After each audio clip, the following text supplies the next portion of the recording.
Chapter 1. Oliver Stone was counting seconds, an exercise that had always calmed him, and he needed to be calm. He was meeting with someone tonight, someone very important, and Stone didn't quite know how it was going to go. He did know one thing for certain. He was not going to run. He was through running. Stone had just returned from Devine, Virginia, where Abby Riker, a woman he'd met, lived. Abby had been the first woman Stone had feelings for since he'd lost his wife 3 decades prior. Despite their obvious fondness for one another, Abby would not leave Devine, and Stone could not live there. For better or worse, much of him belonged to this town, even with all the pain it had caused. That pain might become even more intense. The communication he'd received an hour after returning home had been explicit. They would come for him at midnight. No debate was allowed, no negotiation suffered through, no chance of any compromise. The party on the other end of the equation always dictated the terms. A few moments later he stopped counting. Car tires had bitten into the gravel that lined the entrance to Mount Zion Cemetery. It was a historical, if humble, burial site for African Americans who'd gained prominence by fighting for things their white counterparts had always taken for granted, like where to eat, sleep, ride in a bus, or use the bathroom. The irony had never been lost on Stone that Mount Zion rested high above fancy Georgetown. It was not all that long ago that the wealthy folks here only tolerated their darker brethren if they wore a maid's starched uniform, or else were handing out drinks and finger foods and keeping their obedient gaze on the polished floors. Car doors opened and car doors closed. Stone counted 3 clunks and then 3 sets of footsteps. So a trio of men. They wouldn't send a woman for this, he didn't think, though that might simply have been the prejudice of his generation. Glocks or SIGs or perhaps customized models depending on whom they sent to do the deed. Regardless, the weapons would be chambering efficiently lethal ordnance. The guns would be holstered under nice suit jackets.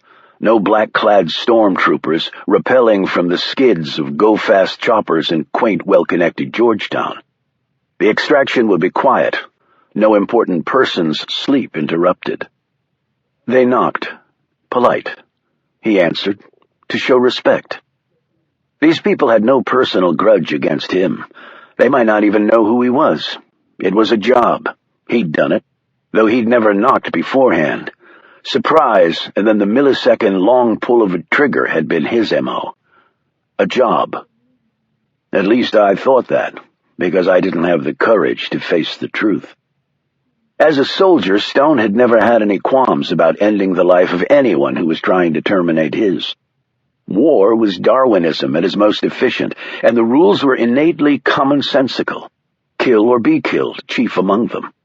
However, what he had done after leaving the military had been different in a way that left him permanently mistrustful of those in power. He stood in the doorway, framed by the light behind him. He would have chosen this moment to fire if he'd been on the trigger side. Quick, clean, no chance of missing. He'd given them their opportunity. They didn't take it. They were not going to kill him. It was actually 4 men, and Stone felt slight apprehension that his observations had been flawed. The leader of the pack was trim, 5'10", short hair, and efficient eyes that took in everything and gave nothing in return. He motioned to the vehicle parked by the gate, a black Escalade. There was a time when Stone would have rated a platoon of crackerjack killers coming for him by land, sea, and air. Those days, apparently, were over. A quartet of suits in a Cadillac on steroids was enough. There were no unnecessary words uttered. He was expertly searched and ushered into the vehicle. He sat in the middle bench seat, a man on either side of him. He could feel each of their muscled arms as they lay against his. They were tensed, ready to block any attempt by Stone to get to their weapons. Stone had no thought of making such an attempt. Now, outnumbered 4-1, he would lose that battle 10 times out of 10, a blackened tattoo painted on his forehead, a third eye his reward for the fatal miscalculation. Decades ago, it was probable that 4 men far better than these would lay dead as he walked away to fight another day. But those days were long in the past. "Where?" he asked. He never expected a response, and didn't get one. A minute later, he stood alone outside a building virtually every American would recognize. He didn't stand there for long. More men appeared, better and higher ranked than the ones who had just dropped him off. He was now in the inner ring. The personnel became more skilled the closer one approached the center. They escorted him down a corridor with numerous doorways. Every single one of them was closed, and it wasn't simply the lateness of the hour. This place never really slept. The door opened and the door closed. Stone was alone once more, but again, not for long. A door opened in another part of the room and the man entered. He didn't look at Stone, but motioned for him to sit. Stone sat. The man settled down behind his desk. Stone was an unofficial visitor here. Normally a log was kept of everyone passing through this place, but not tonight. Not him. The man was dressed casually, chinos, open-collared shirt, loafers. He slid glasses over his face, rustled some papers on his desk. A single light burned next to him. Stone studied him. The man looked intense and determined. He had to be to survive this place. He put down the papers, slid up the glasses. "We have a problem," said James Brennan, the President of the United States, "and we need your help."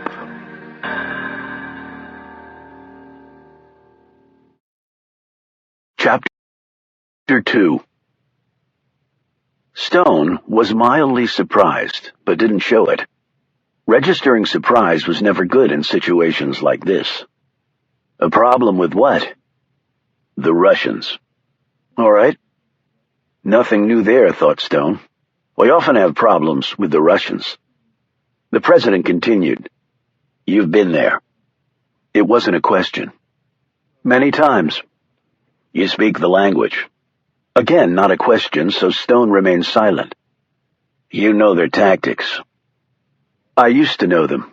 That was a long time ago." Brennan smiled grimly.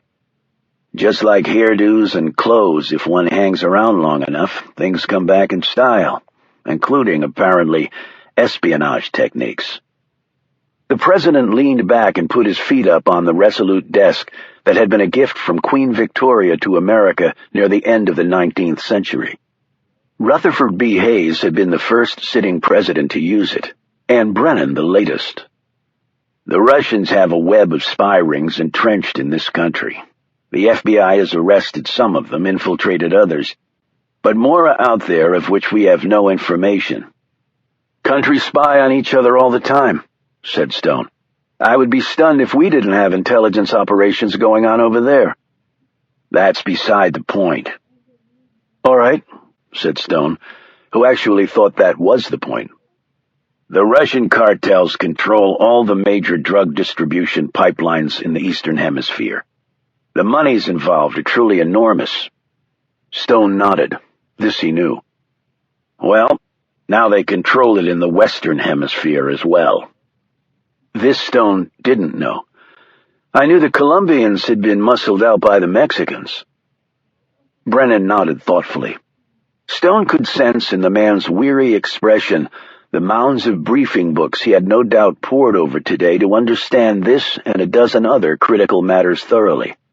The presidency would suck up every ounce of energy and intellectual curiosity one cared to give the job. Brennan said, "Pipeline trumps product. They finally figured that out. You can make the crap anywhere, but getting it to the buyer is the real key. And on this side of the world, Americans are the buyers. But the Russians have kicked our southern neighbors' ass, Stone. They have killed and clawed and bombed and tortured and bribed their way to the top, with the result that they are now in control of at least 90% of the business, and that is a major problem. I understood that Carlos Montoya," the president brushed this comment aside impatiently. "The papers say that. Fox and CNN broadcast that. The pundits fixate on it, but the fact is, Carlos Montoya is done. He was the worst of the scum in Mexico. He killed 2 of his own brothers to win control of the family business, and yet he proved no match for the Russians. In fact, our intel leads us to believe that he's been killed. The Russians are about as ruthless as they come in the drug world. "All right," said Stone evenly. So long as the Mexican cartels were the adversary, it was manageable. Not ideal, of course, but it didn't reach national security status. We could battle it on our borders and in the metro areas where the cartels had infiltrated primarily through gang ranks. It's different with the Russians. Meaning a connection between the spy rings and the cartels? Brennan eyed Stone, perhaps surprised he made the connection so fast. "We believe there is. In fact, our belief is that the Russian government and their drug cartels are one and the same." "That's a very troublesome conclusion," said Stone. "And the correct one, we think. Illegal drug sales are one of the leading exports from Russia. They make it in the old Soviet labs and ship it all over the world through various means. They pay off the people they have to and kill the ones they can't bribe. The monies involved are enormous, hundreds of billions of dollars, too enormous for the government not to want its share. And there's more to the equation." "You mean the more drugs they sell to America, the weaker we become as a nation? It drains dollars and brain cells. It increases the level of both petty and major crime, taxes our resources, shifts assets from productive areas to non-productive ones." Again, Brennan looked surprised at Stone's nimble articulation. "That's right, and the Russians know something about the power of addictions. Their populace certainly abuses both drugs and alcohol.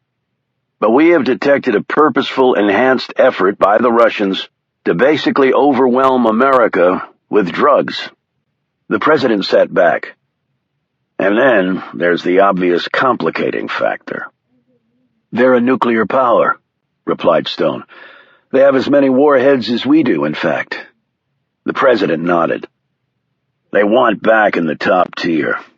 Perhaps they want to be the sole superpower supplanting us. And on top of that, they are vastly influential in the Middle and Far East. Even the Chinese and Israelis fear them, if only for their unpredictability. The balance is getting out of whack." "All right. Why me?" "The Russians have gone back to old-school tactics, Stone, from your era." "I'm not that old. Aren't there spies from my era still at the agency?" "No, there's really not. There was a hiring freeze before 9/11. And a lot of voluntary and involuntary retirements of older personnel. After those planes hit the buildings, there was considerable ramp-up. The result is that 3/4 of the CIA is comprised of 20-somethings.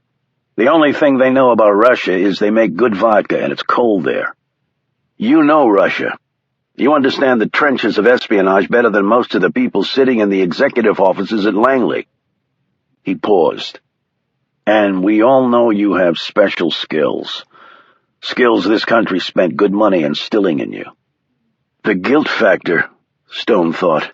Interesting. "But all my contacts there are gone. Dead."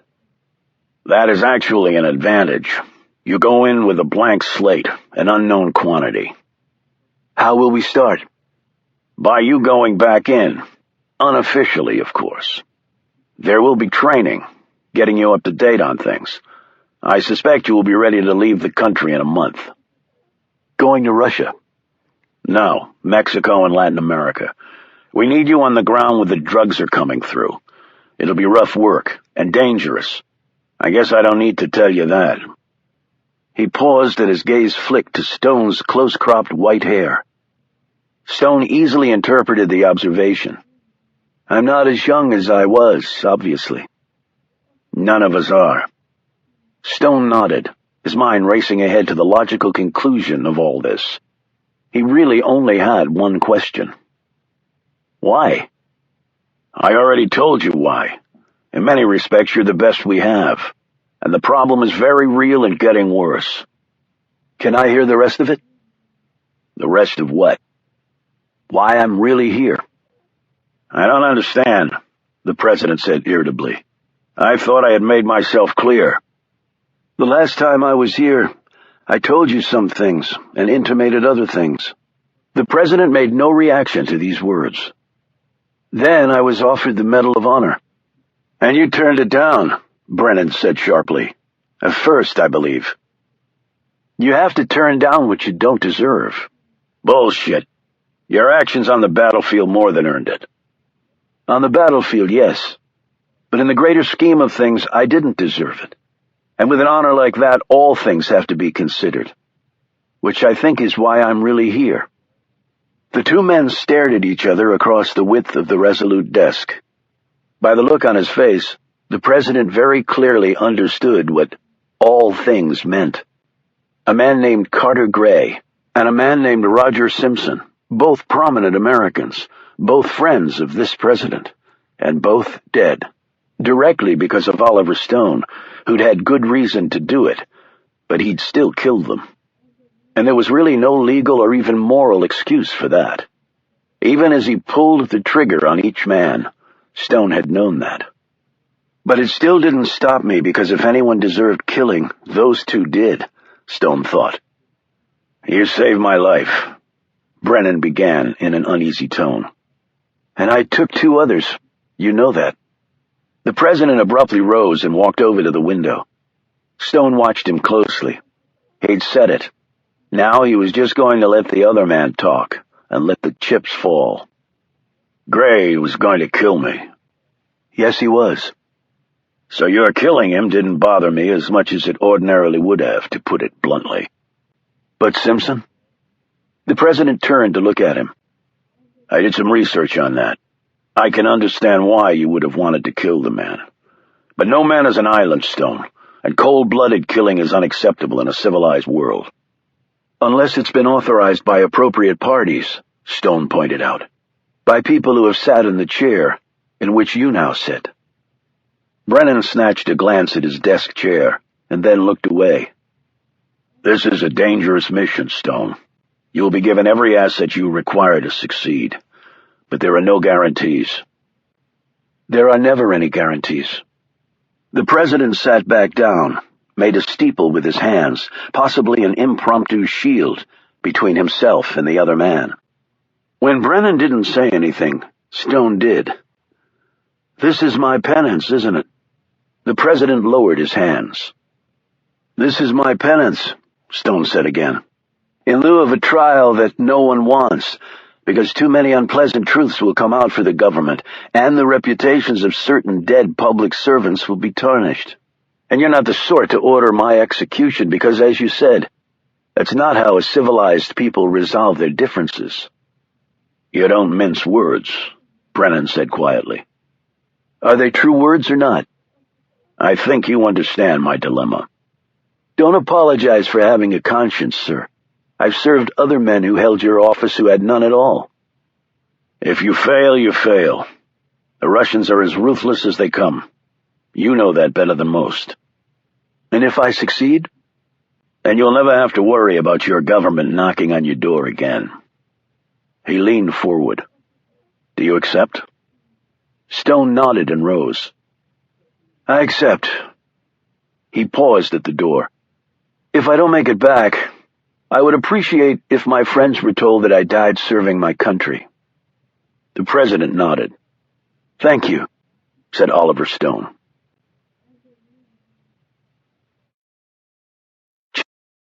Chapter 3. The next night, Oliver Stone stood where he had for decades, in 7-acre Lafayette Park across from the White House.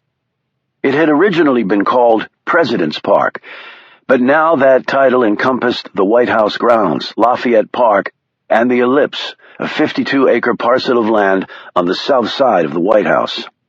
Once part of the White House grounds proper, Lafayette Park had been separated from that august parcel of land when President Thomas Jefferson had Pennsylvania Avenue plowed through. The park had been used for many purposes over 2 centuries, including as a graveyard, a slave market, and even a racetrack. And it was also notable for having more squirrels per square inch than any other place on Earth. To this day, no one knew why. The place had changed dramatically since Stone first planted his sign in the ground, the one that read, I want the truth. Gone were the permanent protesters like Stone, their ragged tents, and their boisterous banners. Majestic Pennsylvania Avenue in front of the White House was closed to vehicular traffic, and had been ever since the Oklahoma City bombing. People, institutions, and countries were scared, and Stone couldn't blame them.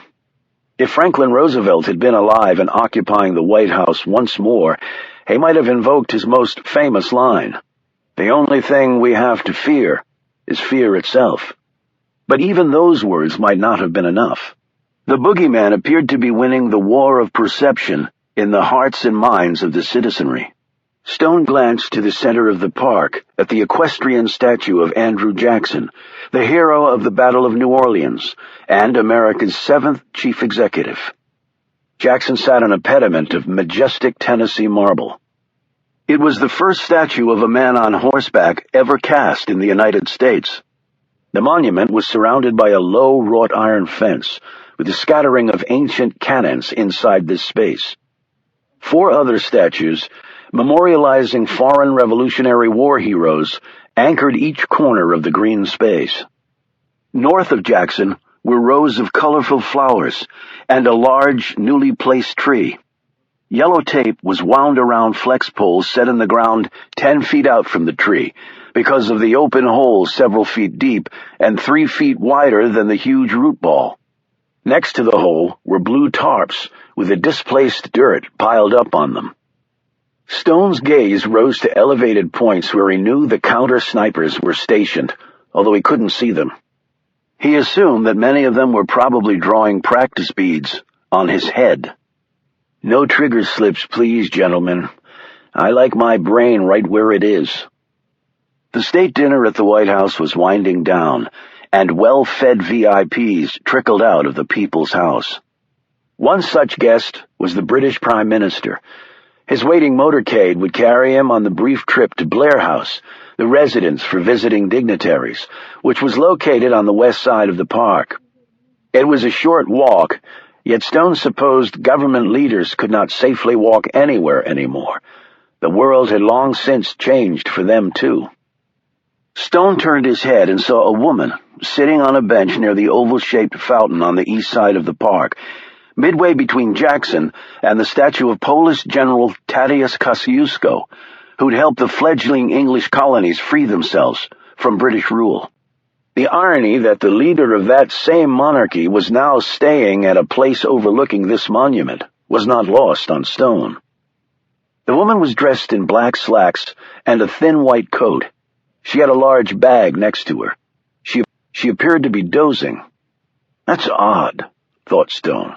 People did not doze in Lafayette at this time of night.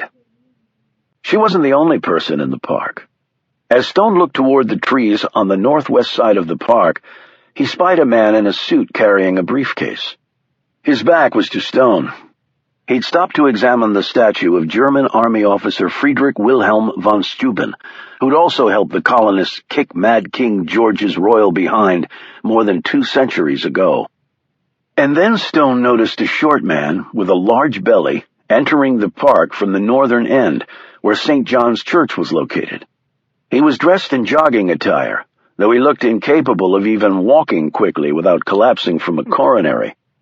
What looked to be an iPod was strapped to a belt around his ample middle, and he had on earphones. And there was a 4th inhabitant of the park. He looked like a street gang foot soldier, dressed in prison shuffle jeans, dark bandana, muscle shirt, camouflage jacket, and stomp boots. The ganger was walking slowly right through the middle of the park.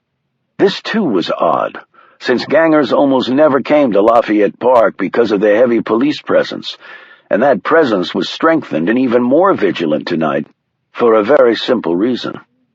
State dinners put everyone on edge. A spring in the step of a patrolling sentry, a lawman's hand a smidge closer to the trigger, a heightened tendency to shoot and pick up the pieces later. If a leader went down, no one escaped responsibility. Heads and pensions rolled. But Stone had not come here to think about those things. He had come here to see Lafayette Park for the last time. In 2 days he would be leaving for his month-long training session, and then it was off to Mexico. He had already made up his mind. He would not tell his friends, the members of the Camel Club.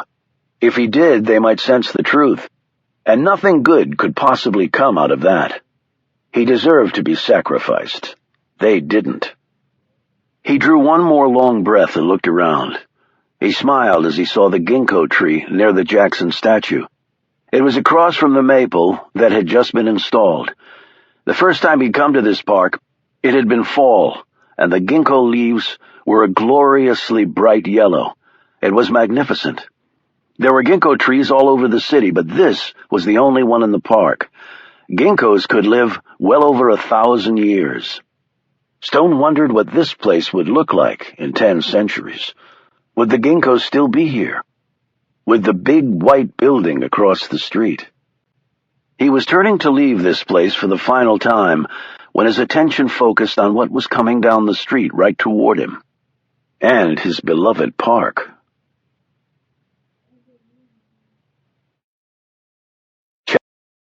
Chapter 4.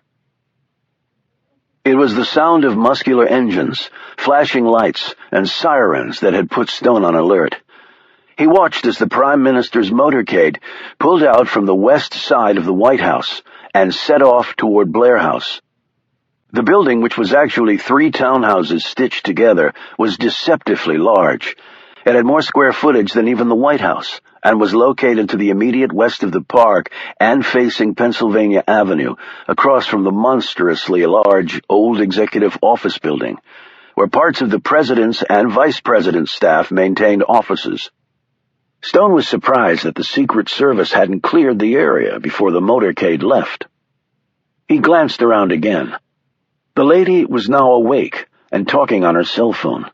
The man in the suit was still lingering around the von Steuben statue with his back to Stone. The jogger was nearing the statue of Jackson. The ganger was still stamping through Lafayette, although the park wasn't that large. He should have managed it by now. Something was clearly off. Stone chose to head west first. Though he was no longer a protester here, he had come to view Lafayette Park as his turf to defend against all threats. Even his imminent departure to Mexico had not changed that. And while he didn't yet feel threatened, he had a sense that that status might abruptly change. He eyed the jogger diagonally across from him on the other side of the park. The man had stopped and was fiddling with the controls on his iPod. Stone's gaze flicked to the lady on the bench. She was just putting away her cell phone. Stone next approached the statue of the French General Comte de Rochambeau at the southwest corner of the park. As he did so, at the adjacent intersection of Jackson Place and Pennsylvania Avenue, security teams were arrayed into walls of Kevlar and submachine guns awaiting the arrival of the Prime Minister. As he continued on, Stone met the ganger face to face. The man seemed to be walking in quicksand, moving but not getting anywhere. And there was a gun under his jacket. Stone could see the awkward but familiar bump in the material even in the darkened conditions. That was ballsy, thought Stone. You didn't come down here armed, unless you wanted a rooftop counter-sniper to assume the worst, with the result that your next of kin might receive an official apology after your funeral. So why would the man risk his life? Stone gauged the potential shot trajectory from the ganger to where the Prime Minister would be entering Blair House. There was none, unless the ganger had a weapon that could defy the laws of physics by bending its bullets around corners. Stone let his gaze drift to the man in the suit at the northwest corner of the park. The fellow was still examining the statue, an act that normally would take at most a minute or so. And why come here at this hour to do so anyway? Stone eyed the soft-sided briefcase the man carried. Because of the distance between them, Stone could not see it clearly, but it appeared bulky enough to contain a small bomb. However, the distance between Bomber and the Prime Minister was essentially fatal to any assassination attempt. The motorcade continued down West Executive Avenue toward Pennsylvania, sirens and guards galore for what amounted to a half-block-long slow jog on armored wheels. They would hang a left on Pennsylvania and pull in front of the curb next to the famous long green awning that capped the main entrance to Blair House. Stone spotted movement to the right of him from across the park, The jogger was on the go once more. Stone couldn't be sure, but he thought the fat man was looking in the direction of the suit. Stone's attention next shifted to the woman. She had risen too, slipped the bag over her shoulder, and set off to the north side of the park towards St. John's Church. She was tall, Stone noted, and her clothes hung well on her long frame. He gauged her age at closer to 30 than 40, though he'd never gotten a clean look at her face because of the poor light, the distance, and the many trees in between them. His gaze swiveled again. On the other side of the park, the suit was finally moving, heading northwest toward the Decatur House Museum. Stone looked behind him. The ganger was watching him now, not moving at all. Stone thought he saw the man's index finger twitch, as though on a trigger pull. The motorcade made the turn onto Pennsylvania and stopped in front of Blair House. The door to the lead stretch popped open. These types of limo exits tended to happen fast for obvious reasons. You only remained exposed to a possible bullet fired at long or short range for as brief a time as possible. Tonight, though, swiftness did not happen. The stocky and elegantly dressed Prime Minister got out slowly, and with the assistance of 2 aides, gingerly limped up the steps under the awning that had covered the heads of many world leaders. A bandage was wound thickly around the man's left ankle. As he made his entrance into the building, a wall of eyes looked outward to every crevice for threats. There were some British security personnel in the mix. However, the heavy lifting on this protection detail was being handled, as it always was for visiting heads of state, by the U.S. Secret Service. Because of where Blair House was situated, Stone could not see the Prime Minister exit the limo on his injured limb. His focus remained on the park. The jogger was walking toward the center of the grass. Stone's gaze shifted. The woman was nearly clear of the park. The suit was already on the sidewalk that fronted 8th Street. 5 more seconds passed. Then, the first shot hit. The impact of lead with the ground sent up a little geyser of dirt and grass 4 feet to the left of Stone. That was followed by more rounds, the slugs embedding into the grass, ripping up flower beds, smacking against statues. As the gunfire continued, everything slowed down for Stone. His gaze rotated through the field of fire as he dropped flat to the ground. The suit and the woman were gone from his line of vision. Ganger was still behind him, but on his belly too.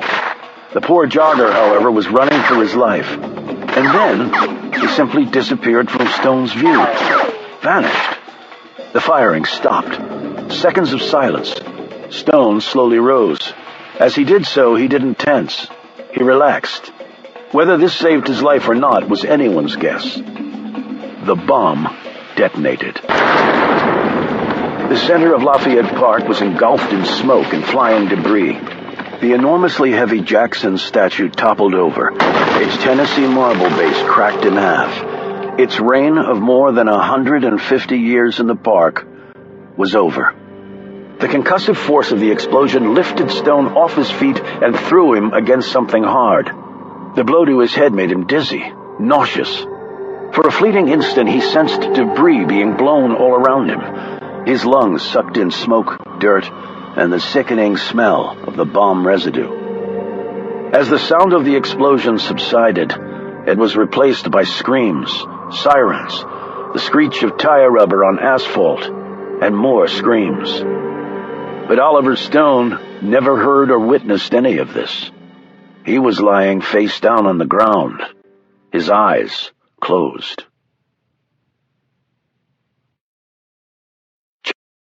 Chapter 5. Oliver.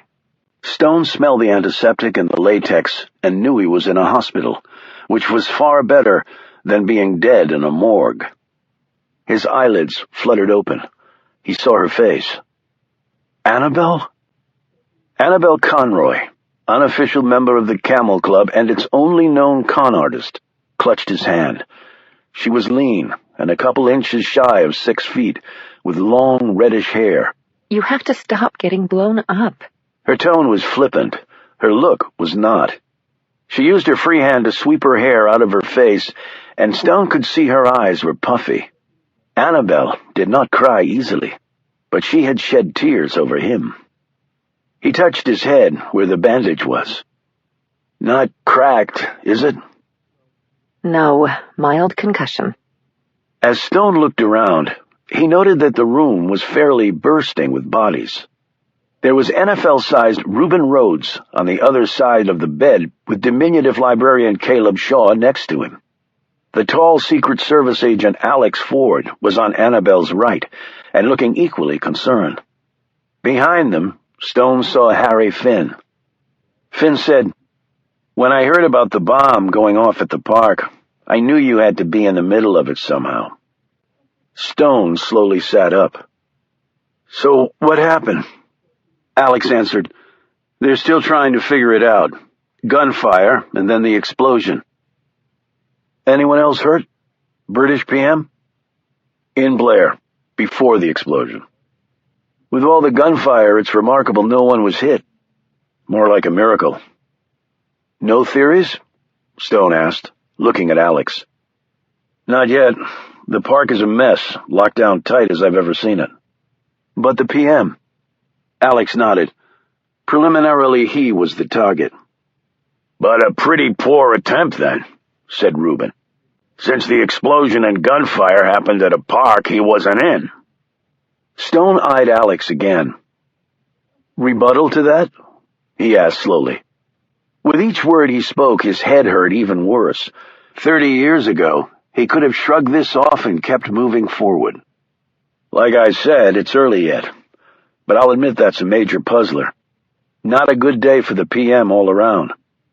"What do you mean?" asked Stone. "He twisted his ankle, moving pretty slow." "You know this firsthand?" "He took a tumble on some interior steps at the White House before the dinner started. Little embarrassing for the guy. Fortunately, media cameras don't roll inside that part of the building." Annabelle asked, "What were you doing at the park last night? I thought you were still in Divine, Virginia with Abby." Stone looked out the window and saw that it was morning. "I came back," he said simply. "And Abby stayed there," "Oh." said Annabelle in a disappointed tone, but her look was actually one of relief. He turned back to Alex. "There were 4 people in the park last night besides me. What happened to them?" Alex looked around the room before clearing his throat. "Unclear." "Unclear as in you don't know or you can't tell us," said Stone. Annabelle gave the Secret Service agent a fierce look. "Oliver was almost killed, Alex." Alex sighed. He had never mastered the art of balancing professional secrecy with the Camel Club's constant demands for intelligence on mostly classified matters. "They're reviewing the video feeds and debriefing the human eyeballs on the park last night. They're trying to put the picture together." "And the 4 other people in the park?" Stone persisted quietly. "4 people? 3 men and 1 woman." "I don't know anything about them," replied Alex. "Where exactly did the explosion happen? I couldn't really tell." "Roughly middle of the park, near the Jackson statue, or what's left of it. Pieces of it along with the fence and the cannon were blown all over the park." "So there was significant damage?" asked Stone. "All parts of the park were affected, but the major bomb damage was in a 50-foot radius. Looks like a war zone inside that ring. Whatever it was, the bomb packed a wallop." "There was an overweight man in a jogging suit in that vicinity when the shots started," Stone noted. He frowned and tried to remember. "I was watching him. He was running for his life from the bullets and then he just vanished. But that would have put him right at the epicenter of the blast." They all looked at Alex, who seemed uncomfortable. "Alex?" said Annabelle again, in a scolding tone. "Okay, it looks like the guy fell in a hole where they were installing a new tree. The explosion happened at or near that spot, but nothing has been confirmed." "Do we know who he was?" asked Caleb. "Not yet." "Origin of the bomb?" "Unknown as yet." "Source of the shots?" "Nothing that I know about." "I hit something," said Stone. "As I was falling, there was a man watching me." "Could be," said Alex wearily. "The nurse told me they dug a tooth out of your head, Oliver," said Annabelle. "A tooth?" Then I hit the man when the explosion happened? Annabelle nodded. Looks to be. If so, he's missing an incisor. Have you seen any of the video surveillance, Alex? Asked Stone. No, I'm technically not part of the investigation, which is why I don't have a lot of answers. I'm in protection detail, which means my butt, along with a bunch of others, is in the professional ringer right now. Secret Service taking its lumps? Said Reuben.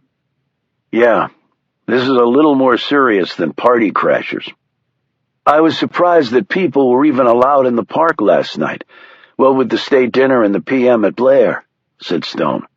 I had read about the dinner, but the papers said the PM was staying at the British Embassy as he usually does. Late change of plan. He and the president had scheduled an early working session the next morning. Far easier logistics getting the PM from Blair to the White House. Alex added, but it wasn't made public, and yet you still knew he was going to Blair last night? Stone nodded. How? I passed the motorcade on the way to the park. It only had one motorcycle officer in the lead, which meant they weren't going a great distance, and thus traffic control wasn't critical. The D.C. police chief isn't going to waste valuable resources if she doesn't have to. And the defensive cone was in place around Blair.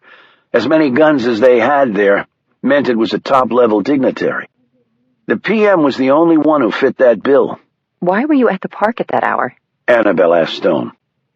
Reminiscing, he said casually, before turning back to Alex. So, why so lax about security last night? It wasn't lax, and it is a public park, countered Alex. Not when safety is an issue. I know that better than anyone, rejoined Stone. I just do what I'm told, Oliver. All right. Stone looked around. Can I leave? Yes, you can, said a voice. With us. They all turned to look at the two suits standing in the doorway. One was in his 50s, stocky and big-boned with broad shoulders and a gun hump under his suit. The other was in his 30s and lean, under 6 feet, and with a Marine Corps haircut. He was similarly armed. Right now, added the older man.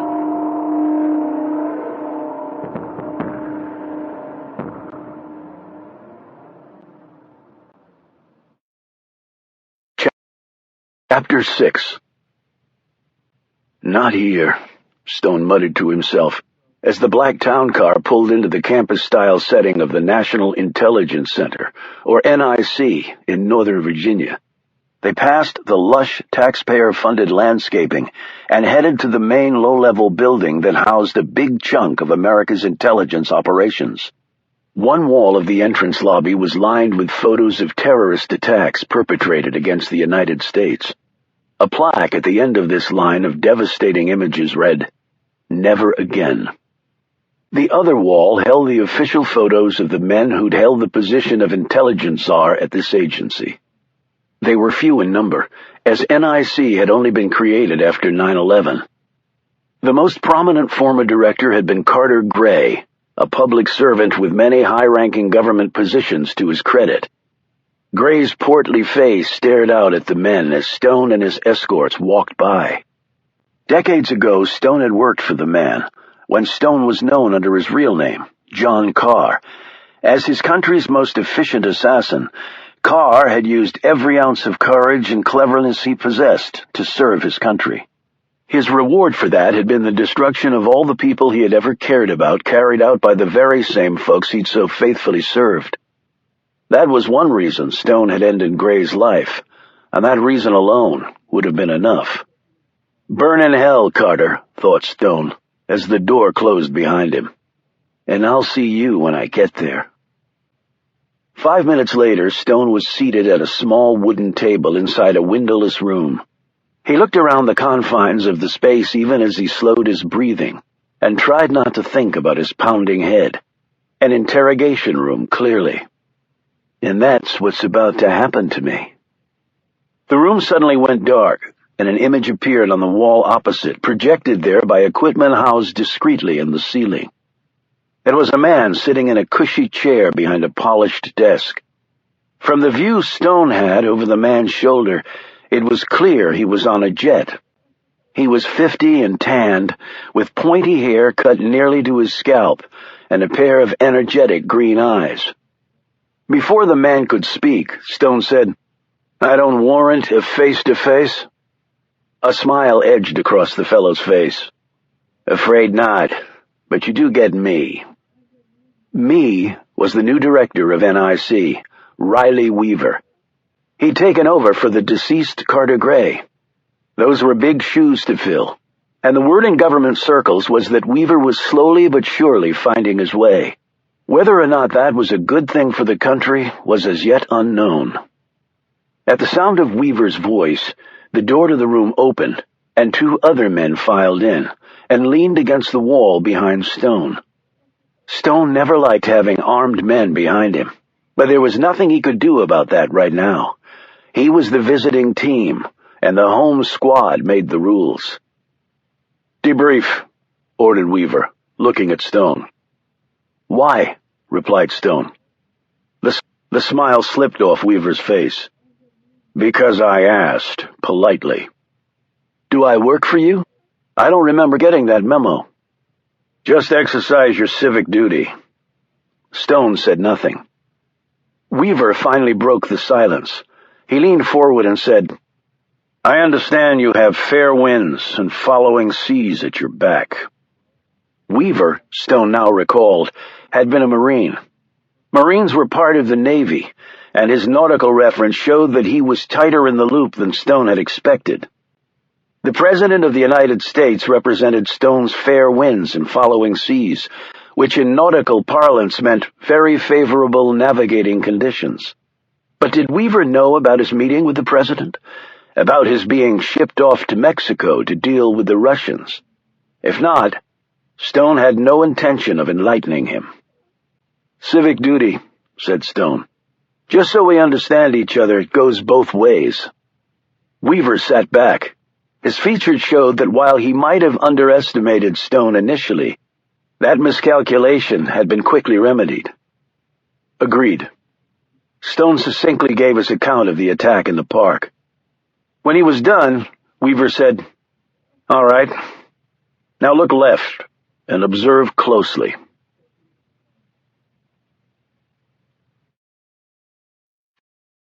Chapter 7. A moment later, Stone was watching the prior night's video feed from Lafayette Park. They had slowed down the frame speed so that Stone could view every detail closely and unhurriedly. As the gunfire started, Stone watched as people started running in all directions. Perimeter security took defensive positions and looked for the source of the shots. The jogger started to run in the feeble way of a man unaccustomed to exercise. His strides were really short, increasingly weakened hops.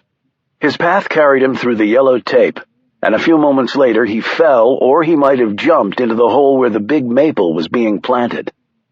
Now Stone could make sense of what he had seen, namely the man seemingly vanishing into thin air.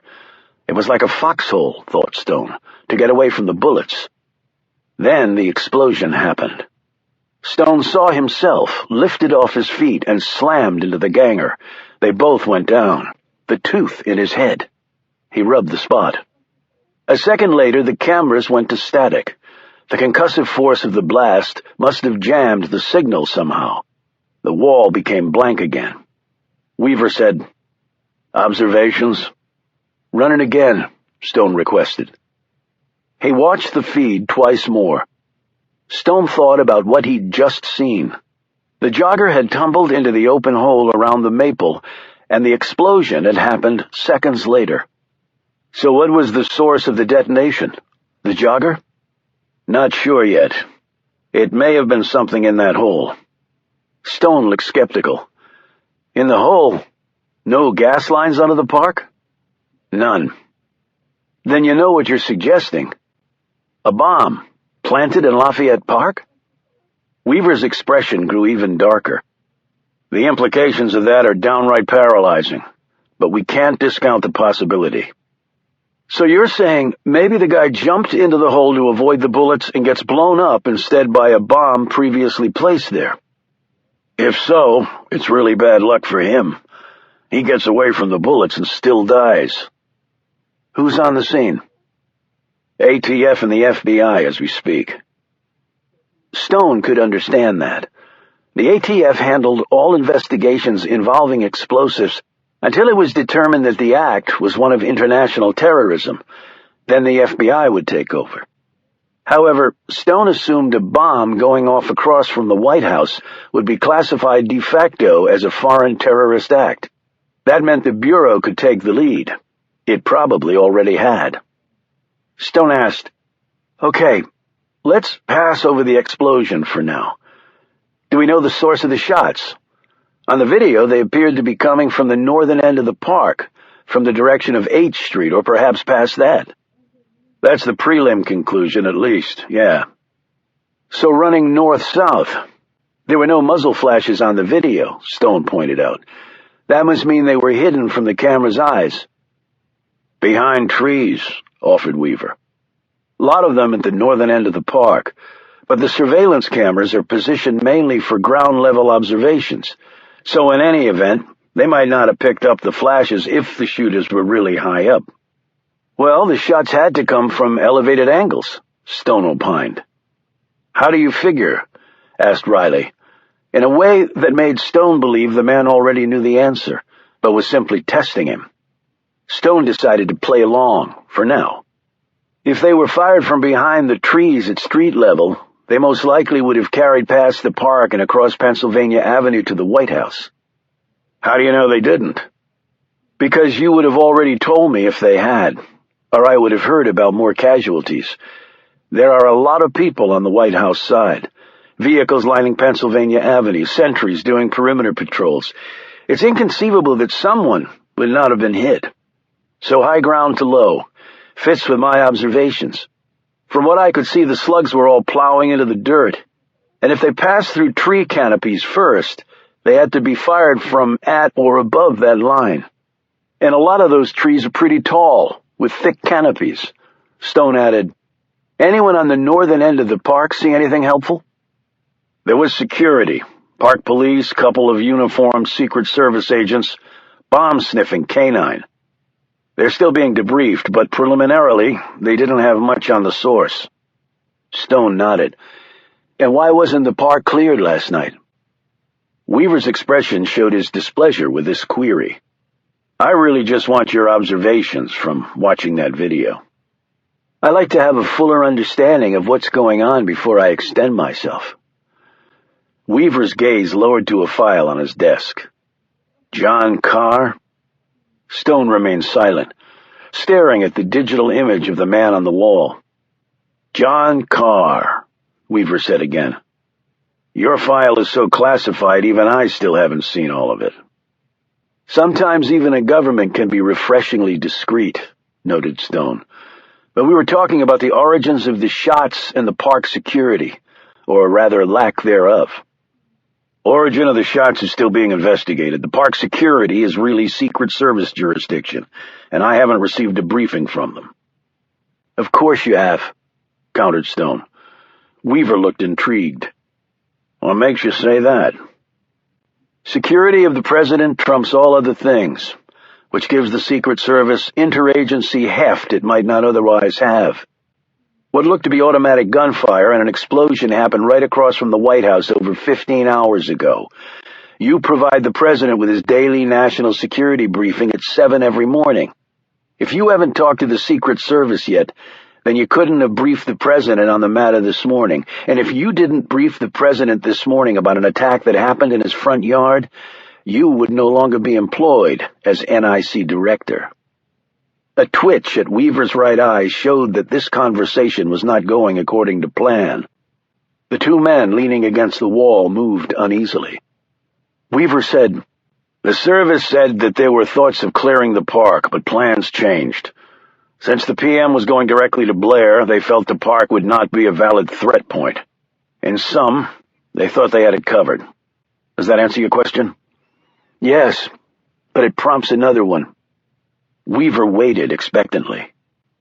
"Exactly what plans changed?" In response, Stone received a long marine stare. Just give me the rest of your observations, if you have any." Stone looked at the man, reading the intent behind the blunt words. He could play this any number of ways.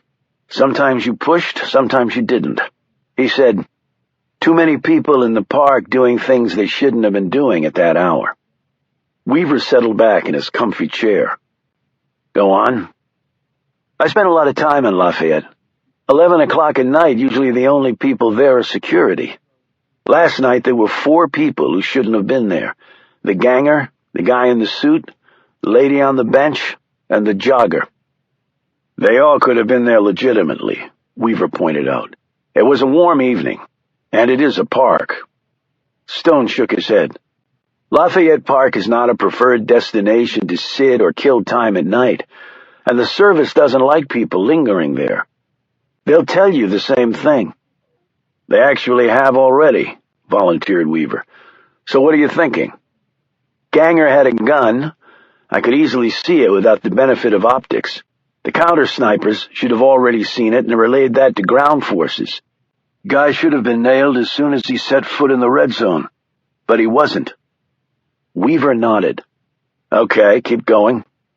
"Lady was dressed nicely, maybe an office dweller. She had a bag, but sitting on a bench at that hour makes no sense. She talks on her phone, then gets up about the time the motorcade pulls in. Fortuitous for her, since she missed the gunfire." "Keep going," encouraged Weaver. "The suit was checking out a statue, and took a long time to do it. Then he made his move toward Decatur House at the same time as the woman was leaving the park. When the shooting started, they were both out of my line of sight. After that, I picked up on the jogger who was running toward the Jackson statue. He seemed to simply vanish, but now I know he actually jumped in the hole to avoid the bullets." Weaver said, "And got blown up for his troubles." "That doesn't mean that one or more of the other people in the park last night were also not involved."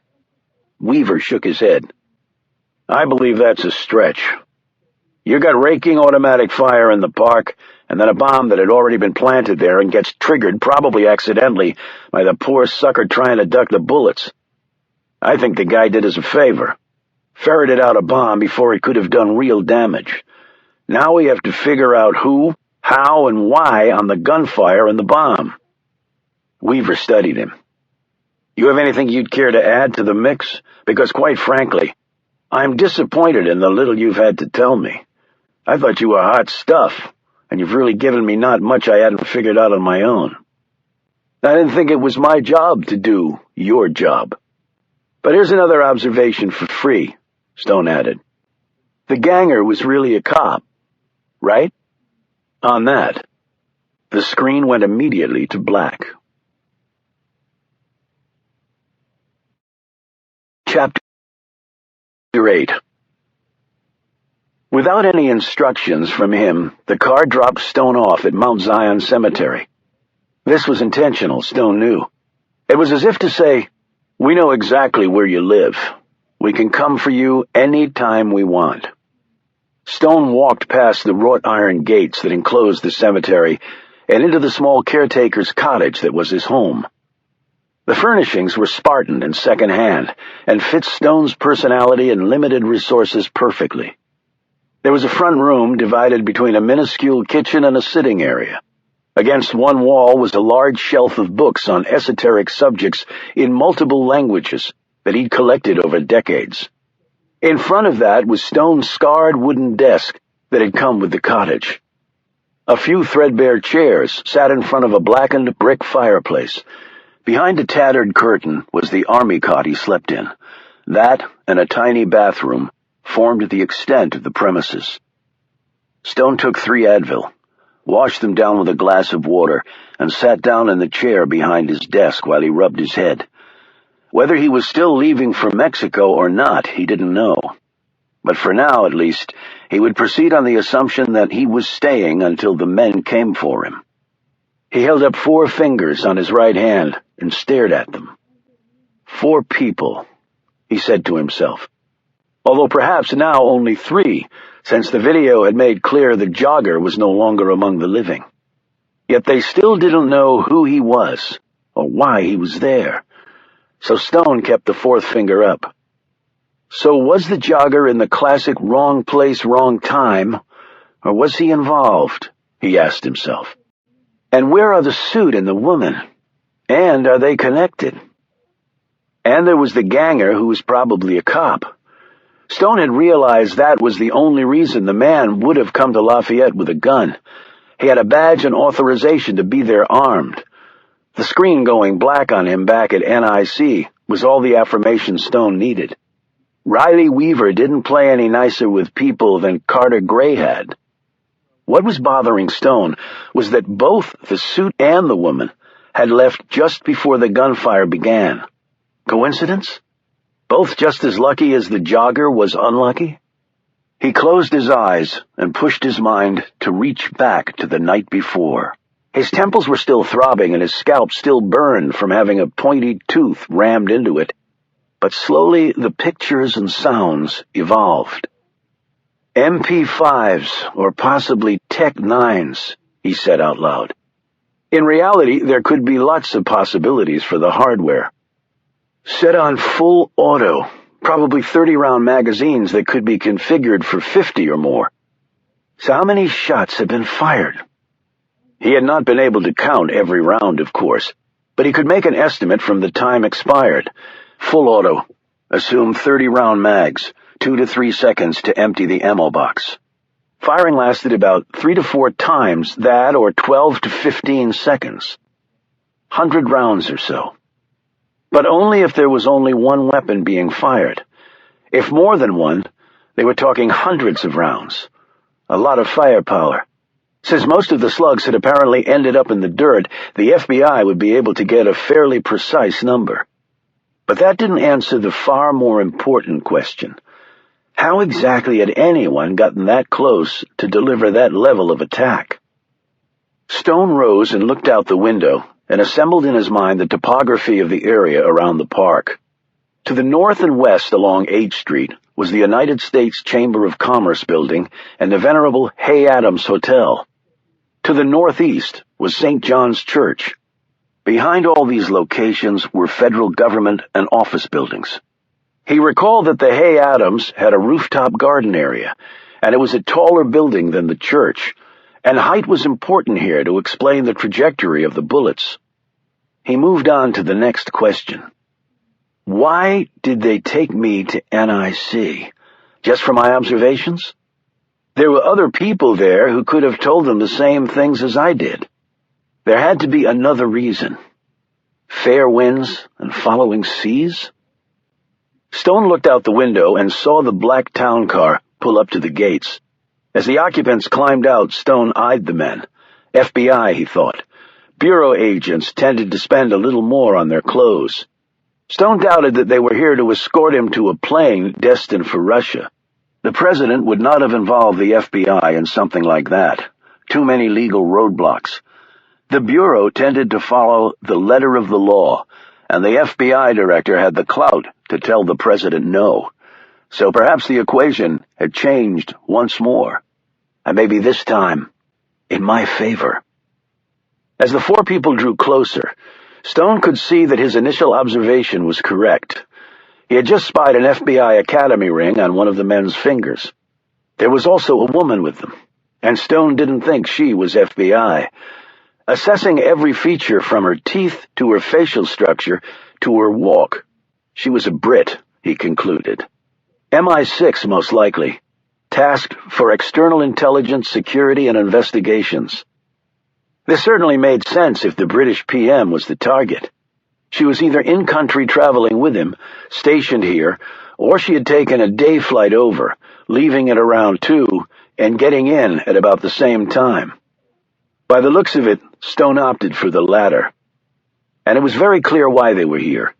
The bullets were one thing, but that bomb had been meant to blow somebody up, and Stone didn't think it was an overweight jogger. And they thought Stone could somehow help them find the truth. Ironic, he thought. The truth. He kept watching them as they approached his cottage. Chapter 9. The woman was indeed with MI6.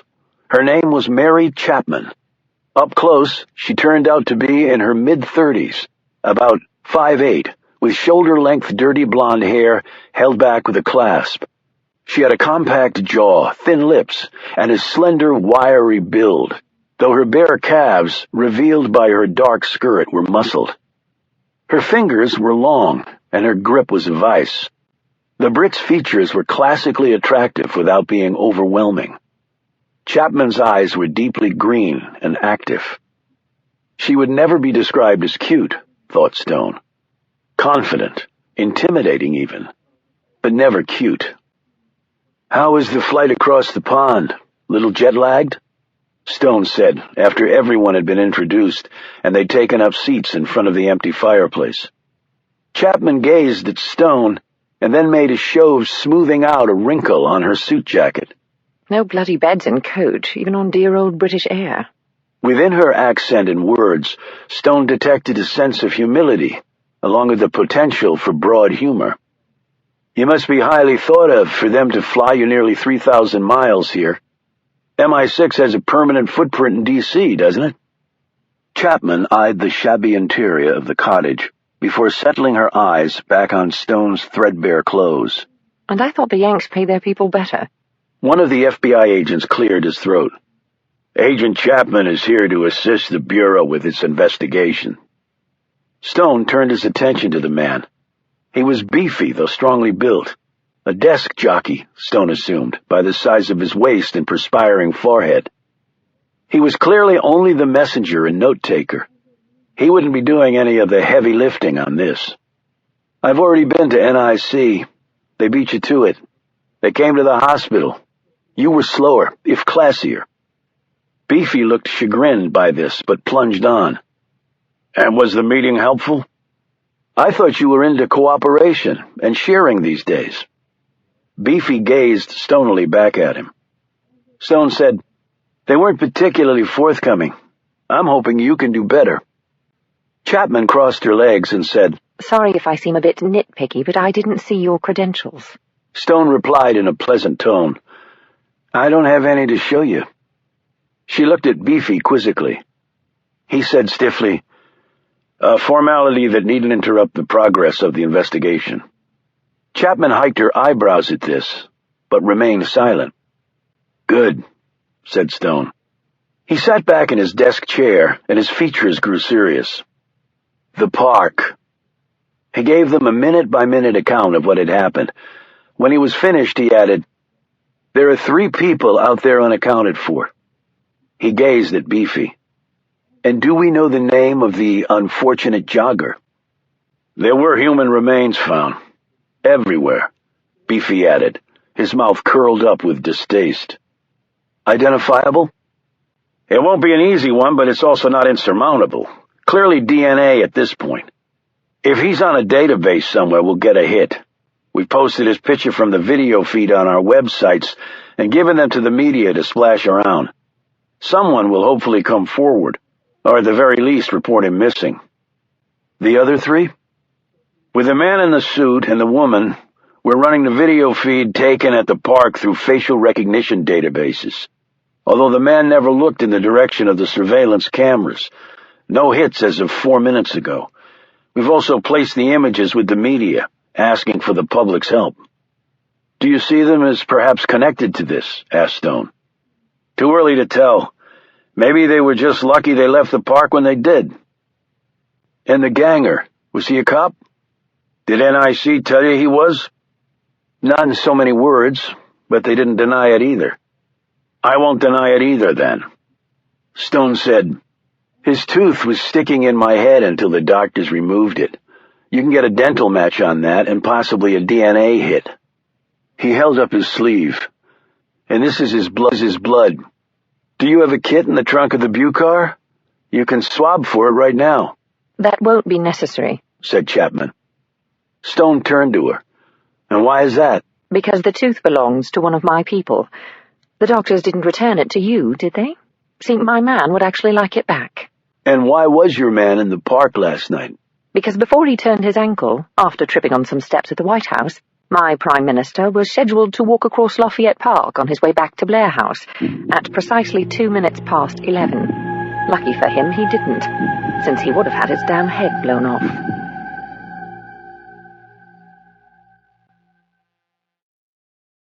Chapter 10.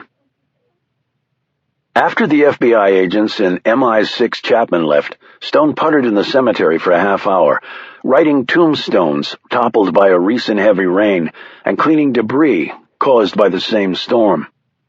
This manual labor allowed him to think clearly, and he had a lot that was puzzling him and no answers.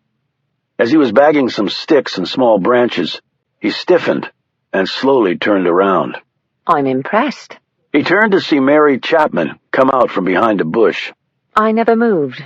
What? Have you eyes in the back of your head? Sometimes. Stone tied up the bag and deposited it next to a wooden storage shed. When I need to. Chapman walked over to him. This is amazing cover for an agent. A cemetery worker. Caretaker, actually. This cemetery isn't used any longer. It's a historical site. She stopped, lifted one leg, and rubbed some dirt off her plain, black, low-heeled pump. I see. And do you enjoy taking care of the dead?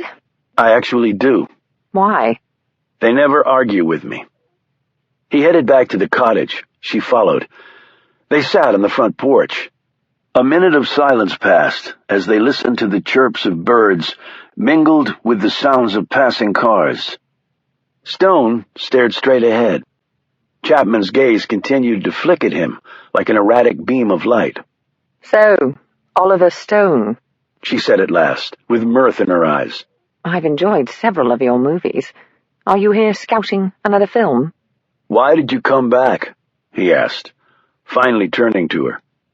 She rose and surprised him by saying, Got time for a spot of coffee? I'll buy. She had a car, so they drove to Lower Georgetown and found a parking spot on the street, an almost unheard-of event in the congested area. Stone told her so. Right, she said, clearly unimpressed by this. Try parking in London. They carried their coffees and sat outside at a small table. Chapman took off her pumps, hiked her skirt to mid-thigh, put her feet up on an empty chair, leaned back, closed her eyes, and let the sun fall fully on her pale face and bare legs. England rarely has sun this strong, and when it does, it's usually immediately interrupted by clouds and then rain. Makes a lot of us seriously suicidal, particularly if it rains in bloody August and you have no holiday abroad planned. I know. She opened her eyes. Do you now? I lived in London for 2 years. It was a long time ago. Business? You could say that, yes. John Carr? Stone drank his coffee, said nothing. She sipped her coffee and let the silence linger. John Carr. I heard you the first time, he said politely, glancing sideways at her. She smiled. Would you like to know where I heard that name for the first time? Stone didn't answer, but his silence apparently constituted enough of an assent for her to continue. James McElroy. He's a good bit older than you are. She ran her eye over his tall, spare frame. And not in nearly as good shape. Stone again said nothing. He's a legend in British intelligence circles. Ran MI6 for decades, but I believe you know all that. Now he has some special title, I'm not really sure what it is, but he does what he wants, and bloody good for the country too, I can tell you that. Is he well? Yes, apparently somewhat due to you. Iran, 1977. 6 fanatics sent to place his head on the sharp end of a spear. 6 dead men after you finished with them. He said he didn't even have time to pull his weapon to help you. Then you were gone, just like that. Never even had a chance to properly thank you. I didn't require any thanks. He was our ally. It was my job. Well, irrespective, he said that for decades he wanted to buy you a pint for saving his arse, but you never turned up again. He still wants to, as a matter of fact. Again. Not necessary. Chapman stretched, put her feet back on the pavement, edged her skirt down, and slipped her heels back on. By sheer coincidence, he's here in town. Is that why you came back? Yes and no. He stared at her expectantly. Yes, in that I knew he would want to see you. No, in that I had my own reasons. Which are? She leaned forward, and Stone saw the Walther PPK pistol hanging from her black leather shoulder holster, revealed through the gap between her jacket and shirt. He inclined his head to the pistol. Tough trigger pull, isn't it? You get used to it. She paused, swirling her remaining coffee with a wooden stirrer. Let's face it, this has been a cock-up from start to finish. The Americans have so many agencies I can't get a straight answer from any of them. My boss feels the same way. However, America is our chief ally, and we intend to do nothing to disrupt that relationship, of course. But it was our PM put at risk, and we have an obligation to see it through. And you've come to me? Why? James McElroy trusts you. Ergo, I trust you. And you were there last night. That makes you valuable. Maybe. But Iran was a long time ago, Agent Chapman. Some things don't change. McElroy said you were one of them. That's assuming that I really am John Carr. Oh, you are. I have no doubt of that. How can you be so sure? I lifted a set of your prints from a glass in your loo when I went to take a pee. With my boss's weight behind me, I was able to get a priority search on NIC's database. Still, it took passing through 8 levels of security, a few burnt-out computers, and 2 high-level authorizations before the hit came back. She hiked her eyebrows. John Carr, of the CIA's late and lamented 666 Division. Which officially never existed, he said quietly. No matter to me. I was just a nipper when it pulled its last trigger, official or not. She stood. Ready to go see the man whose life you saved? He really does want to buy you that pint, Mr. Carr. Chapter 11. James McElroy was sitting in his suite at the Willard Hotel when Stone and Chapman were ushered in. The Brit spymaster was now 74 years old, gray and bowed. His substantial belly poked through the front of his jacket. When he rose from the chair, his arthritic knees quivered a bit, yet the man's roaming and intelligent eyes clearly showed that while age had decimated him physically, his mental agility remained completely intact. Though he was once over 6'2", gravity and infirmity had shaved a couple of inches from his frame. His hair was thinning and slicked back, revealing lines of pink flesh underneath. Flecks of dandruff clung to the shoulders of his blue jacket. When he saw Stone, his eyes lit up. "You haven't changed a jot," said McElroy, "except your hair is white." He lightly smacked Stone's flat, hard belly before extending his hand and then gripping Stone in a bear hug. "And I'm fat, and you're not." When they separated, McElroy waved them both into chairs. "How the hell have you been, John?" "I've been," said Stone simply. The Brit nodded in understanding, his expression growing somber. "Yes, I actually have some knowledge of what you mean by that. Events became particularly trying for you." "One way to describe it." McElroy's eyes narrowed. "I heard about, and I'm sorry. More than I got from my own side, but thank you." Chapman looked at Stone and McElroy and said, Care to share, sir? "No," said Stone. He wouldn't. McElroy didn't take his gaze off Stone, but said to her, "John and I are of a generation that will carry our professional secrets to the grave. Understood?" Yes, sir, she replied quickly. "John, will you join me for a drink?" "Little early for me." "But it's already quite late in London, so let's pretend, shall we? Special occasion and all, 2 old friends." An attendant brought drinks for all 3. Stone had a beer, Chapman a Beefeater martini, and McElroy a slender finger of scotch. He looked at Stone over the rim of his glass. "Gallstones, bloody things driving me mad. But it's said a small measure of good scotch can kill them dead. At least I believe I heard that somewhere. In this case, a rumor will suffice." He lifted his glass. "Cheers." They all drank, and McElroy dabbed his mouth with his pocket kerchief. "The PM," prompted Stone. and Chapman drew a little straighter in her chair as she bit into a fat olive from her drink. McElroy looked pained, rubbed his side, and nodded in a perfunctory manner. Yes, the PM, solid chap. I actually voted for him. Between you and me, he's a bit dodgy on some things, but what politician isn't? Dodgy enough to be blown up? Asked Stone. Don't think so, no. Not homegrown, in other words. Lots of enemies out there. Stone glanced at Chapman. Our closest ally. It's put a bullseye on your little island. Quite so, yes, but we soldier on, don't we? Who knew he'd be walking across the park? Limited circle, answered Chapman, as McElroy continued to rub his side while finishing his scotch. They're all being checked out as we speak. McElroy looked uninterested in this detail, and Stone was quick to pick up on that. Another theory? McElroy sniffed. I'm not sure it actually rises to the level of a theory just yet, John. I go by Oliver now. He looked chagrined. Of course you do. I read the briefing papers, afraid my memory's just not what it was. Well, Oliver, it's just a thought. Which is? Just as Stone had done earlier, McElroy held up 4 fingers of his right hand.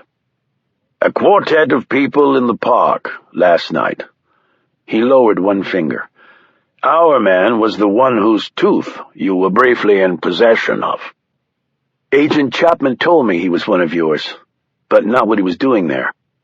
No elaborate explanation. He'd been assigned to patrol the park when the old walk-through plan was still in place. When the PM turned his ankle, we simply left him there to provide a wider berth of security. McElroy held the 3 fingers up even higher. But the bloody thing is, Oliver, the bloody thing is my counterparts over here can tell me absolutely nothing about the other 3. I saw the video feed. One of them is dead. Not particularly helpful. Then there's the man and the woman. Perhaps they were just there by coincidence, but perhaps not. In either case, I need to know for certain. Why were there any people in the park last night? My experience has been that when you have state dinners with guests at Blair, the park is normally cordoned off. Good question. Happen to have asked it myself. Have you found an answer? Because I haven't. No, at least not a satisfactory one. No immediate threats against the PM? Nothing particularly credible. What line will you be taking then? Remove him from the threat. McElroy checked his watch. The PM should be wheels down at Heathrow in 20 minutes, in fact. And after that? McElroy noticed a fleck of dandruff on the shoulder and brushed it away like he might an unappealing conclusion. We can't leave it, Oliver. It happened on American soil, so our reach is limited, but we really can't leave it. Awful sort of precedent if we do. Can't have folks taking potshots at RPM without any consequences. If he was the target. Have to assume he was until facts prove otherwise. Stone looked over at Chapman and then back at his old acquaintance. Agent Chapman seems well capable. Yes, she is. Otherwise she wouldn't be here. But I believe she will be infinitely more capable with you at her side. Stone was already shaking his head. My plate is full. Yes, your little trip to NIC. I understand Riley Weaver is marking his territory in an extraordinary clip over there. He'll make mistakes, of course, and let's just hope not too many people die when he does. And the FBI wants a piece of you, I understand. Popular gent, added Chapman. McElroy and Stone exchanged a knowing gaze. McElroy said, I'm not sure popular would be my first choice as a description. Short leash, Oliver? Could be. Stone gave the older man a lengthy gaze. I wonder if he knows about my meeting with the president, about me going back in. Stone had no reason to think that McElroy wished him any ill will, but in this business simply saving someone's life did not ensure a permanent allegiance. And Stone was also quite certain that the PM, and hence James McElroy, would sacrifice him if requested to do so by the Americans. And then something else occurred to Stone. That's why I'm here. McElroy was told to deliver the message directly to me from the president. He decided to verify the speculation. I already have an assignment. I'm supposed to leave tomorrow, in fact. Yes, well, plans are fluid, aren't they? One has to account for recent events. Does one? A new arrangement is possible because of what happened in the park, McElroy said bluntly. Why? Simply because I was there? Partly. Plus, in the circles in question, I'm not without influence. And I thought you could be better deployed here than in more southern parts of this hemisphere. So he does know about the Russians and the Mexican pipeline, Stone thought. You became my advocate? That's dangerous. So was Iran in 1977. Didn't stop you, did it? My job. You owe me nothing. Actually, you're not telling the truth. Stone cocked his head slightly. McElroy continued, I did some investigation afterwards. You had already been authorized to return home. In fact, you were technically off duty. The actual team that was supposed to come to my aid were ambushed en route, killed to a man. Why do I think I'm not telling you anything you didn't already know? With this observation, Chapman eyed Stone with even deeper interest. You were in trouble. I was there. You would have done the same for me. Not, I'm afraid, with the same successful results. He added quickly, not for lack of will, but I could never shoot that straight. So just give me the basic outline. You investigate, you succeed, then... McElroy shrugged. What you were promised before will remain unchanged. And if I don't succeed? McElroy said nothing. Okay, said Stone. Okay, you'll do it? Yes. Excellent. So, how is this all going to play out? Asked Stone. I've been on the outside a long time. You don't just jump back in. I pull some professional strings with the PM's blessing. He and your president are wonderful friends. They golf. They go to war together. You know how that is. So you're saying? I'm saying that they decided it would be spot-on brilliant for you and Mary here to poke around a bit on this. Just so we're clear, I'm not what I once was. McElroy studied his old friend. Some remember you only for your extraordinary feats of physicality, for the aim that never missed, the courage that never wavered. But I also remember you as one of the cagiest operatives that ever wore the stars and stripes. Many tried to get you, some close to home, but no one ever succeeded. I'd say you were just what the doctor ordered, and I think it would be personally beneficial for you too, and not just for the obvious reasons. So keep my enemies closer. Friends and enemies closer, corrected McElroy. Stone looked at Chapman. How do you feel about this? She said flippantly, My boss has spoken, and I play by house rules. That's not what I asked you, he said sharply. Chapman lost her playful look. I need to find out who wanted my PM dead, and if you can help me do that, I'll go the last mile with you. Well put, McElroy said as he rose, clutching the armchair for support. I can't tell you what a pleasure it is to have seen you again. It has really done my old heart good. One thing. Weaver showed me the video feed of the park surveillance. Unfortunately, it cut off after the explosion. Went to static. Did it now? McElroy peered at Chapman. Mary, perhaps you can provide Oliver with the full video. I thought there might be more. McElroy smiled. There's always more. Stone's mouth edged upward. Been back to Iran? McElroy smiled. I wouldn't dream of it unless you went with me. Mary will provide you with our files to date. Good luck. A few seconds later, he disappeared into an interior room. leaving Chapman and Stone alone. "I need a ride back to my place," he said. And then? "And then we'll go over your files." Okay, but we may be running out of time. Oh, there's no question about it. We are running out of time.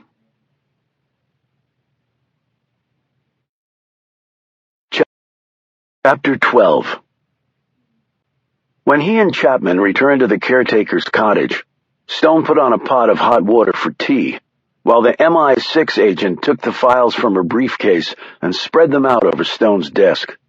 She also loaded a DVD into her laptop. With a frown, she said, "You know, I would prefer to meet in a more secure place. These files are all classified." Stone looked up from the stove and said cheerfully, "Not to worry. I don't have any security clearances, so as soon as I look at them, they'll be immediately declassified." "Bloody hell," murmured Chapman. Teacups in hand, they sat at the desk and began to go over the documents and reports. Stone's gaze flew swiftly over the papers and photos, his agile and experienced mind separating the important from the trivial.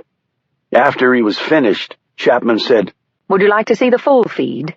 He nodded. "I'm wondering why I was shown the edited version at NIC. "Don't ask me. It's your bloke's doing, not mine." I'm also wondering if the edited version is the only one they have." To this, Chapman simply stared stoically at the screen. They watched the feed. It was picture only, no audio. After the explosion happened, the feed went to static, but only for a second, as though the detonation had momentarily disabled the electronic surveillance's signals. When the video resumed, Stone saw the remainder of the feed. Flames and white smoke covered Jackson's statue, or where it used to be. The fence and cannons have also been flung away like feathers. It was a miracle no one had been killed. Luckily, at that time of night, the park had been nearly deserted, and the security teams typically kept the perimeter of the park.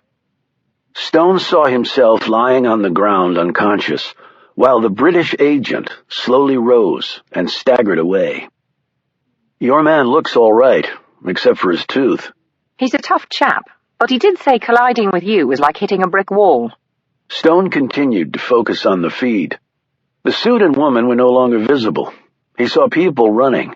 The security bollards on Pennsylvania retracted into the street, and police cars and Secret Service vans raced off. Blair House was quickly sealed off. "Can you show me the last 30 seconds again?" She hit a couple keystrokes, and Stone watched the explosion happen again. He sat back, puzzled. "What's the problem?" said Chapman, as she stopped the video. "Can you slow it down even more?" "I'll try." She worked some keystrokes. "This is the best I can do, I'm afraid." They watched it again with everything in ultra-slow motion. Stone followed the path of the jogger as he passed by a pair of uniformed Secret Service officers and a canine before entering the park. "Fat chap to be in trainers. Doesn't look like a runner, does he?" "People who wear jogging suits aren't always runners. He might have just been out for a walk." "If you say so." "Bomb could have been on that iPod." Chapman nodded. "I was thinking the same thing, C4 or Semtex, or something even more powerful. If so, there will be evidence of that in the debris field." "Yes and no. Yes, the iPod will be blown apart, but it would be regardless of whether it was part of an explosive device or not." "But they'll be able to tell, from scorching marks, from the deformity angles of the parts, outward as opposed to inward, and so on." Stone turned to her. "You know about explosives?" "Another reason they sent for me. I spent 3 years chasing some nasty Irishmen who didn't believe the IRA had actually signed a peace treaty. They liked to make things go boom. Learned a lot." "I'm sure." Stone looked back at the screen. He dove into the planting hole. "And the explosion happened a few seconds later. Maybe a suicide bomber, then." Stone looked skeptical. Who kills only himself by diving in a hole? "So what do you think the lay of the land is, then?" He looked at her curiously. "Lay of what land?" "Your land of too many bloody American agencies. I've only been on this case less than a day, and already I feel claustrophobic." "Ever heard of Hell's Corner?" Chapman shook her head. Stone leaned forward and tapped the frozen screen, which showed Lafayette Park, "This is Hell's Corner," he said. "Pennsylvania Avenue, the actual street, belongs to the D.C. Metro cops. The sidewalks around Lafayette Park are the Secret Service's turf, and the park itself comes under the jurisdiction of the park police. Secret Service agents are actually taught to grab a person of interest from the street or park, carry him to the sidewalk, and then arrest him there to prevent a pissing contest over jurisdiction." Okay. "Hell's Corner," he said again. "The feds and cops hate it, but they all have to dance to the same song. The explosion is a case in point. The park police will control the scene, but the FBI and the ATF, because an explosive was involved, will control the investigation. And Homeland Security, Secret Service, NIC, and CIA will be hovering like vultures." Chapman took a sip of tea. So what now?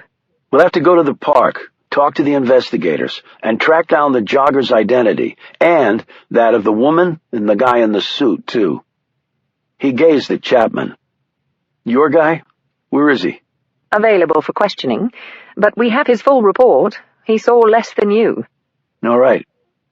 She reached for her jacket. So, on to the park? "Yes."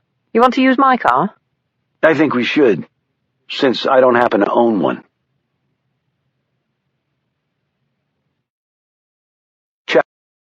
Chapter 13.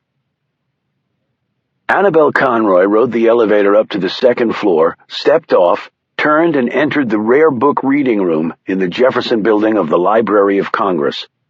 She surveyed the large room and spotted Caleb Shaw at his desk in the back. She caught his eye, and he quickly came forward. "Annabelle, what are you doing here?" Can you take a break? I've got Reuben and Harry Finn out front. We want to talk. "About what?" What do you think? Oliver. Those guys took him from the hospital, and we haven't seen or heard from him since. "If anyone can take care of himself, it's Oliver." But he might need our help. "All right, give me a minute." As they rode down in the elevator, Caleb said, "This has been quite an exciting day for me." Why's that? "We just got an F. Scott, and not just any F. Scott. The F. Scott." The F. Scott what? Caleb gazed at her in horror. "F. Scott Fitzgerald, one of the greatest American writers of all time." He sputtered, "My God, Annabelle, where have you been all these years?" Nowhere near a library, I guess. "The book is The Great Gatsby, arguably his greatest achievement, and certainly his most well-known work. And it's not just any Great Gatsby, of which we have several. It's a first edition, first state, of course. But it has the very rare, scarcely obtainable dust jacket cover." Annabelle looked at him blankly. "You know, the one with the haunting pair of female eyes? It is one of the most uniquely famous covers in classic literature. You see, the cover was actually conceived before Fitzgerald finished writing the book. He loved it so much he wrote a scene in the novel that included that image." Very interesting, said Annabelle politely. But her tone actually showed little interest. She had once shared a van with Caleb for nearly 2 days, during which he had regaled her nearly non-stop with literary scuttlebutt. She had never really recovered from the onslaught. They got off the elevator and walked toward the exit. Caleb continued, "And that's not the best part. The best part is that it's Zelda's copy. The provenance is absolutely certain." Who's Zelda? "Who's Zelda?"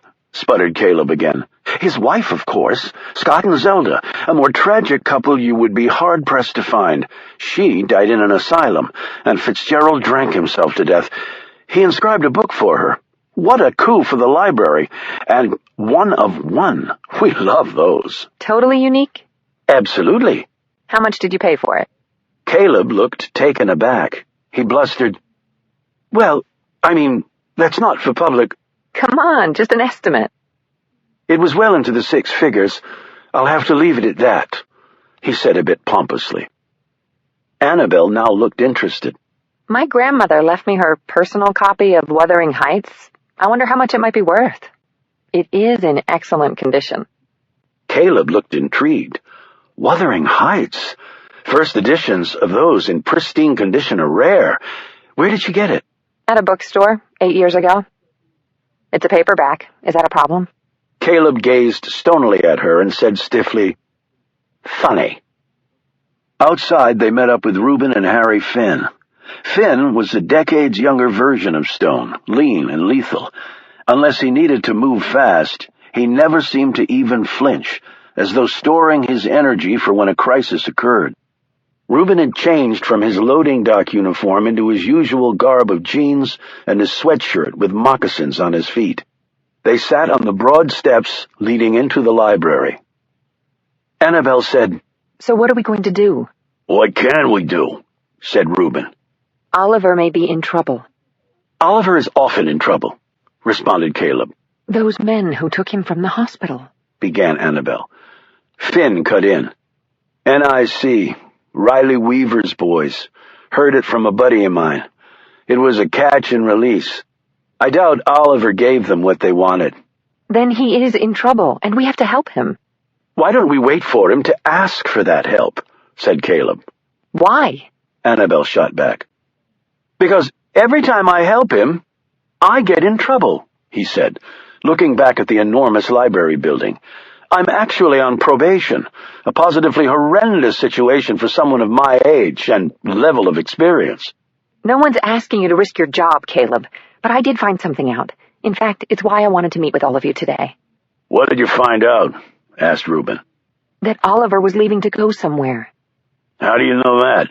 "I found a packed bag in his cottage, along with several books written in what I think is Russian." "You mean you broke into his cottage and found it?" said Caleb heatedly. "You have absolutely no respect for property rights, Annabelle Conroy. None. It's outrageous. It really is." She slipped a book from her pocket and showed it to the librarian. "Yes, it is Russian," said Caleb, as he glanced at the title. He looked more closely at the title. "It's a book on Russian politics, but it's decades old. Why in the world would he be taking that with him?" "Maybe he was going to Russia and he needed to bone up on his language skills," suggested Finn.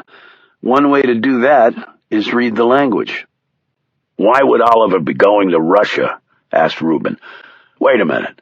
How would he even get there? He doesn't have a passport. He doesn't have any idea at all, not to mention money for the trip." "There could only be one way he could go." "You mean on behalf of the U.S. government?" replied Finn. "Yes." "On behalf of the government," exclaimed Caleb. "He doesn't work for the government. At least not anymore." "Maybe that status has changed. I mean, they offered the man the Medal of Honor." Reuben mused. "Oliver going back inside. After all these years, I can't believe it." "And after all they did to him," added Finn quietly. "Why would he do that?" asked Caleb. "If there's one thing we know about Oliver, is that he really doesn't trust the government." "Maybe he really didn't have a choice," said Finn. "But it's not like he's 20 anymore. He was almost killed last night. If he goes to Russia, he may never come back." Reuben said, "He may be older, but he's also wiser. I wouldn't discount how much he has left in the tank." "He almost died in that prison in Devine, Reuben. And Milton did die," she added with brutal frankness. Reuben, who'd been very close to Milton Farb, glanced down at his hands. "Maybe we're all too old for this shit anymore." Finn said, "So how do you want to play this with Oliver? We all know he won't ask for help, not after what happened in Devine." Caleb said, "That's right. He'll do nothing that puts us in any danger." "Then maybe we don't wait for him to ask for our help. Maybe we just become proactive." "Meaning what exactly?" asked Reuben. "Not spy on him." "No, but we can show a united front and tell him what we think." "I'm not sure that's a great idea," Reuben said. Annabelle stood. "Fine. If you guys want to wait for his death notice, great. I'm not." She turned and walked off. "Annabelle!" Reuben called after her. She never turned around. "She's very stubborn," grumbled Caleb. "Like most women. It's probably why I never got married." Reuben glowered at him. "Oh, I think there were a few other reasons for that, Caleb." Chapter 14.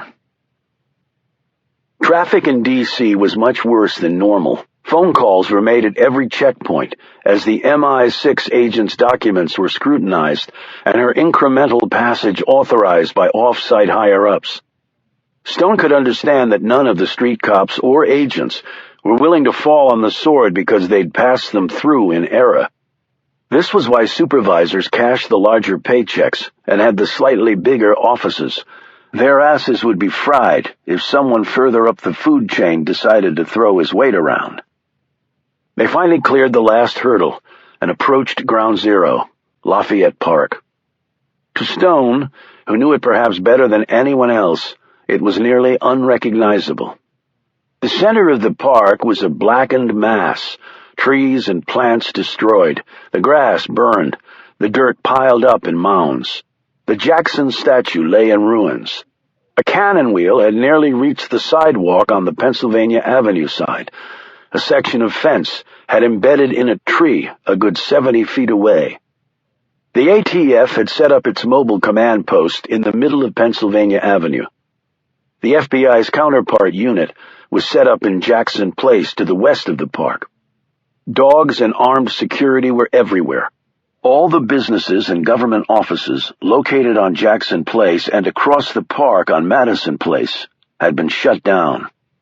While the park looked like a cops' convention, the people in uniform were still outnumbered by the swarm of suits. Stone and Chapman passed by a large alcohol, tobacco, and firearms National Response Team, or NRT truck. Stone knew that there were only 3 NRT vehicles in existence. The NRT members constituted the best bomb experts in the country and could go into any scenario and within a couple days tell what had gone boom and how. Stone caught sight of some techs in hazmat suits parsing through the explosion site. He also eyed people in hermetic gear who looked like surgeons preparing for the OR.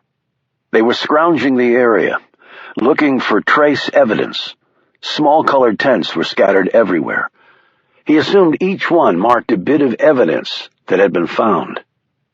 The men in some of the suits clearly represented the FBI. This was not a guess, since they were also wearing their FBI windbreakers. Other jacket and ties beyond that inner circle were members of the Secret Service, this given away by their earbuds and dour expressions as these outsiders trod their turf. Stone and Chapman walked toward the group of FBI agents. However, before they reached the circle of investigators, a tall man intercepted them. "Mr. Stone?" Stone eyed him. "Yes?" "I need you to come with me, sir." "Where?" The man pointed directly across the street. "The White House? Why?" "I believe you know Special Agent Alex Ford. He's waiting there for you." Stone gazed at Chapman. "She's with me." The man looked at her. "Agent Chapman?" She nodded. "ID, please." She produced it. "Let's go." They were escorted through the front gates, although Chapman had to surrender her gun. "I want it back," she said to the confiscating officer. "in the exact same condition. I'm very partial to that weapon." "Yes, ma'am," responded the man politely. They passed by a backhoe and a crew of men in green and khaki uniforms who were removing the stump of a tree inside the White House grounds. One of the men winked at Chapman. She scowled in response. As they entered the building and were led down the hall, Chapman whispered, "So, this is the White House, eh?" "Never been here?" Stone asked. "No, you?" Stone didn't answer. At that moment, Alex Ford stepped from a doorway and joined them. He nodded to the agent escort. "Chuck, I've got it, thanks." "Okay, Alex." Chuck broke off and headed back the way they had come. Stone made introductions and then said, "Why are we here?" "I understand you met with Sir James McElroy earlier," said Alex. "Sir? He didn't tell me he'd been knighted." "Didn't really want it. But you don't turn down the Queen now, do you?" Stone said, "Yes, I met with him. Just so you know, the decision for you to come back inside has not been very popular with certain other agencies." "Including yours?" "And including some other folks here." "Who are we meeting with?" "Chief of Staff and the VP." "I'm impressed." I think the VP is there to give it a bit more gravitas. Have they been fully briefed? Don't know. Above my pay grade. They arrived at a door. Alex knocked. Enter, a voice said. Ready? Said Alex, and Stone nodded. Chapman adjusted her cuffs and whipped back a stray bit of hair. She muttered, What the hell have I got myself into? I was thinking the same thing, commented Stone.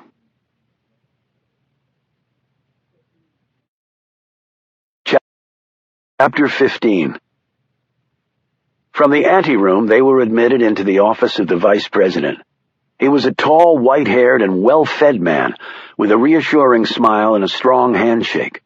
No doubt built up over thousands of campaign stops.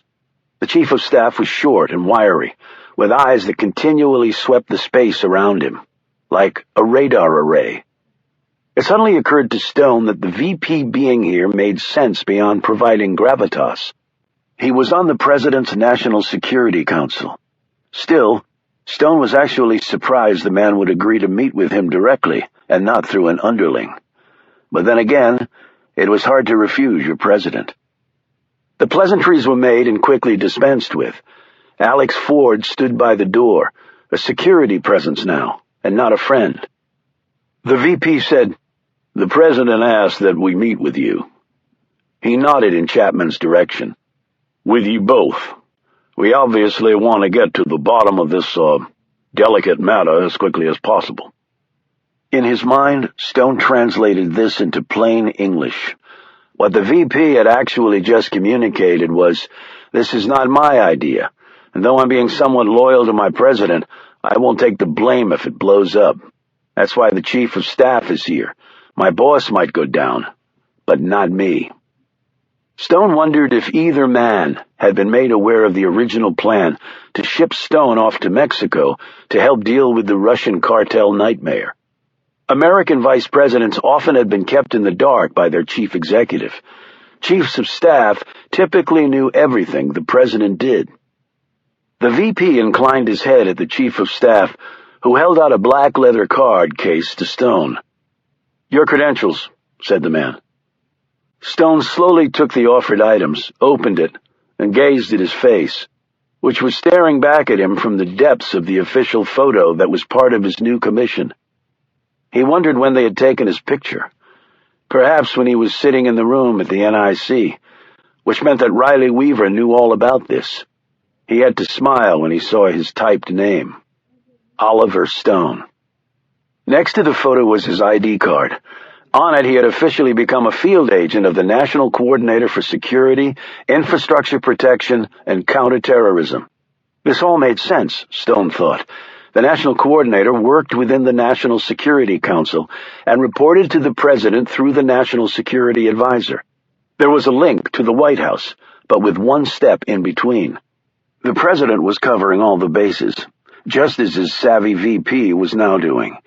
He flipped to the next sleeve in the case, and there was his shiny badge with the agency insignia. He said, Interesting choice of agencies. The VP smiled his winning and inscrutable smile. Yes, isn't it? Yet Stone had managed to read 1,000 such inscrutable faces, and the VP was no exception. He believes this is all insane, and he's probably right. The Chief of Staff added, It carries the same weight as DHS and the FBI, if not a bit more, actually. There are a few doors that won't open, and most of them are in this building. Well then, let's hope I won't have to try to open any doors here, thought Stone. He said to the Chief of Staff, You serve at his pleasure. Before the startled man could say anything, Stone turned to the VP, And you obviously trust your running mate's judgment, or at least hope he's not making a serious miscalculation by conferring this authority on me. Both men looked at Stone in a different light. The VP nodded. He's a good man, so I hope that his trust is justified when this is all said and done. I assume you feel the same way. Stone pocketed his new credentials without answering. The Chief of Staff said, You will be sworn in after this meeting by a representative from the National Coordinator's office. Thus you will also have arresting authority. You are also entitled to a sidearm, if you so choose," he added in a dubious tone. It was clear the Chief of Staff, too, thought it was madness to be handing over this much authority to a man like him. Stone briefly wondered how long the Chief of Staff had argued with the President over this decision before the latter had won out. Stone glanced at Chapman. "My friend from MI6 here has a very nice Walther PPK. I think that will do for now." "All right." The VP rose, signaling an end to the meeting. Stone knew that his working hours were measured in 15-minute increments, and that he had added incentive to have this particular encounter over. "Wait much longer, and the smell of all this might permanently attach to you, sir." They all shook hands. The VP said, "Good luck, Agent Stone." As they followed Alex back down the hall, Chapman said wryly, Hell, if I knew it was this easy to become an American agent, I would have come over here a long time ago. "It did go a bit too smoothly," said Stone, as he eyed Alex. The Secret Service agent said, "Things have changed in the last 15 years. We've got more contractors walking around with guns and badges than you can imagine. Both in-force protection and overseas military campaigns, and right here at home. Just the nature of the beast." Out of Chapman's earshot, he added, "Look, you need to understand that people know John Carr is back. I'm aware of that. You have a lot of secrets, Oliver, too many for some." "Yes, that had occurred to me too." "You don't need to do this." "Yes, actually I do." "Why?" demanded Alex. "For a number of reasons." Looking highly disgruntled, Alex said nothing. Stone said, "After we finish here, we're going back over to the park. Can you come with us?" Alex shook his head. "I'm on protection duty here, and like I told you before, I'm not allowed anywhere near this investigation. They've built a Chinese wall around this sucker for obvious reasons." Stone studied him. "Because someone believes there's a mole in the service?" The other man looked uncomfortable by this observation, but nodded. "I think it's a load of crap, but you have to cover all the bases." In another room of the White House, Stone was sworn in. Next, Chapman got her beloved gun back, and they left the White House. She and Stone headed to the park. Pretty nice to have the president of the only remaining superpower on your side. "Maybe." Am I ever going to hear the full story on that? "No, you're not."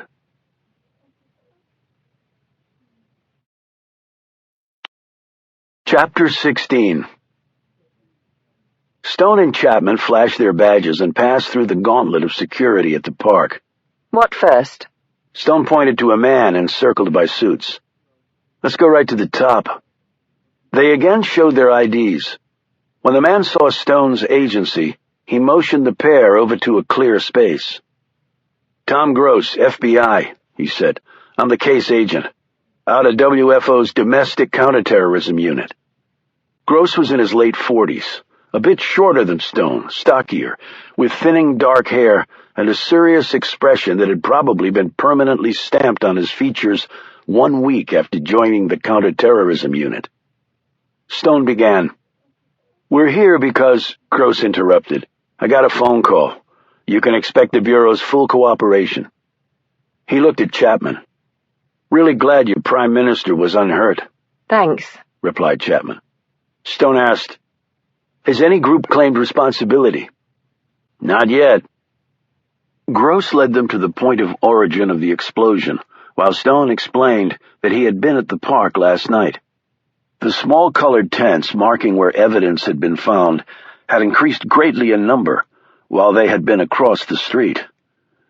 Gross said, "The media's been all over this thing, of course, even though we've kept them well back from the crime scene. Damn mess, really.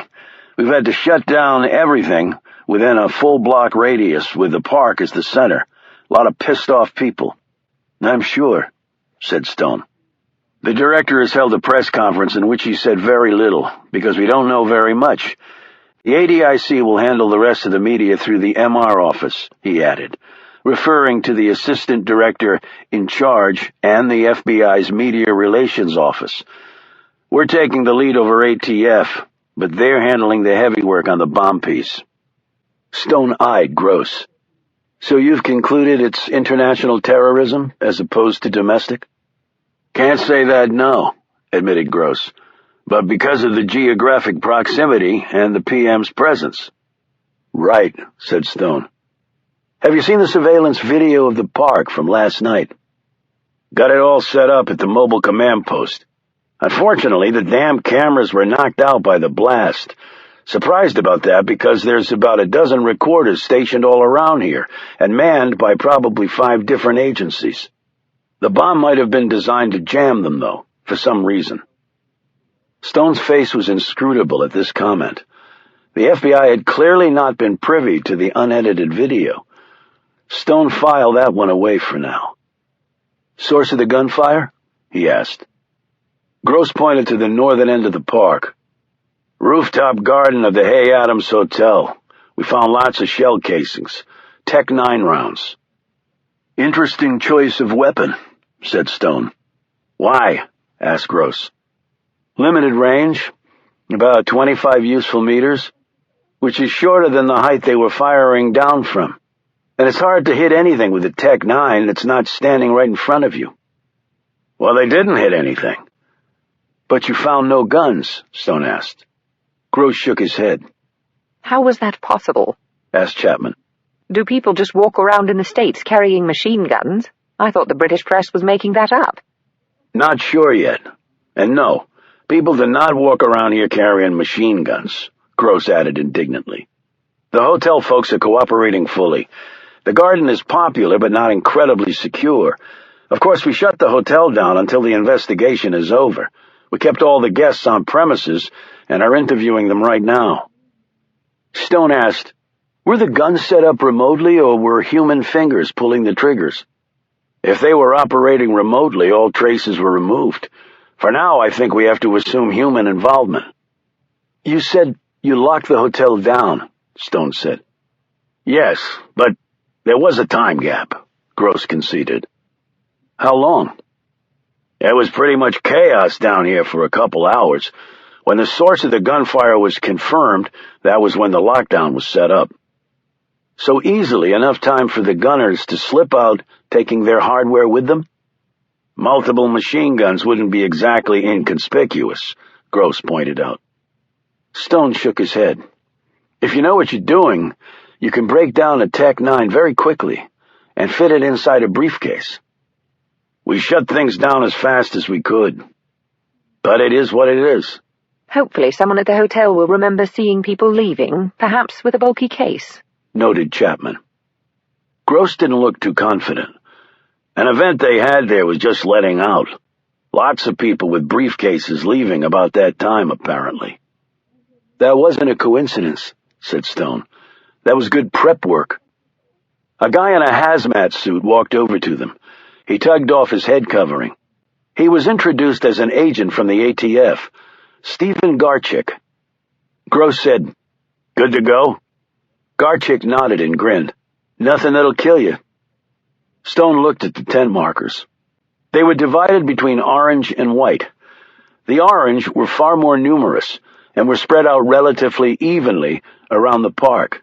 The white markers were almost all on the western side of the park.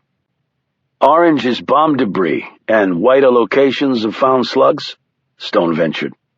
Garchick nodded approvingly.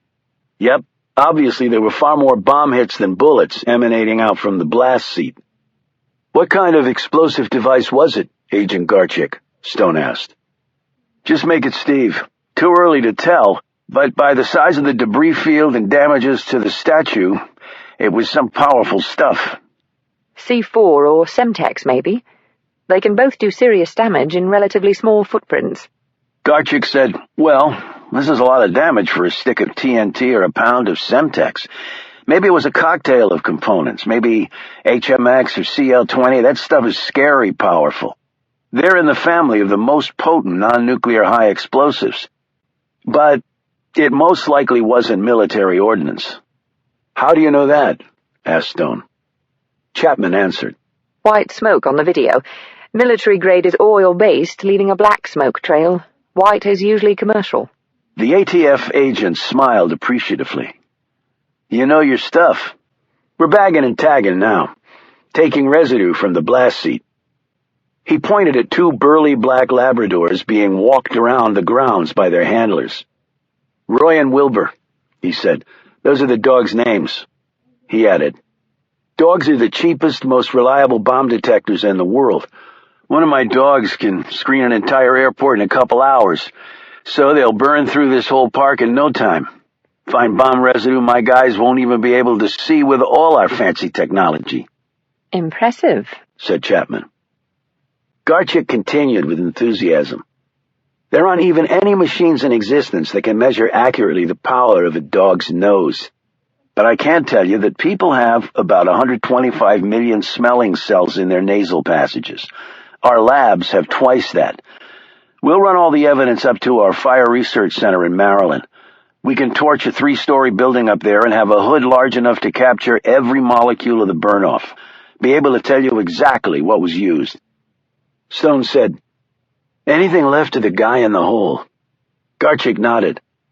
Bombs throw debris 360 degrees. We've pulled body parts out of tree canopies, off surrounding rooftops, 2-3 blocks away. Found a piece of a foot on the White House lawn, a partial index finger on the roof of St. John's Church, and then there was tissue, brain matter, the usual stuff. DNA field day. Guys on a database somewhere, we'll know soon enough. He nodded at the NRT truck. Of course, the first thing we did was shut down the area and send in our dogs. Secondary strikes, noted Chapman. Right. They've made that a fine art in Iraq and Afghanistan. Trigger off a bomb, everybody rushes in to help, and they pop the secondary strike to take out the first responders. But we found nothing. Garchik added in a proud tone, and our labs are exceptional.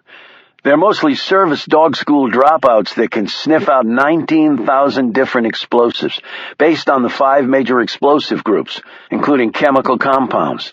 We train them with food. Labs are land sharks, do anything for food. They can never be fooled. Let me put it this way. Roy over there found a 4-inch square C4 block that was covered in dirty diapers and coffee, packed in Mylar bags and cement-lined crates, sealed in foam and locked in a storage room. And he did it in about 30 seconds. How is that possible?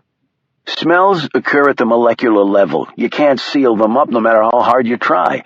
Plastics, metals, pretty much any container or cover-up method can't trap molecules because those materials are still permeable.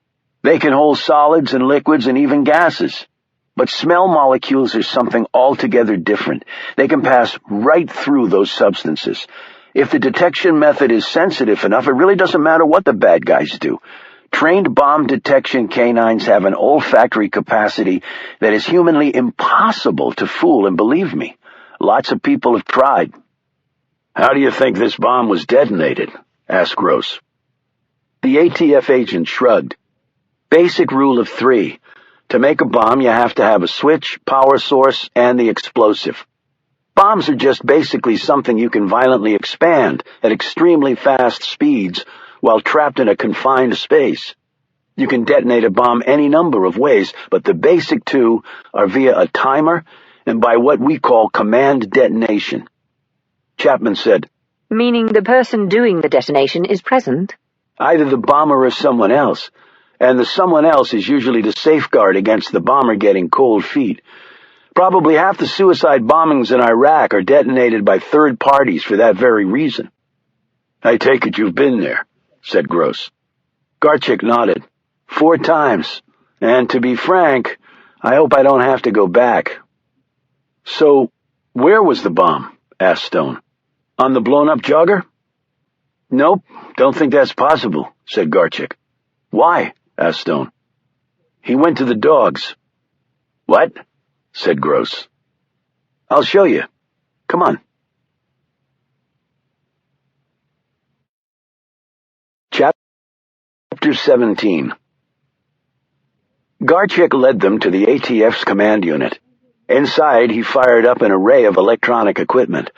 Moments later, they were watching some of the video feed from the night before.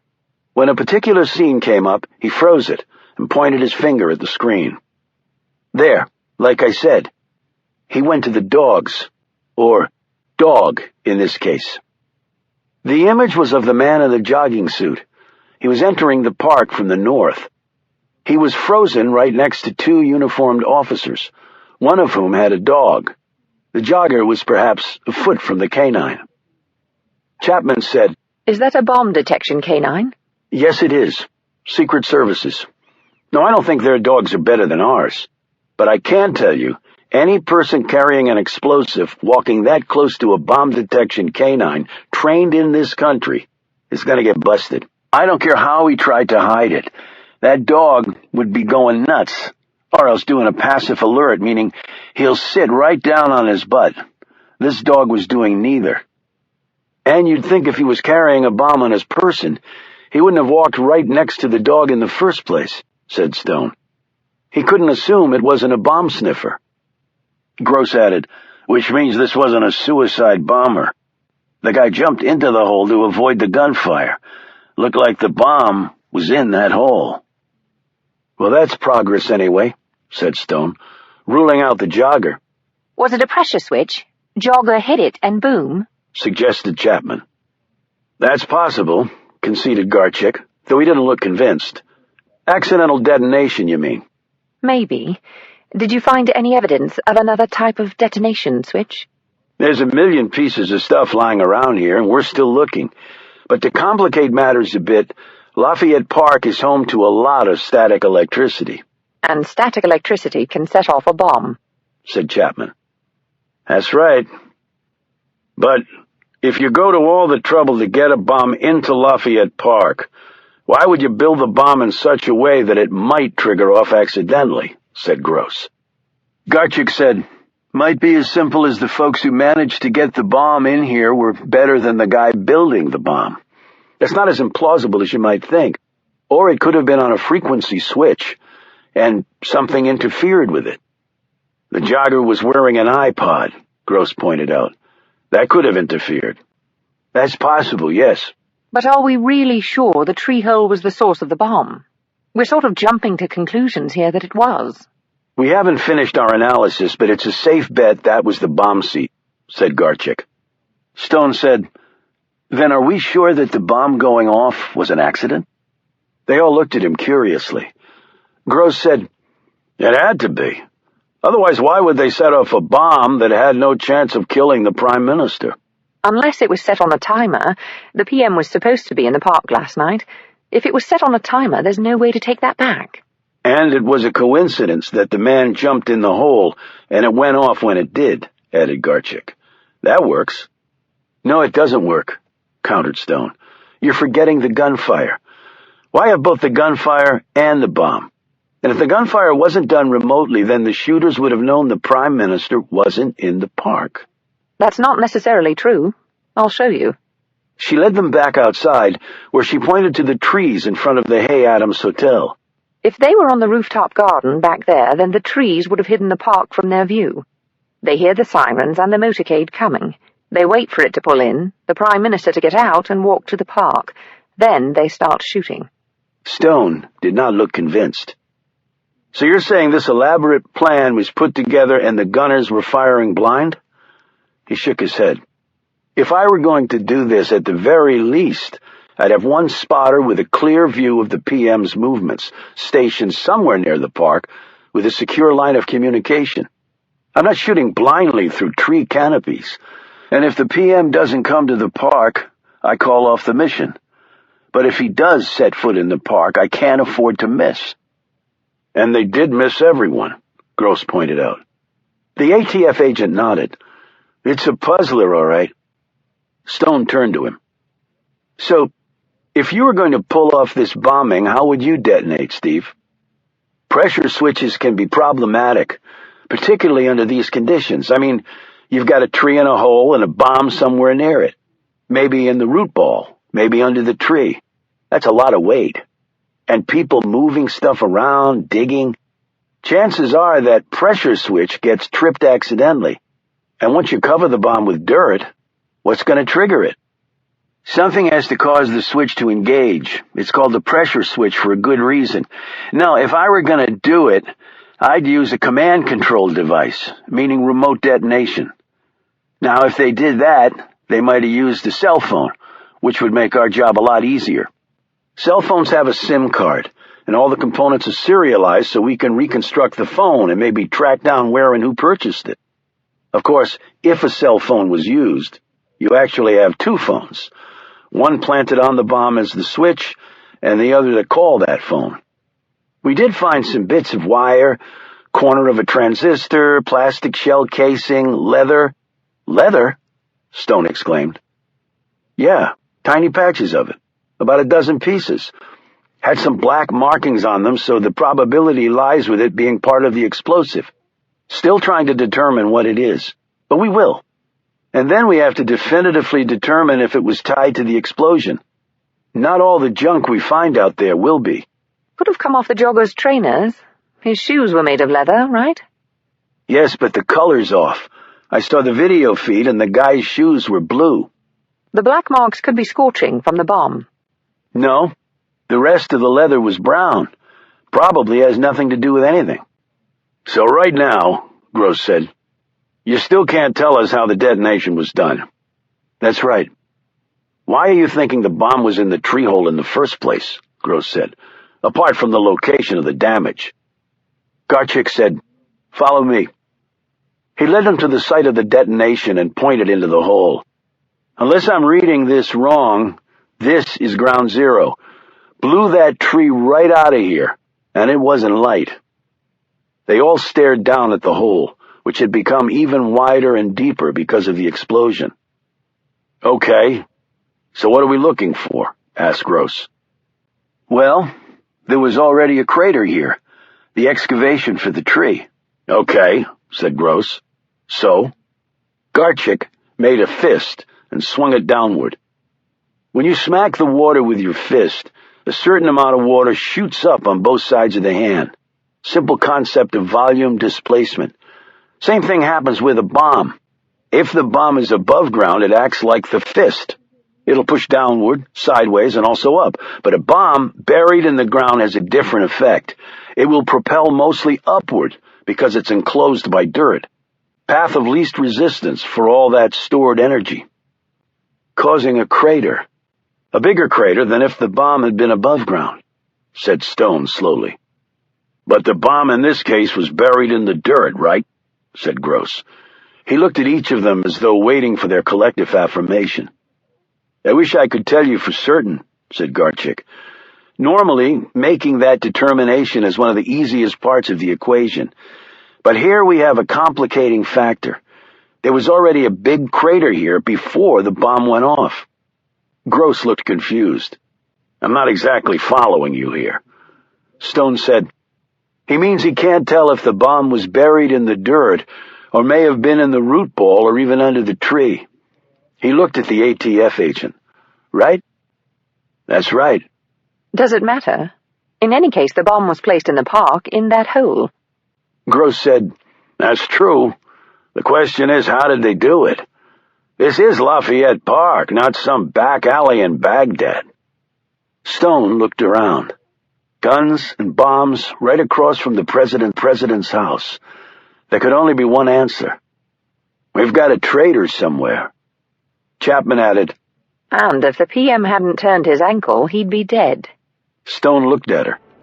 But more to the point, they got a bomb into Lafayette Park, across from the White House, the most heavily guarded piece of land in the world. How?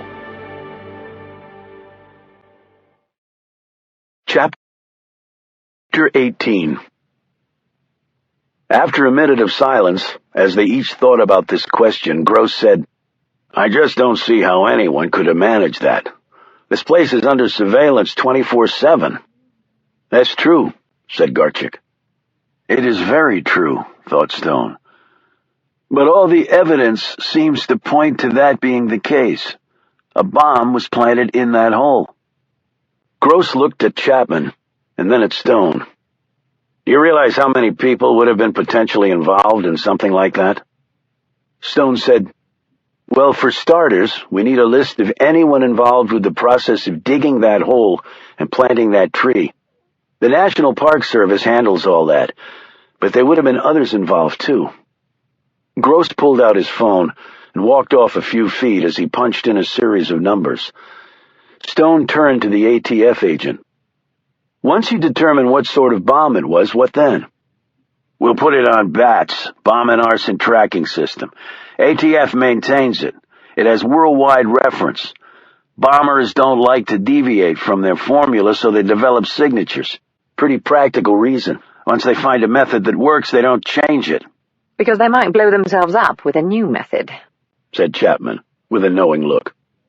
You got it. Bombers typically like to test out their stuff beforehand, and that's another way to catch them. Blowing stuff up in the woods and somebody reports them.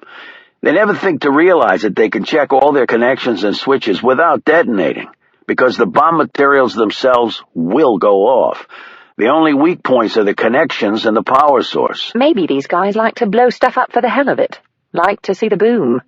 I do think that's part of it, replied Garchik. So anyway, we'll run it through BATS to see if the same signature appears on there. Then maybe we'll know who our bomber is.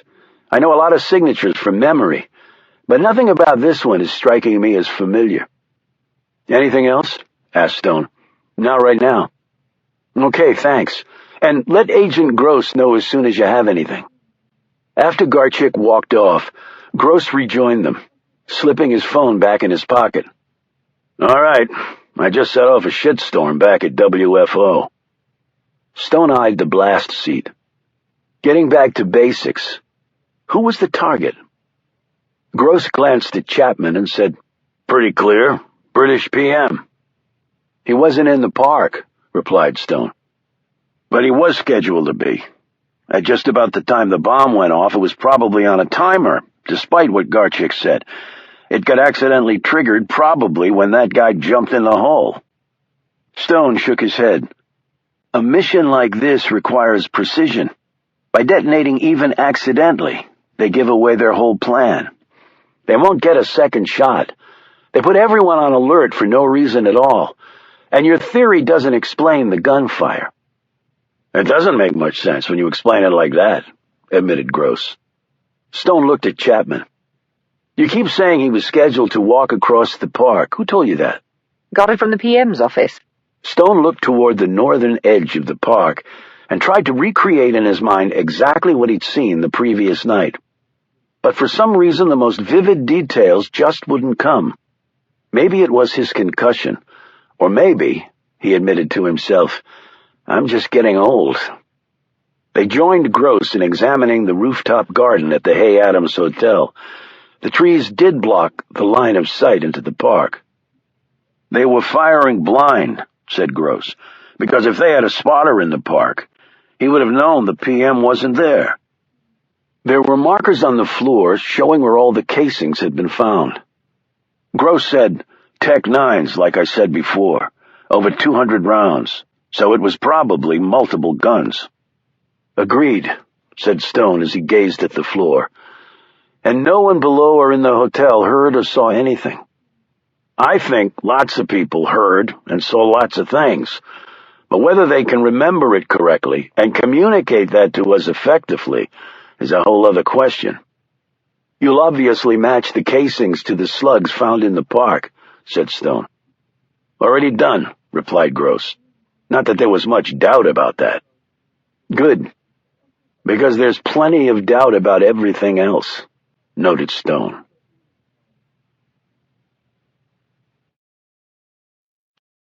Chapter 19. Later that night, Stone and Chapman drove back to Stone's cottage. When he opened the door, he glanced to his right when he saw her.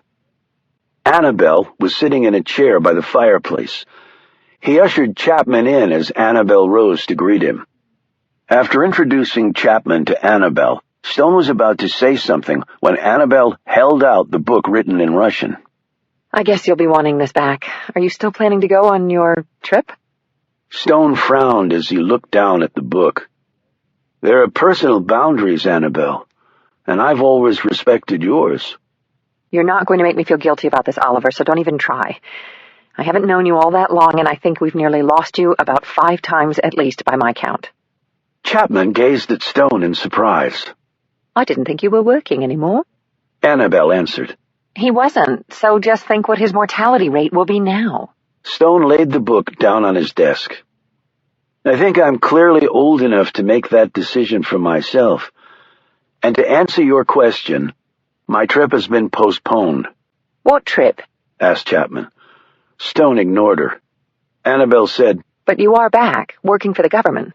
Like I said, I'm old enough to make that decision. Why, Oliver? Why would you, after all they did to you? Yeah, why, Oliver? I think we deserve an answer. They all turned to see Reuben Rhodes, Harry Finn, and Caleb Shaw at the door to the cottage. I feel like I'm at bloody Waterloo Station, muttered Chapman as the men came forward. Stone looked down. It's not easily explained. At least tell me you're not working this damn park explosion case, said Annabelle. That's exactly what he's doing. This came from Alex Ford as he walked into the cottage.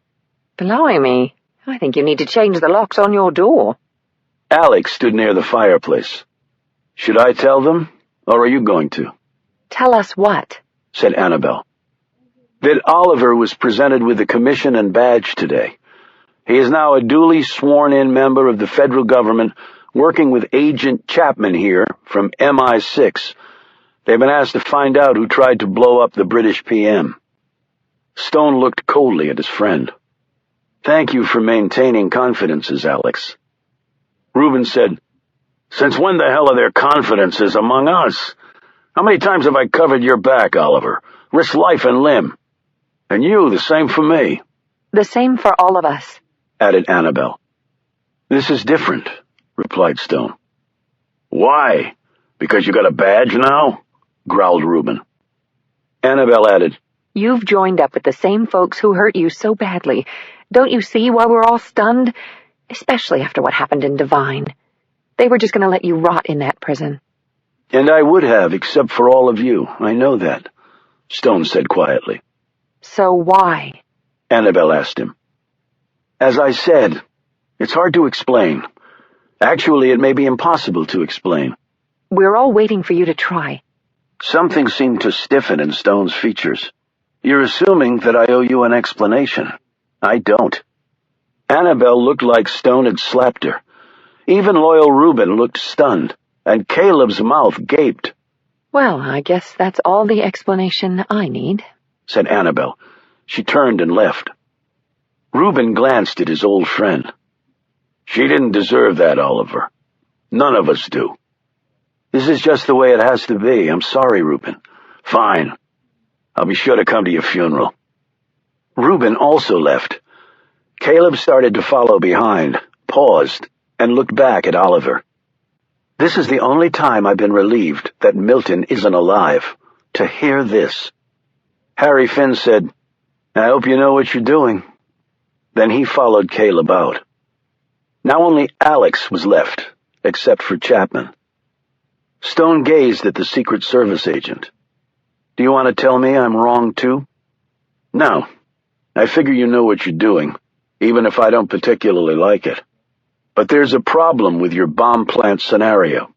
How do you know what our theory is? Asked Stone. I didn't think you were involved in the investigation. Technically, I'm not, but you still hear things. So what's wrong with our theory? The Secret Service canine unit did a sweep of the park earlier. When exactly? Asked Stone sharply. I'm not sure of the precise time, but you probably noticed a canine unit at the north end of the park. We did, on the video, said Stone. They don't bring the dogs out for their health. Would they typically cover the entire park? Asked Stone. Usually, with a dog it doesn't take that long. So the dog would have detected a bomb? That's sort of the point, answered Alex. Well, it's also sort of the point that a bloody bomb did go off in the park. I'm just telling you what I know. I guess I'll be going now. Alex, this is not how I wanted things to go down, said Stone. Yeah, but they did, didn't they? I hope you make it, Oliver. I really do. A moment later, he was gone. A few seconds later, they heard his car start. Nice group of mates you have. Seems like they really care about you. And I care about them. Who are they, really? Not important.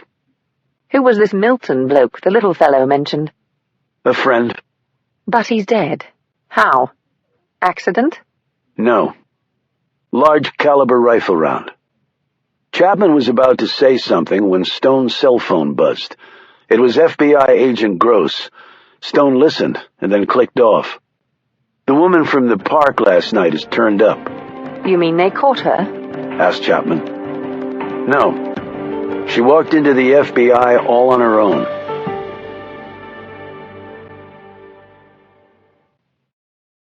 Chapter 20.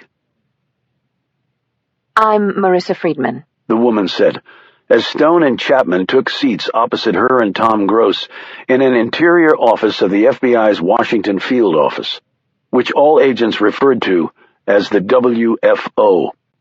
Stone took a few seconds to study her. In good light, and with only a few feet separating them, he decided she was closer to 30 than 40.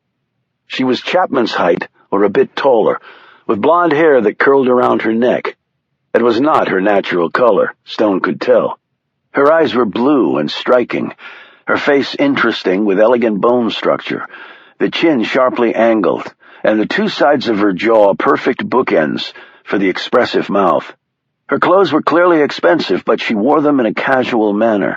Minimal jewelry and makeup completed the attractive package. Gross added, Miss Friedman voluntarily came in when she learned we were looking for anyone who was in the park last night. Friedman shook her head and looked troubled. I have to tell you, I was shocked at what happened. I'd just gotten to H Street when the gunfire started and then the explosion. She shivered uncontrollably. How did you find out the FBI was looking for you? A friend of mine saw an item on the news and phoned me. Stone looked at Gross, who said, In situations like this, we call in the media and ask for assistance in getting the word out. Usually very effective. Well, it certainly was in my case. In any event, you probably would have assumed the police would want to talk to you, said Stone. I guess so, yes. Although I don't have any experience in things like this. My home was broken into years ago. That's really the only contact I've ever had with the police. Can you tell us what you saw? Asked Gross. Smoke and people running and screaming. She looked at Stone and her voice shook. I've never been that frightened in my life. But before all that, you were sitting on one of the benches in the park, said Stone. Yes, that's right. Little late at night for that, wasn't it? Asked Stone. My office is located in a line of townhouses on the west side of the park. Jackson Place? Said Stone. Yes. Most of the offices there are linked to the White House, but I was able to snare one of them for my business through more luck than skill. I was working late. Left the office. The night was so nice I sat down and might have even dozed off. I don't usually do that, but I did last night. It was a long day and I was tired. And I know the park is about the best protected space in the city, so I felt very safe. She gave a hollow laugh. That turned out to be quite ironic. It really was bad timing all around. She added with another little shiver. Nice, relaxing time in the park that turned into a war zone. For a minute there, I thought I'd stumbled onto a movie set. Only the bullets and bomb were real, said Stone. Yes. What is your business? Asked Gross. She flashed a smile. In this town, that close to the White House, you're one of the two L's.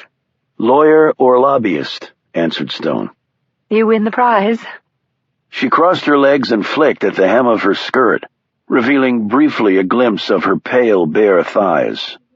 From the efficient way she did it, Stone deduced this was a tactic of hers during a meeting, at least a meeting with men. He glanced at Gross and saw that it had gotten his attention, too. When he looked at Chapman, she was just finishing rolling her eyes at this same act. Mars, Venus, thought Stone. So which are you? He asked Friedman. Lawyer or lobbyist? Both, actually. Gross cleared his throat. And who do you lobby on behalf of? Her gaze shifted to the FBI agent. Lobbyists are the most regulated beasts on Earth, so my client list is a matter of public record. But it has no relevance to last night. If I hadn't decided to sit on the bench instead of going right home, I wouldn't even be here. We still need to check, said Gross. Check away. It's all part of the public record. There's nothing particularly remarkable about them. The usual businesses, trade associations.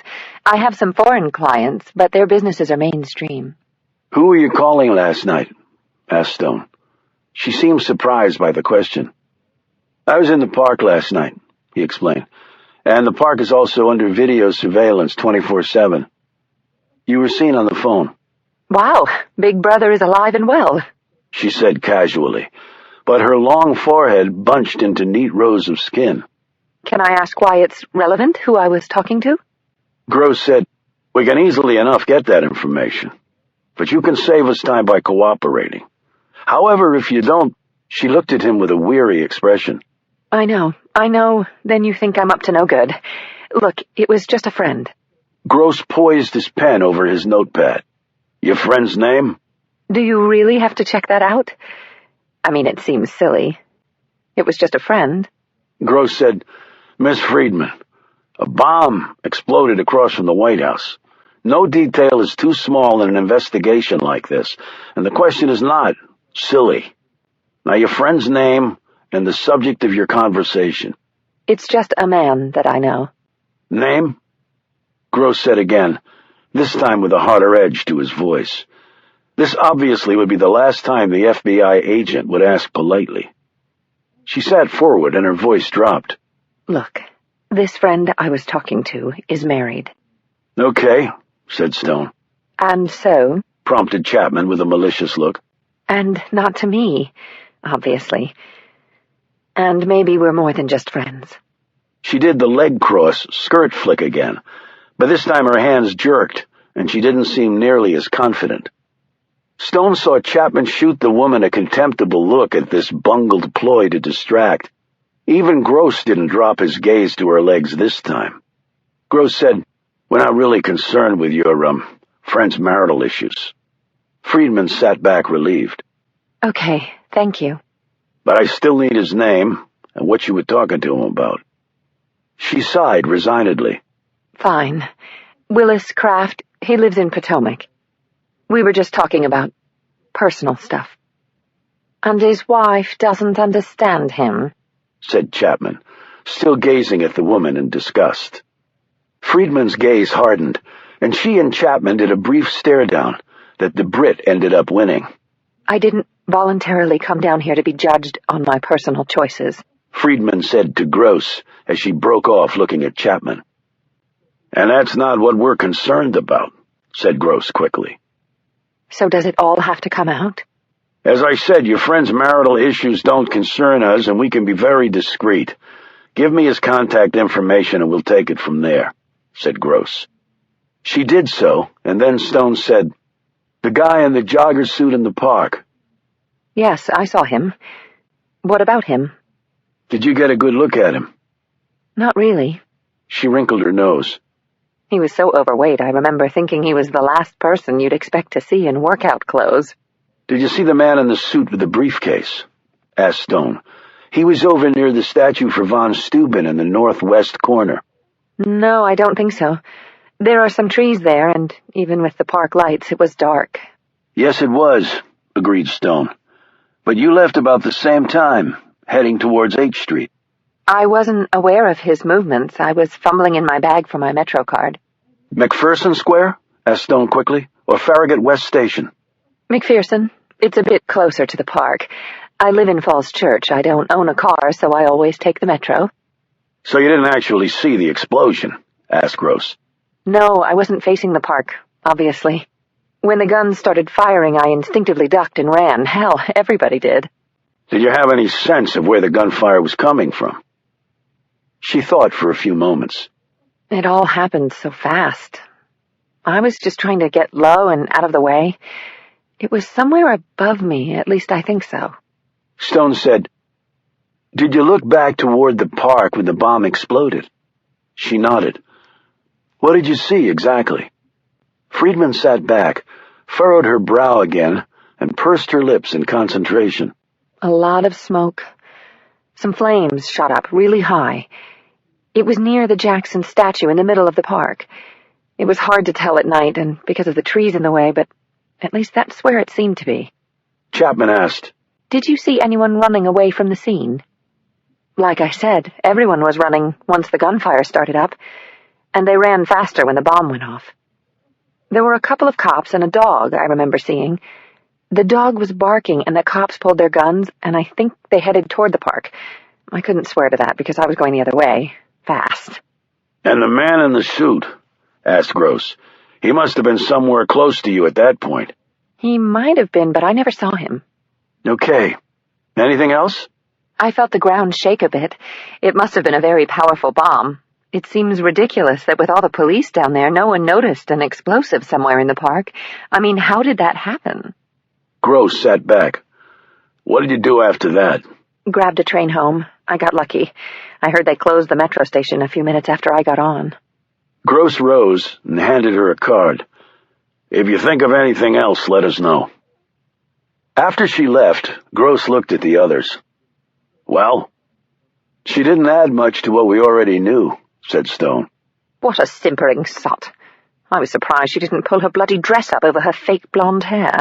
Stone ignored this barb and said, "Okay, we have gunfire that should have never happened, a bomb that shouldn't have gone off, and a target that wasn't even there."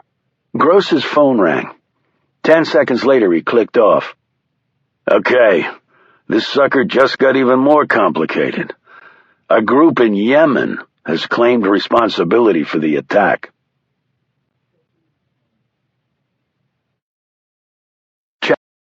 Chapter 21. The next day, Stone watched along with Tom Gross from the latter's office as the media reported that a group based in Yemen had opened fire on Lafayette Park and also set off a bomb. It was done to show that it could reach inside the very heart of the American government. At least that's what the loose translation of the group's message released to the Western media had implied. Afterwards, there was a brief press conference at which the FBI director spoke, and then the ADIC answered a few questions from the media, without really telling them anything at all. Stone asked, "Are we sure the Yemen message is authentic?" Gross nodded. "Whoever called it in had the proper authorization codes." Stone added, "But that just authenticates the group making the statement. It doesn't prove they actually did it." "That's true. And they sometimes lie." "I don't suppose they gave any helpful details on how they managed the guns and the bomb right under our noses?" asked Stone. "No. What scares the crap out of me is that if they can hit Lafayette Park successfully, what's next? What place is safe? It's like they said, it's symbolic. And you know every American is right now thinking the same thing." Stone said, "And can the terrorists hop across the street and hit the White House?" Gross nodded. "That possibility is on the mind of every person in this building." "In lots of buildings," added Stone. Gross said, "Where's your British sidekick?" "Not really sure," said Stone. "What's your take on her?" asked Gross. "She's one of their best, or she wouldn't be involved in this." "A good asset for us, then?" "I think so. Any hits on the jogger or the suit?" "None. Unlike Marissa Friedman, the images on the video of the guy in the suit weren't really clear. I'm not surprised no one has recognized him. He was never looking at the cameras, just was sort of staring at the ground." "You think he knew where the cameras were posted?" "Not even I know where all the cameras are posted," replied Gross. "But we did put out a notice to the media outlets for all people in the park that night to come forward. That's how Friedman came in. So I am surprised we haven't heard from him." "Well, we wouldn't hear from him if he were involved in this somehow," Stone pointed out. Gross sat down at his desk and fiddled with his stapler. "How close a look did you get of him?" Stone searched his mind. 5'7", balding, slightly stooped shoulders. Never really saw his face. His skin color might have been more dark than light. Whether that was race, ethnicity, or a tan, I couldn't tell. Obviously no turban, kufi, or Palestinian keffiyeh. You would have clearly seen that on the video. Your description tallies with what we have of him on the feed. Heard from Agent Garchik? Stone asked. I've been harassing the guy every half hour. He did say he was going to go back out to the park today for some follow-up searching. When exactly was he going back out? Stone asked. He said this afternoon. Stone rose. Gross gazed up at him. Going somewhere? Running down a few things. And you'll share whatever you find? I play fair. I looked you up on the official database, but didn't find anything. I would be surprised if you had. Why? Because officially, I don't exist. Chapter 22. 30 minutes later, Stone was back at Lafayette Park. The area was still shut down, and security was the tightest he had ever seen, tighter even than after 911. Someone had penetrated the very heart of the national leadership, and in the stunned countenances of the security forces, Stone could sense anger, embarrassment, and fear. He had just reached ground zero when Chapman joined him. She was dressed in black slacks and a matching short jacket that was cut a bit large to accommodate her shoulder holster. Stone said, "All female agents I've ever met use a belt holster." Is that right? Well, I find I get a quicker pull from the shoulder, and that means I don't have to stuff my damn gun in my pantyhose when I'm using the loo. And I have an extra layer of material sewn into my blouses at that spot. Why? She gave him a fierce look. Because I have breasts, Stone, in case you hadn't noticed. Actually, I was trying to remain gender neutral, Agent Chapman. Very PC of you. So, Yemen. You believe it? Bloody convenient for some. And your boss? He doesn't believe much anymore, actually. That comes with age, noted Stone. Agent Garchik is coming here later today to do some follow-up. Follow-up? Didn't he get enough the first time round for his super-duper debris analyzer? That's what I thought, too. I believe his follow-up means he actually has some concerns. Oliver? Stone immediately turned when he heard the voice. It was distinctive, unforgettable, really, and he hadn't heard it in a very long time. Adelphia? The woman was standing behind the barricades on 8th Street. She had 4 police officers and 2 Secret Service agents in her face. Stone hurried over to her while Chapman followed. One of the agents said, "The lady said you asked to meet with her here, or else she wouldn't have gotten this far." "Adelphia?" he said again, as he stared at her. The agent said, "So you do know her, sir?" "Yes, I do." "Still can't let unauthorized persons inside the tape. The scene hasn't been released yet." "Right," said Stone. "I'll step out and escort her from here." He passed through an open. "Where have you been all this time? You just disappeared." I had to, Oliver. It was time. Her voice was not nearly as accented as it was before. Her command of the English language, always a bit ragged, had improved markedly. "What do you mean it was time?" I need to tell you something. "What?" A question first. Are you once more working for the government? "Once more? How do you know I ever did?" There are many things I don't know about you, Oliver. But there are some things I do know about you.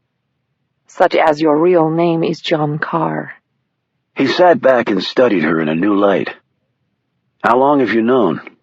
You remember when that man attacked you when I was trying to give some money to that poor homeless person? "I remember." You defended yourself using a technique that I had only seen once before, when some elite Soviet commandos came to Poland to round up dissenters. "Did you suspect me of being a spy?" The thought did cross my mind, but events proved otherwise. "You were made aware of certain events?" I know that your country betrayed you, but you once more work with them. "Yes." Then I can help you. "How?" The man in the suit that was here 2 nights ago? He leaned closer. "You know where he is?" Yes. "And do you know why he was at the park that night?" Yes. "Was he there to meet with someone?" Yes. She paused. He was there to meet with me.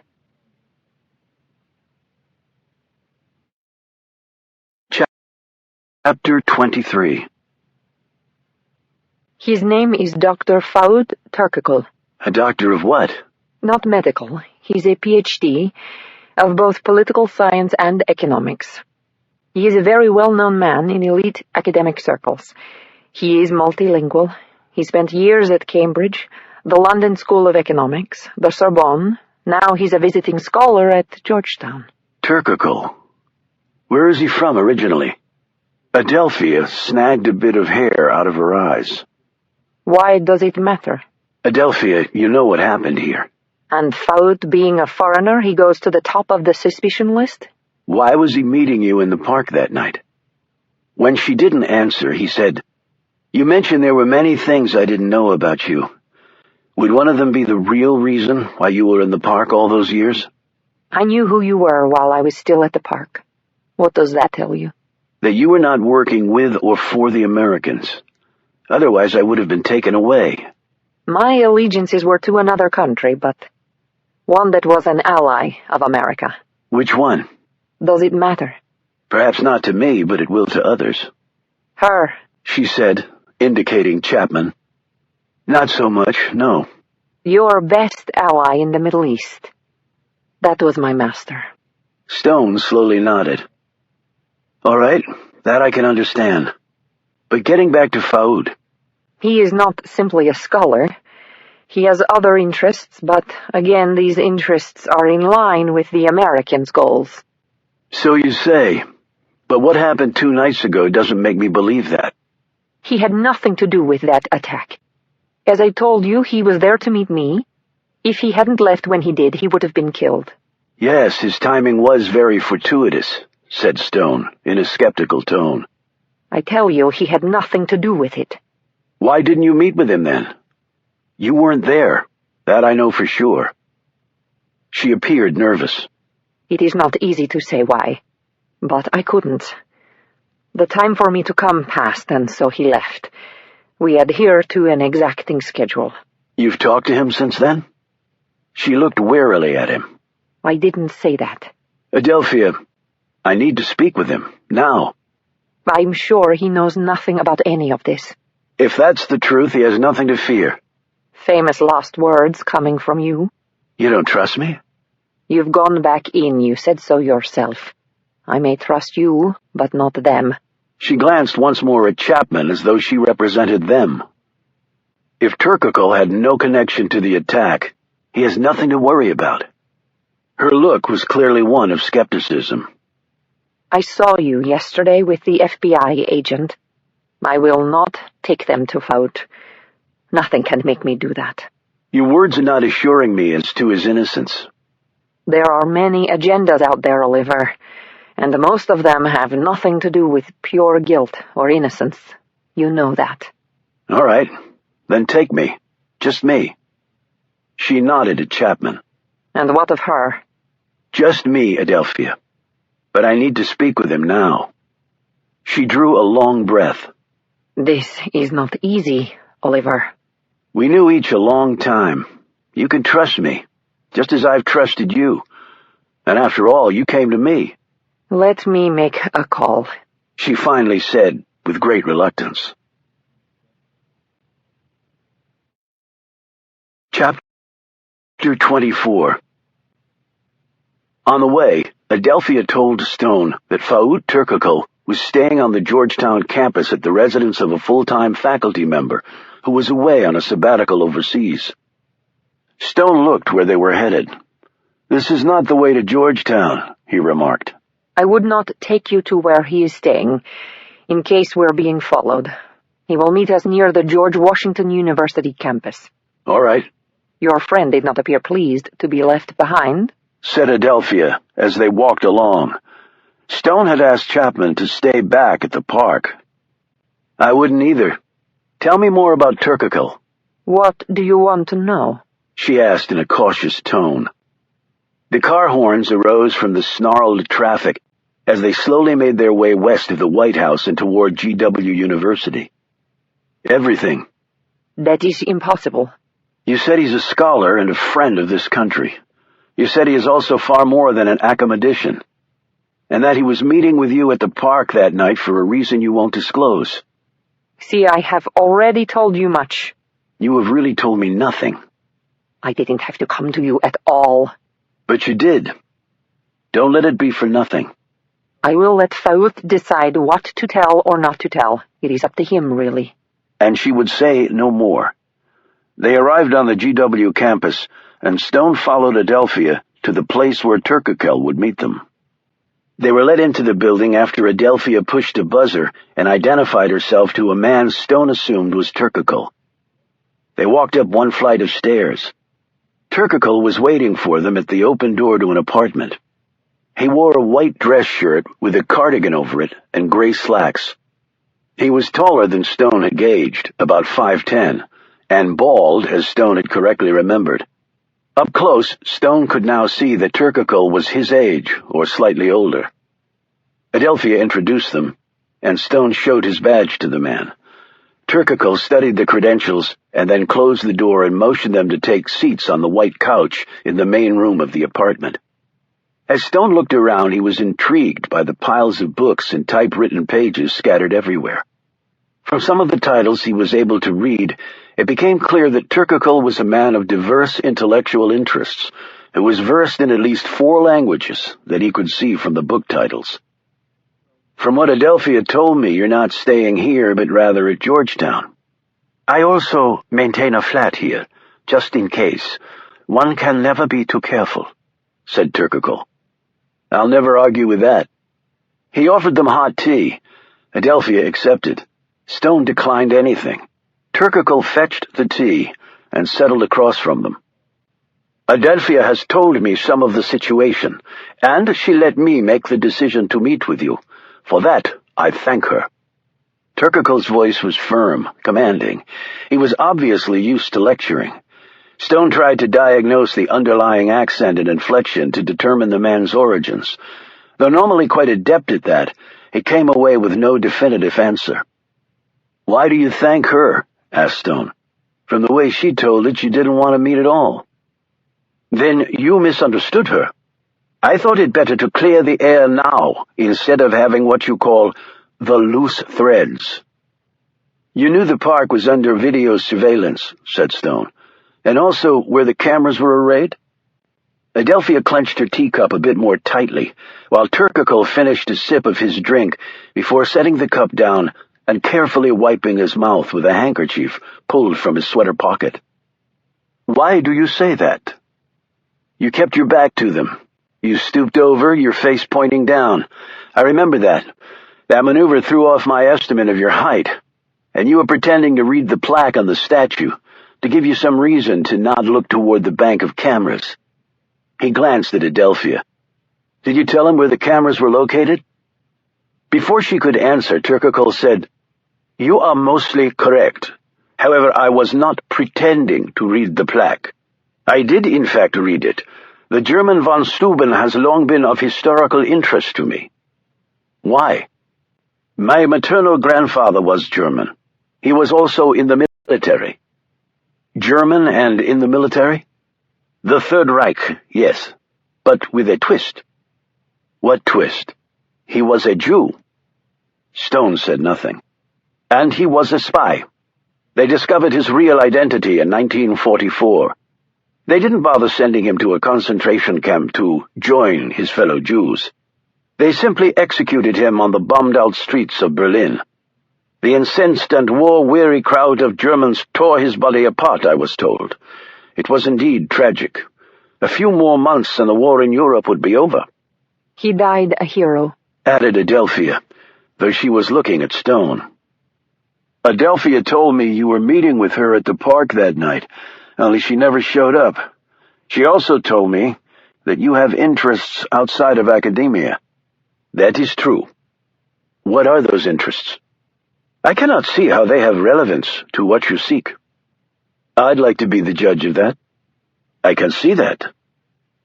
But we can start with what you saw that night in the park. Turkekel spoke in great detail for the next 10 minutes as he patiently laid out what he had observed. I was past the Decatur house when I heard the guns commence firing, he added. And what did you do? What any sensible person would have done. I ran in the other direction. So you could tell from where the gunfire was coming?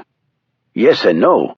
Yes, in that I saw the bullets ripping through the trees in the park. Thus I assumed that the origin was coming from H Street or thereabouts. I did not stop to look and gauge exactly the shot's origins. I have some nerve, but not enough to stand pat when guns are firing. And the woman who left the park about the same time you did? I saw her once. She too was running across the street. Stone glanced at Adelphia. So what were you two planning to meet about? If we refuse to tell you, I suppose you will turn us in, said Turcical. No. Turcical looked surprised. Why not? Because Adelphia is an old friend of mine. She's helped me in the past. She kept secrets about me to herself. I don't betray my friends. Even though, as I understand it, you now work for your government. I don't betray my friends, Stone said again. An admirable trait, opined Turcical. He remained silent for a few seconds, his index finger tapping absently on the arm of the chair. Finally, he sat forward. I have been given a mission, Agent Stone. A very difficult one. One that no one else has been able to accomplish. Which is? To help us find Osama bin Laden. The voice did not belong to Faout Turcical. Stone turned to see Sir James McElroy stroll into the room.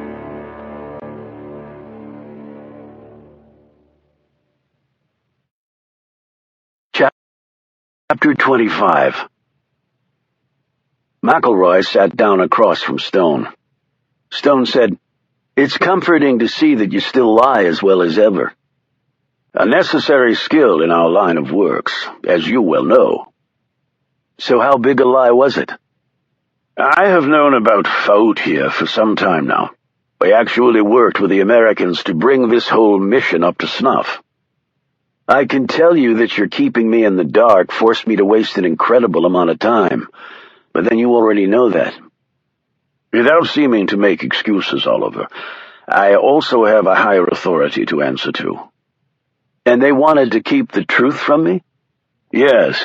However, I decided to bring this charade to an end for two reasons. One, it wasn't fair to you, and second, it's inefficient. Stone looked at Adelphia. I take it he asked you to come to me. Adelphia nodded. But I've wanted to for a long time. I miss our chats, our friendship. Stone looked back at McElroy. Are you here simply to say you're sorry and pat me on the head, or do you intend to fill me in? And is Chapman aware of this? McElroy blew his nose into his handkerchief and shook his head. He had on the same blue blazer but a fresh shirt and pants. His face, despite his attempted levity, was pinched, and the eyes evidenced the physical pain he was suffering. No, she's not. All right, Stone said wearily. To get back to your first query, we decided to tell you because you might have figured it out on your own. I know how tenacious you can be. It was the most extraordinarily unfortunate timing that Faout was in the park when it happened. And you see no connection? Stone asked. Actually, I wish I did. It would at least make some sense out of what so far is inexplicable. You sure about that? That Faout was not the target? Reasonably sure. The mission has hardly begun, and Faout is not in the front lines. It would be counterintuitive to expect a man to be hunting Osama bin Laden from the United States. It's merely in the planning stages, a delicate operation between several like-minded countries, but it does involve a fresh approach with new assets on the ground. Hence, the need for secrecy. Adelphia represents one such entity. My interests are self-evident. And what are your interests, Mr. Turcical? Stone gazed at the other man. Turcical said, After the end of World War II, my mother left for Turkey, where she met my father. I don't believe he knew of her ethnicity. The war destroyed the official records of millions of people. I only found out when I was an adult. I was born in Turkey, just outside of Constantinople, but I grew up in Pakistan, although for a time my family lived in Afghanistan. I am a Muslim, but I despise the people behind 9/11. They have taken the concept of jihad and twisted it into something ugly and indefensible in furtherance of their own hatred for others. Faout is our ace in the hole, as it were, said McElroy. He has intimate contacts not only within the Muslim community, but also in the area of the world where we believe our quarry to be. The mountains between Pakistan and Afghanistan? Replied Stone. Turkical smiled. You will not get the man with the Predator drone strike. He is too cunning for that, and perhaps he is in those mountains, and perhaps not. And it was decided to deploy you now, and not before? Asked Stone. Turkical was about to say something in response when McElroy broke in. Not something that we need to go into, Oliver. Just take my word on that. All right. But if you are so well connected, Mr. Turkical, there are those who would suspect you may be of help to the West. They may have attempted a preemptive strike. Machine guns and bombs, and they missed poor Faout standing out in the open? Hardly credible, said McElroy. I don't disagree. But the Yemen group taking responsibility? In my eyes, equally incredible. But the Yanks, I have to admit, see it differently. Why a meeting in Lafayette Park? McElroy glanced at Adelphia, who said, No one expects you to go to so conspicuous a place to conduct a clandestine rendezvous. Dark alleys and darker pubs, chimed in McElroy with a fake shudder. Like in the cinema. Rubbish, actually. That's where all the coppers are looking for the spies. Between pints. Why didn't you show up that night, Adelphia? Stone asked again. It was called off by my superiors. I was not given a reason. I knew that when I did not appear by a certain time, Faout would leave by prearrangement. Do they know the source of the bomb? No, not yet. Was it a suicide bomber? Asked Turkical. That is their preferred choice of attack, other than an IED. I know of this group in Yemen. They stick to that playbook religiously. Stone eyed McElroy, who made a slight shake of the head. Stone shifted in his seat. It's an ongoing investigation. Will you have to report this contact to your superiors? Turkical said. McElroy cleared his throat. Oliver, I cannot officially tell you what to do, but I would ask that you think about that question carefully. A report at this juncture, even a censored one, could well lead to the termination of this mission before it's ever had a chance to succeed. McElroy bowed his head and seemed to be waiting for an answer. Stone didn't deliberate for long. He turned to Turkical. I'll say nothing for now. However, despite what you've said, if it becomes apparent that you were the target, I would assume you would want to know that.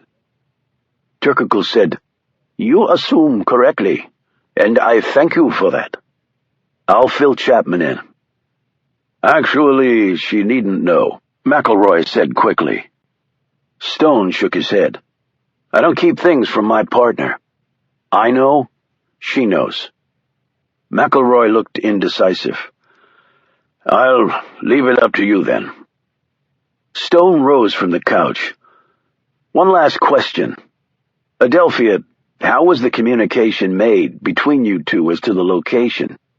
I left a message up on the main notice board in the middle of Georgetown campus. It was in a code that Faout and I worked out. The same code we used to use when we both were at the park? Very close to it. Don't trust secure electronic communications? Asked Stone. There are no such things, my friend, said Turkical. Several of my colleagues have found that out, to their great detriment.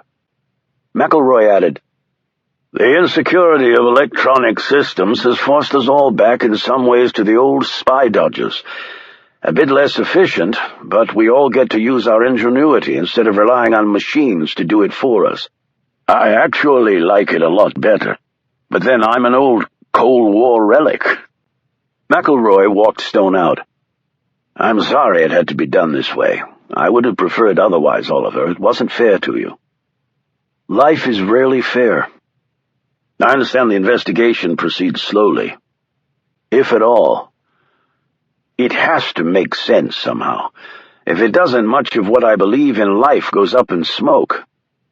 Can I expect any more surprises along these lines?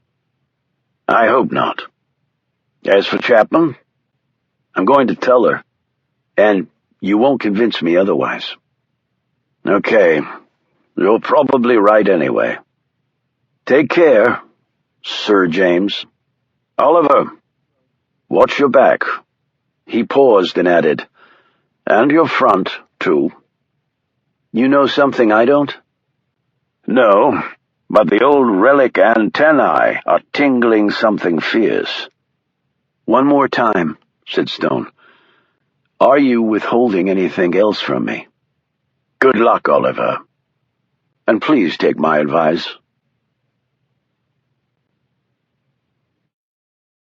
Chapter 26.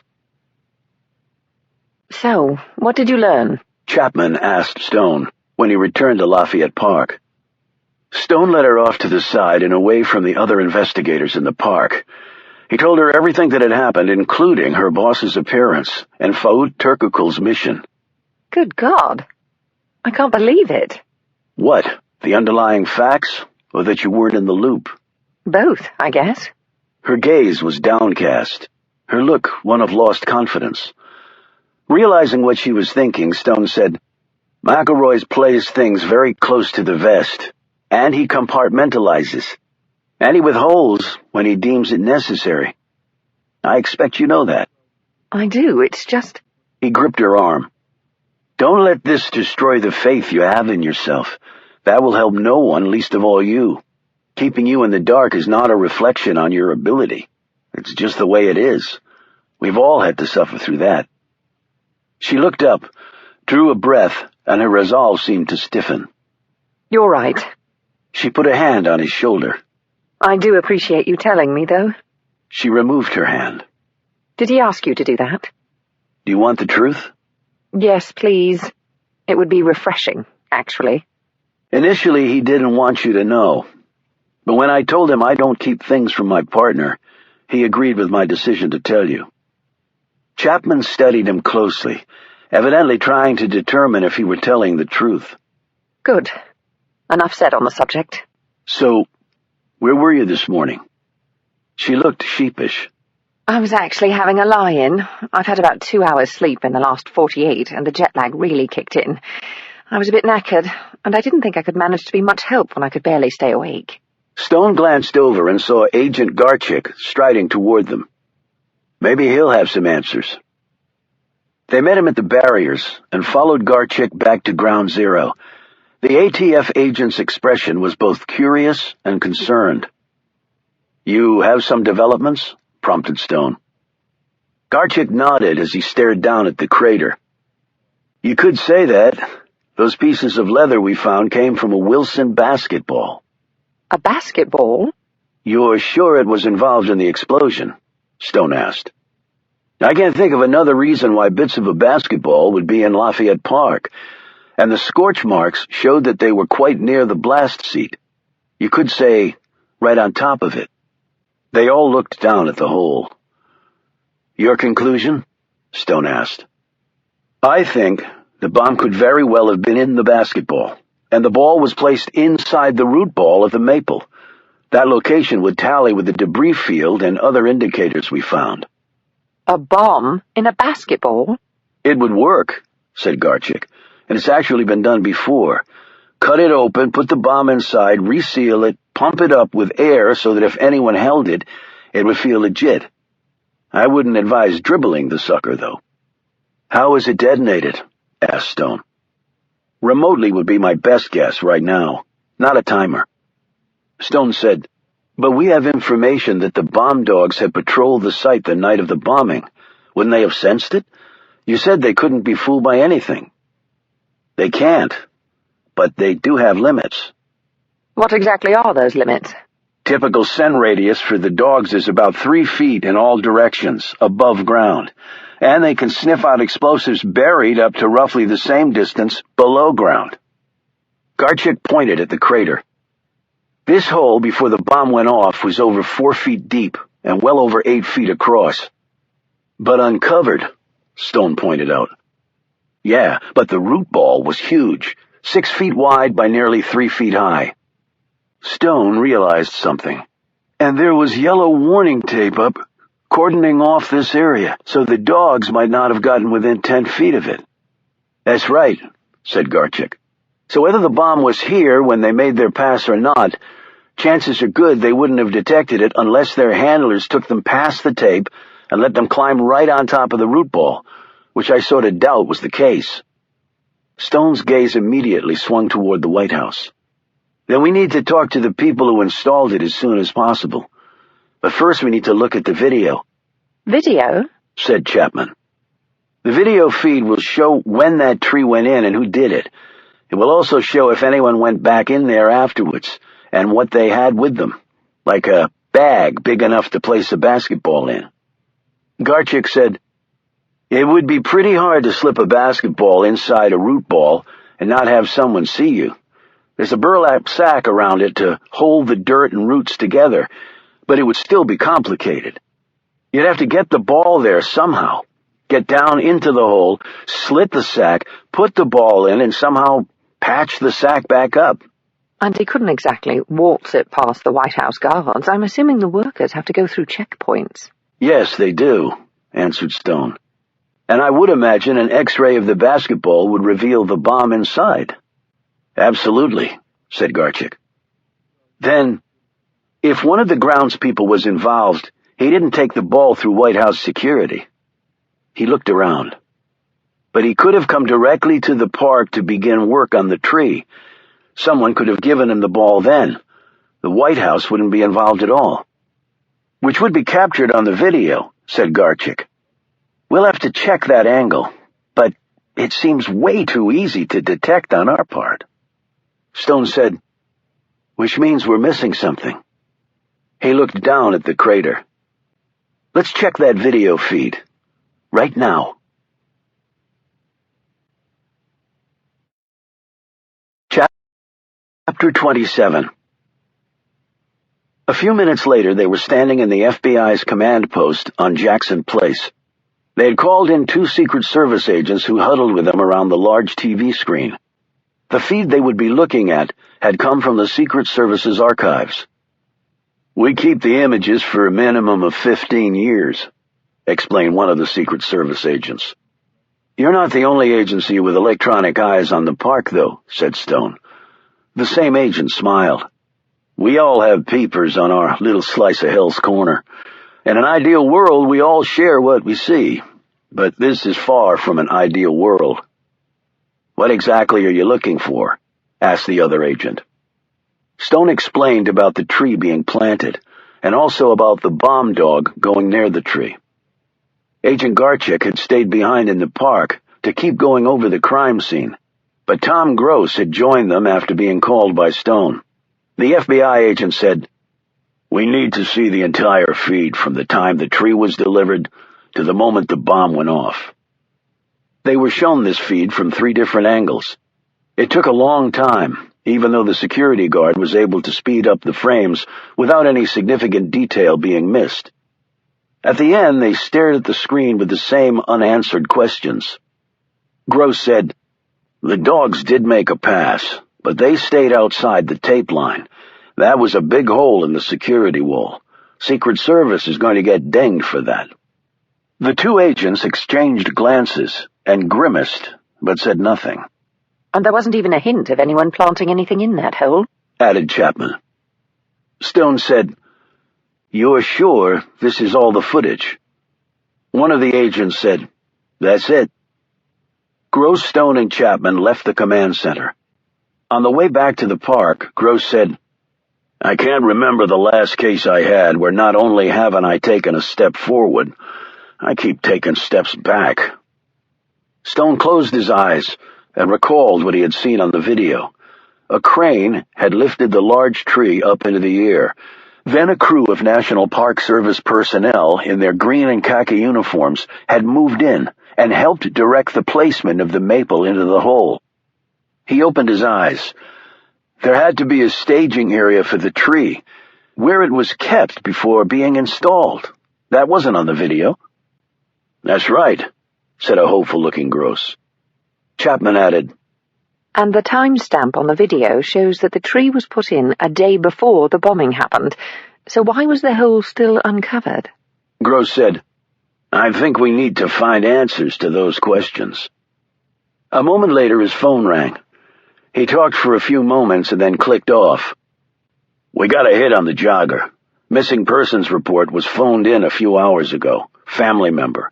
Matches the description, and he was in the vicinity of the park." "Why so long to call it in?" asked Stone. "Something we'll have to find out when we talk to them." "I think we should split up," said Stone. "You and your men can handle the grounds people, and Chapman and I can talk to the family members. You have the address?"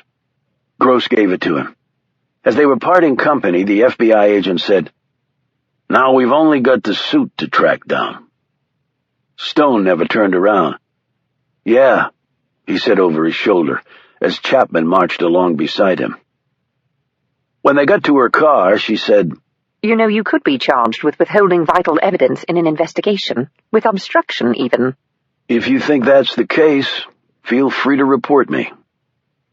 The two looked across the width of the rental at each other. Chapman finally sighed. "I don't think it would further my career to pull the rug out from under my boss, so just get the hell in the car." When the doors plunked closed, she threw it into gear. "Where to?" Stone gazed down at the slip of paper that Gross had given him with the address. "Anacostia, make sure you keep your gun handy." "Is it dangerous, then, this Anacostia?" Stone thought for a few moments before replying. "I guess less dangerous than Lafayette Park, actually."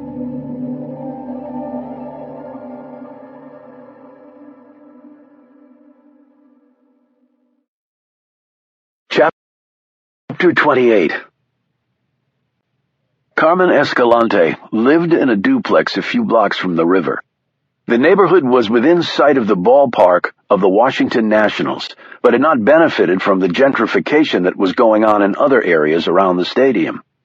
They reached Escalante's address, and Stone knocked on a door that was scarred by at least 3 old bullet pox by Stone's quick count.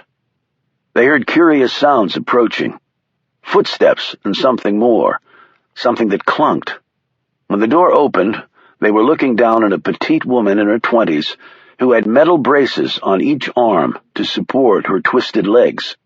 Hence the strange sounds. "Carmen Escalante?" Stone asked. She nodded. "I am Carmen." Stone and then Chapman showed her their badges. "We're here about your report of a missing person," said Chapman.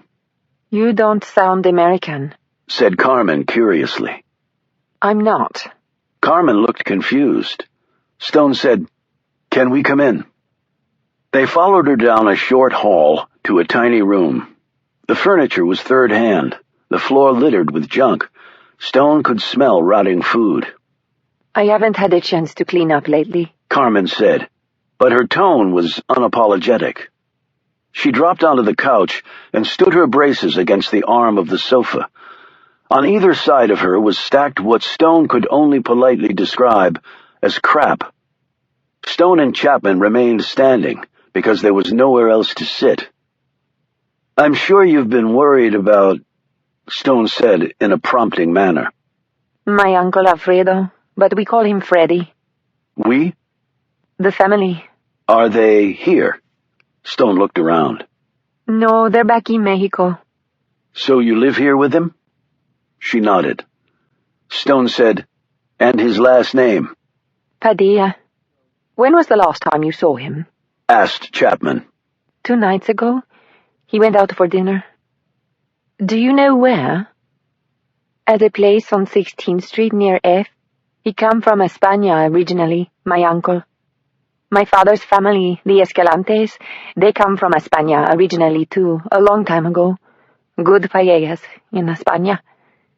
He liked his paellas, my uncle. And this place he goes to, it has good paellas. Stone and Chapman exchanged glances, obviously thinking the same thing. That would have put him close to Lafayette Park. "Can I ask why you waited so long to call the police about him?" Stone asked. I have no telephone here, and I cannot get around too good without Uncle Freddy. I think he will come home any time, but he does not. I finally asked a neighbor to call for me. "Okay. Do you remember what he was wearing when he went out?" His blue sweatsuit. He liked to wear it, but he didn't like to work out. I thought that was funny. Was he not in good shape? Asked Chapman. Carmen made a motion with both hands to indicate a large belly. He liked his comida and his beer, she said simply. "How would he usually get home? Did he have a car?" asked Stone. We have no car. He used bus or train. Did he tell you he might go for a walk after dinner? Asked Chapman. Carmen's face started to tremble, and she pointed to the little TV perched on a particle board stand. I see what happened. The bomb. Uncle Freddy, is he dead? A tear slid down her cheek. Stone and Chapman again exchanged a look. "Do you have a photo of your uncle here?" Carmen pointed to a lopsided bookshelf against one wall. There were a half-dozen framed photos on it. Stone went over, checked them out. Alfredo Freddy Padilla was in the third from the right. He wore jeans, but also the same blue warm-up jacket in which he had been blown to bits. Stone picked it up and showed it to Chapman, who nodded, instantly recognizing the man from the countless times she'd watched him on the video. Stone put the photo back down and turned to Carmen. "Do you have any family who could come and stay with you?" Then he is dead. Stone hesitated. "I'm afraid so." She put a hand up to her mouth and started to quietly sob. Stone knelt down in front of her. "I know this is a really bad time, but can you think of any reason why your uncle would have wanted to take a walk through Lafayette Park that night?" The woman finally composed herself, finding some internal strength that Stone was frankly surprised she possessed. He loved this country. We only recently come here. Me for the medicos to help with my legs. Uncle Freddy, he come with me. My parents are dead. He get job. He'd not pay much, but he was doing the best he could. Your English is very good for only recently coming here, commented Chapman. Carmen smiled. I take it in school from when I was little. And I travel to Texas. My English is best in mi familia. "So, Lafayette Park," prompted Stone. He liked to go and look at your White House. He would tell me, "Carmen, this is the greatest country on earth. A person, he can do anything here." He had me go one time. He carried me on his shoulders. We look at the Grande Casablanca. He say your president lived there, and that he was a great man. Stone stood. "Again, I'm very sorry." Chapman asked, Is there anyone who can come and stay with you? It is all right. I have been by myself before. But do you have any other relatives? Persisted Chapman. Carmen sniffled, but nodded. I have people who can come and take me back to Mexico. Back? But what about your doctors? Asked Stone. Not without Uncle Freddy. My parents were killed in a bus accident. I was also on the bus. That was how my legs came to be like this. Uncle Freddy, he too was on the bus. They take out his spleen and other things, but he got well, and he was like a father to me. She stopped. I don't want to live here without him, not even if this is the greatest country in all the world. If you need any help, will you contact us? Stone wrote his phone number down on a piece of paper and handed it to her. He paused. If you could give us something of your uncle's, a comb or a toothbrush, so we can... His voice trailed off. They left with a couple of articles containing Alfred Padilla's DNA to compare to the man's remains. They sealed them in evidence bags Chapman had brought. Stone was certain it was the man, but the DNA would be conclusive. As they were walking back to the car, Chapman said, Okay, I'm an old cynic, but I want to start crying my bleeding eyes out. Alfredo Padilla was clearly in the wrong place at the wrong time, and she has to pay the price. He paid a pretty big one, too. They got back in the car. What now? We hope Agent Gross has better luck than we did. But something tells me not to count on that.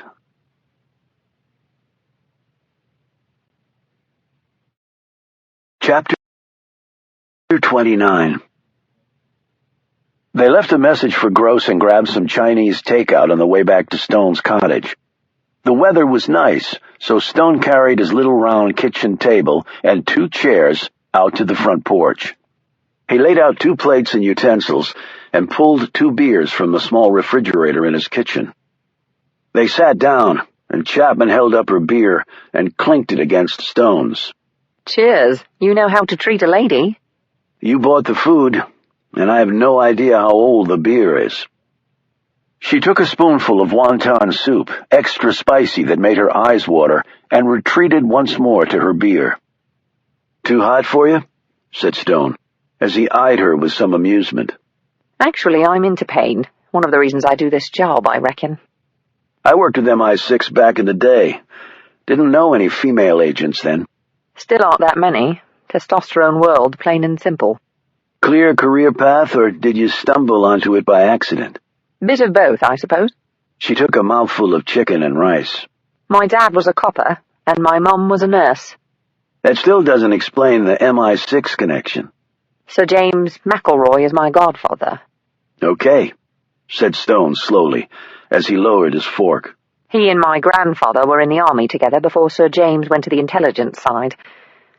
I guess he took a fancy to me, really became a father figure to me when my dad was killed. How did your father die? In the line of duty? Chapman shrugged. That's what they said. I never really found out the exact details. And that's how you came to be part of law enforcement? I guess Sir James was grooming me all that time. Right schools, right training, right contacts. It seemed inevitable. In spite of what you wanted, you mean? She took a sip of the beer, holding it in her mouth a moment before swallowing. I ask myself that from time to time. And what's the answer? It changes. And maybe I'm right where I need to be. Maybe I can even find out what really happened to my poor dad. She pushed her plate away and sat back, put her feet up on the porch railing. What about you? You and Sir James obviously go way back. And he knows things about you I guess I never will. They would mean nothing to you. What did it feel like, to do what you did? Stone rose and stared out at the tombstones in the fading light. The weather in D.C., miserably hot and humid in the summer, and uncomfortably raw in the winter, could suddenly evolve to times like this, when the climate was perfect, and you wished the day would never end. She stood next to him. Look, I won't push it. It's really none of my business. It got to the point where I didn't feel anything anymore. But how did you get out? I'm not sure I ever did. Was it your wife? Stone turned to her. I thought your boss was more discreet. It wasn't him. I just made a guess based on my own observations. What observations? Of you. Of things that matter to you, like friends. Stone turned away. Good guess. So why did you come back in the fold, after that? I guess I could say I had no choice. I think someone like you would always have a choice.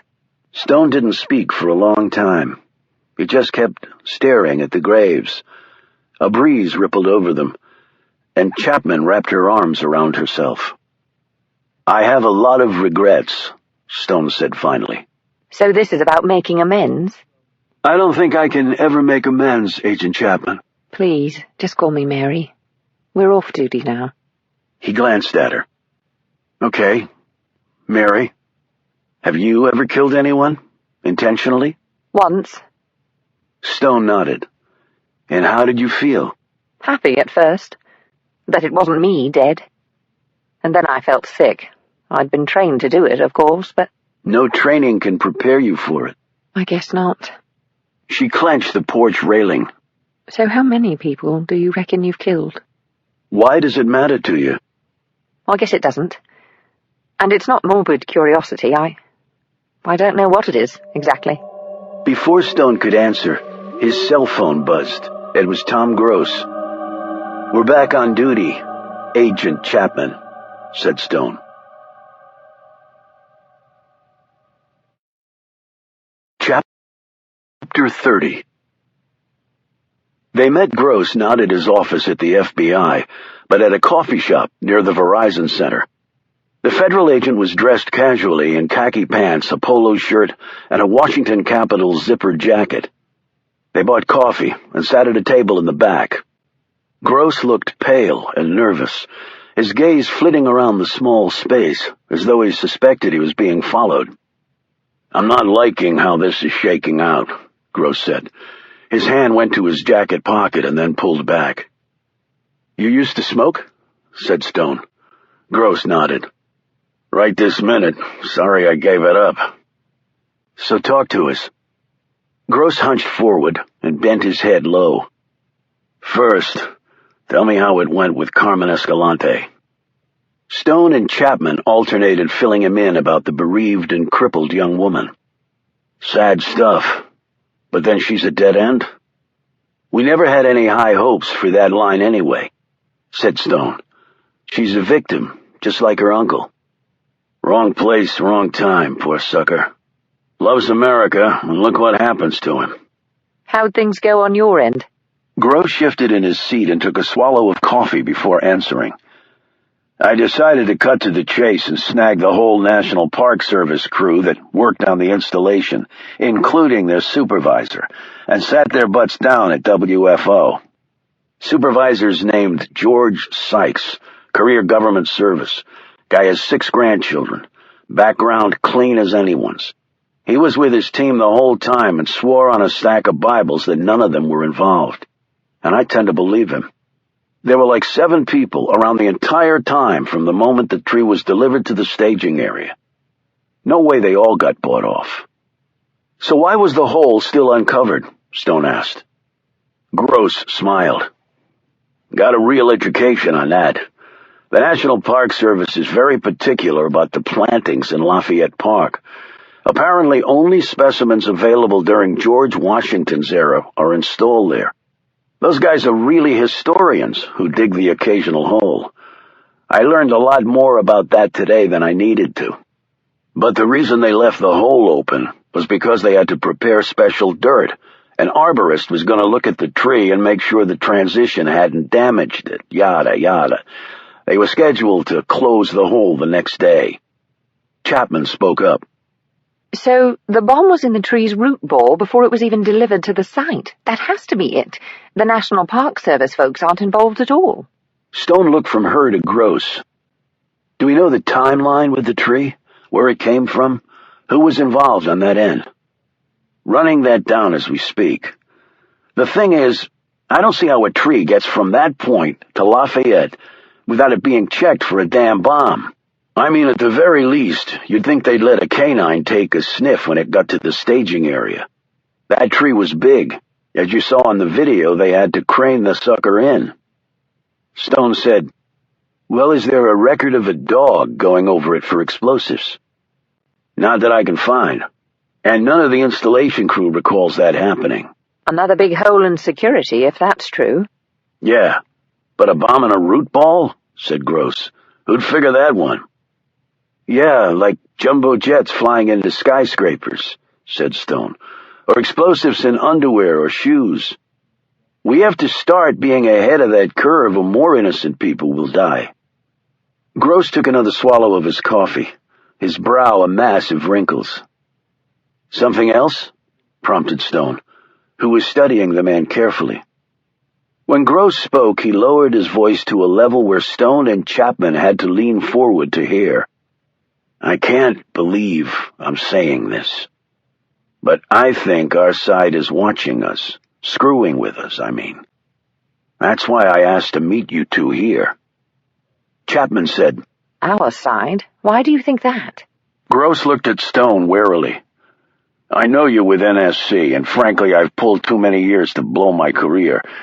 But I'm also not going to sit pat and pretend everything is fine, either. Stone leaned forward more. My loyalties run to the people at this table. Now tell me why you suspect that your own side is against you. Gross looked irritated and sheepish at the same time. I think my damn phone is being bugged, for one thing. At my office and my house. And it's like when I ask questions, there are more fingerprints down the line than there should be. He eyed Stone and then Chapman. Tell me something, and I'd like the truth. All right, said Chapman quickly, but Stone remained silent, waiting. The video feed from the night of the explosion, after the detonation took place, I gotta tell you, I'm not buying the company line that the blast screwed the cameras permanently. Like the Secret Service said today, there are a lot of eyeballs on that park. But they all don't share. He stopped speaking and eyed them. So is there more? Chapman shot Stone a glance. Gross frowned. Yeah, I thought so. So you guys are screwing with me too. How the hell can I run an investigation with both hands tied behind my back? You know what? The only person I trust right now is my wife, and that's God's honest truth. I understand that. And why the hell were you two privy to the full video and I wasn't? He scowled at Chapman. Hell, you're not even an American. There's no good reason why you were kept out of the loop, admitted Stone. He looked at Chapman. Your laptop in the car? She nodded. Go get it. A minute later, she was back and fired her computer up. Seconds later, they were looking at the video feed. The full video feed. After they finished, Gross sat back, apparently mollified. Okay, I'm still pissed that I got the rug pulled out from under me, but I didn't see anything on there that deserved to make it off limits to the FBI. That was true, thought Stone. But in light of what he had learned, was there something there he just wasn't seeing? He said to Chapman, Run it again from the point where everyone starts walking off from the park, and do it in slow motion. She did as he asked. After a minute, Stone said, Freeze it there. He stared at the motionless video. He was angry for not having seen it before, particularly after what he had learned today. Can you enlarge the frame? She clicked some keys and the picture morphed larger in front of them. Can you swing the frame to the left? Chapman manipulated the built-in mouse and the image moved to the left. Stone put his finger on one spot on the screen. Do you see it? Gross and Chapman looked closer. What? They both said together. That car's headlights flicked against the window there. You can see a face clearly reflected in the darkened glass. The other two leaned closer. Okay, I can see it now. Gross nodded. But who is it? It's the man in the suit. That's why you didn't get this part of the feed. Wait a minute, said Gross. How do you know it's the guy in the suit? Because I met him today. Gross's face turned red and he stood. You know where he is? Son of a bitch. You guys keep holding shit back from me. Maybe you're the ones bugging my phones. Stone stared up at him. Agent Gross, keep your voice and your temper in check and sit down. Now. There was something in Stone's manner that made the federal agent obey. He sat, though his expression was still angry. Stone continued. The man in the suit was in the park that night to meet with someone about a very high-priority mission for this country. And how do you know that? I'm telling you what I was told earlier today from a source that I trust. As I said, I met the man whose face is reflected in that window. His mission involves tracking down someone who is the enemy of this country. Perhaps its greatest enemy, Stone added. Realization slowly spread over Gross's features. He said, Damn, do you mean? Stone held up his hand. A highly secret mission. Secret enough for the FBI to have been given an incomplete video feed of a major crime scene to keep his features off the video. Let's leave it at that. Gross exclaimed, But then this guy might have been the target. No, if he were, they wouldn't have missed him. And where is this guy? Nearby. Okay, Gross said. And where does that leave us? With not much, said Chapman grumpily. with not bloody much. Chapter 31. Chapman dropped Stone off at his cottage and then went on to her lodgings. Stone walked around the cemetery, tidying up things at the same time he was thinking about the day's events. They had hit dead ends pretty much in every direction. Each person in the park that night had been checked and found to have nothing to do with the bombing or the gunfire. Alfredo Padilla had been blown up by mistake. Marissa Friedman worked nearby and had been calling her lover. Faout Turkokul was there to meet Adelphia to discuss their very important operation. The British cop had been there on orders from MI6. 4 promising leads turned out to be worth nothing. Stone went inside and sat behind his desk. It was late, and he should sleep, but he wasn't tired. His mind was working too fast to rest. He attempted to read a book to try and relax, but his mind kept coming back to what had happened in Lafayette Park. Someone had carried off an incredible feat of terrorism smack in the middle of one of the most protected areas in the world, and they had done so for no apparent reason. He did not believe the statement from the organization in Yemen. This operation had to have taken a long time and required enormous resources. While Islamic terrorists had a lot of both, their assets were not infinite. They could not afford to waste them. Therefore, you did not undertake all that for symbolic reasons, no more than you would go to all the trouble of hijacking a jumbo jet and symbolically fly it close to a tall building instead of directly into it. And he also didn't buy the theory that he had seen some pundits bandying about on TV, that people would be scared to come to D.C. now. So what? The government wouldn't be crippled because busloads of tourists from Iowa or Maine decided to go somewhere else on vacation. It was not a replicable act, as some counterterrorism specialists like to say. This wasn't a shopping mall or an airport ticket counter. You detonate in one of those places and you terrify people all over the country who will stay away from their malls and airports. That would severely disrupt the economy. But there was only one White House, only one Lafayette Park. If it doesn't make sense the way I'm thinking it through, it means I'm thinking it through wrong. But then, what way is right? He was about to try a different tack when he sank down in his chair after putting out the desk lamp with a flick of his hand. There was someone outside. He dropped to the floor and smacked a part of the plank floor in the knee-hole section of his desk. The short plank spun on a swivel. Inside a holster, clipped to the underside of the plank, was a custom pistol that he had carried for many years on the job. Back then, it was as much a part of his body as his hand. Stone gripped it and swung the board back into place. He crawled to the rear window and peered out. There was a moon, and even though the men were moving stealthily through the underbrush, Stone still saw them because he knew where and how to look. He slipped his cell phone from his shirt pocket and was about to text a message when he heard the voice. "Stone, I'd like to talk to you." Stone's finger was poised over the send button. He recognized the voice. His mind was moving swiftly over the possible reasons why the man would have come here to see him. "What about?" he called back. "I think you know. I'm sure you have a gun, and I've been told how well you wield one. And I'm sure you've spotted my men despite their best efforts. So that no one gets hurt, I propose that I come inside and meet with you. Just one-on-one. Is that amenable?" "And if it isn't?" Stone shot back. "I could say we would just leave." "Why don't I believe that? We're both on the same side here." "It doesn't feel that way right now. I give you my word. I just want to talk."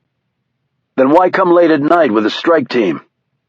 "It's just the way I travel. Don't take it personally. But I do just want to talk." Stone thought rapidly. He really had no leverage here at all, and information could be a two-way street. "Just you," he called back. "And I do have a gun. If I see even one red dot floating in the air, things will get ugly very fast, understood?" "Understood. I'm coming in." "Slowly." "Right. Slowly." A few moments later, Riley Weaver, the head of NIC, appeared in the doorway of Stone's humble cottage, which was surrounded by the dead, and also now at least a half-dozen armed men.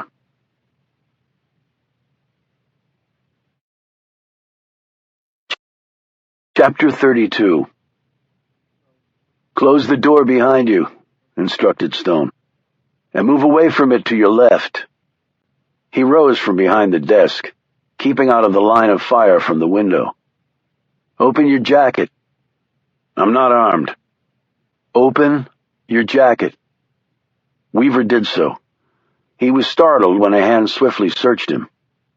"You're light on your feet," said Weaver. Stone stepped back from the man, keeping his gun aimed at him. "Can we turn on a light?" asked Weaver. "I'm walking blind here." "If you hadn't shown up with a platoon of firepower, I might treat you with more courtesy." All the time he was talking, Stone had kept moving, circling the man.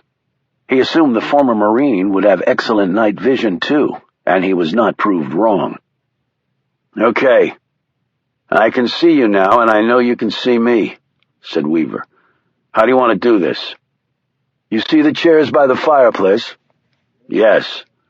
"You on the left." "And where will you be?" "Somewhere else." Weaver moved forward and sat in a rickety wooden chair. He turned his head slightly to the right. "I can't see you anymore." "I know. What do you want?" "Our last meeting ended too abruptly." "Entirely your doing." "I know. I admit that. You're working with NSC now, and the FBI. So? So how would you like to be part of a joint effort with NIC? "I already have enough alphabet letters, thanks." "You guys are no closer to solving this than from the moment that bomb detonated." "Okay. You have your interagency spies in place. The man you replaced did the same thing. Not always to positive effect." "I'm not Carter Gray. I know you two went way back, and not in a good way. He was excellent at what he did. I just didn't happen to agree with all he did. I read up some more on John Carr." "Good for you. Why are you here? And it's not just to offer me a job you know I wouldn't take." "You have the president's backing. I know why." Stone stared across at the man in the dark. He was 10 feet from Weaver, behind and slightly to the man's right. A perfect killing angle, since most people were right-handed, and to fire back they normally wouldn't turn to their right. It was too awkward. They would turn to the left, and then, of course, it would be too late. "And where does that get us?" he said. "I'm not one to dwell on ancient history. A bomb and machine guns in Lafayette Park are what I'm focused on. Some are calling it symbolic." "Do you believe that?" asked Weaver. "No. Terrorists are only into symbolism so long as there are lots of casualties." "I agree. Too much time and assets went into this. There had to be a reason." "I was just trying to think of one when you showed up." "If we work together, we might just get there sooner rather than later." "I told you. I already have a team on this one." "We're all on the same team."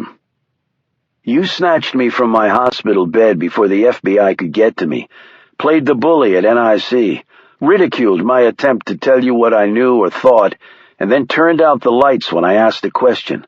If that's your version of foreplay, you'll never get lucky." "Okay, I deserve that. I played the heavy with you and it backfired. I realize that now." "And you're here now to play nice?" "Is that too hard to believe?" "Yes, it is. This is Washington, where they eat their young and their old. So one more time. Why are you here?" Stone counted 10 seconds off in his head, and the silence persisted. He lined up the silhouette of Weaver along his gun sight, He strained to hear the sounds of black boots moving in on him. He can't be that stupid, thought Stone. Acting as a distraction, it didn't matter to Stone that the men outside worked for the same government he did. He had enough experience to know that citizenship was no protection when you were in the middle of someone else's agenda, or conspiracy, which in Stone's mind were one and the same. "I'm scared, Stone." This unexpected comment caused Stone to glance up from his sightline. "Why?" "Because something is going to happen. Something big, and I'm clueless about what it might be. And if the nation's intelligence chief is clueless, well, it's not good. I don't want to be remembered for missing the big one." Stone relaxed a bit more. "Something big based on what? Chatter?" "That in my gut. How did that bomb get in that hole? Why machine guns that hit nobody? And I've got another question that I don't even think you've thought of." "What?" "What happened to the original maple tree in the park? My sources tell me it just died. Overnight. That's why it had to be replaced. It had been there for decades, hale and hearty, and then it just up and died? And no one knows why." Stone seemed paralyzed by this statement. He'd been gone from Lafayette Park for some time. Still he remembered that maple. Tall, huge canopy, beautiful specimen. It had seemed healthy. And then it just died, thought Stone. And no one knows why. He sat down next to the man and slipped his gun in his waistband. When Weaver eyed the weapon, Stone said, "I'm authorized to carry one now. No arguments from me, and you're probably going to need it before this is over." "So you think the tree was deliberately sabotaged?" "Either that or it's a pretty big coincidence. No new tree needed. That bomb ain't going to Lafayette Park, because it came inside that tree. I think we all realize that now.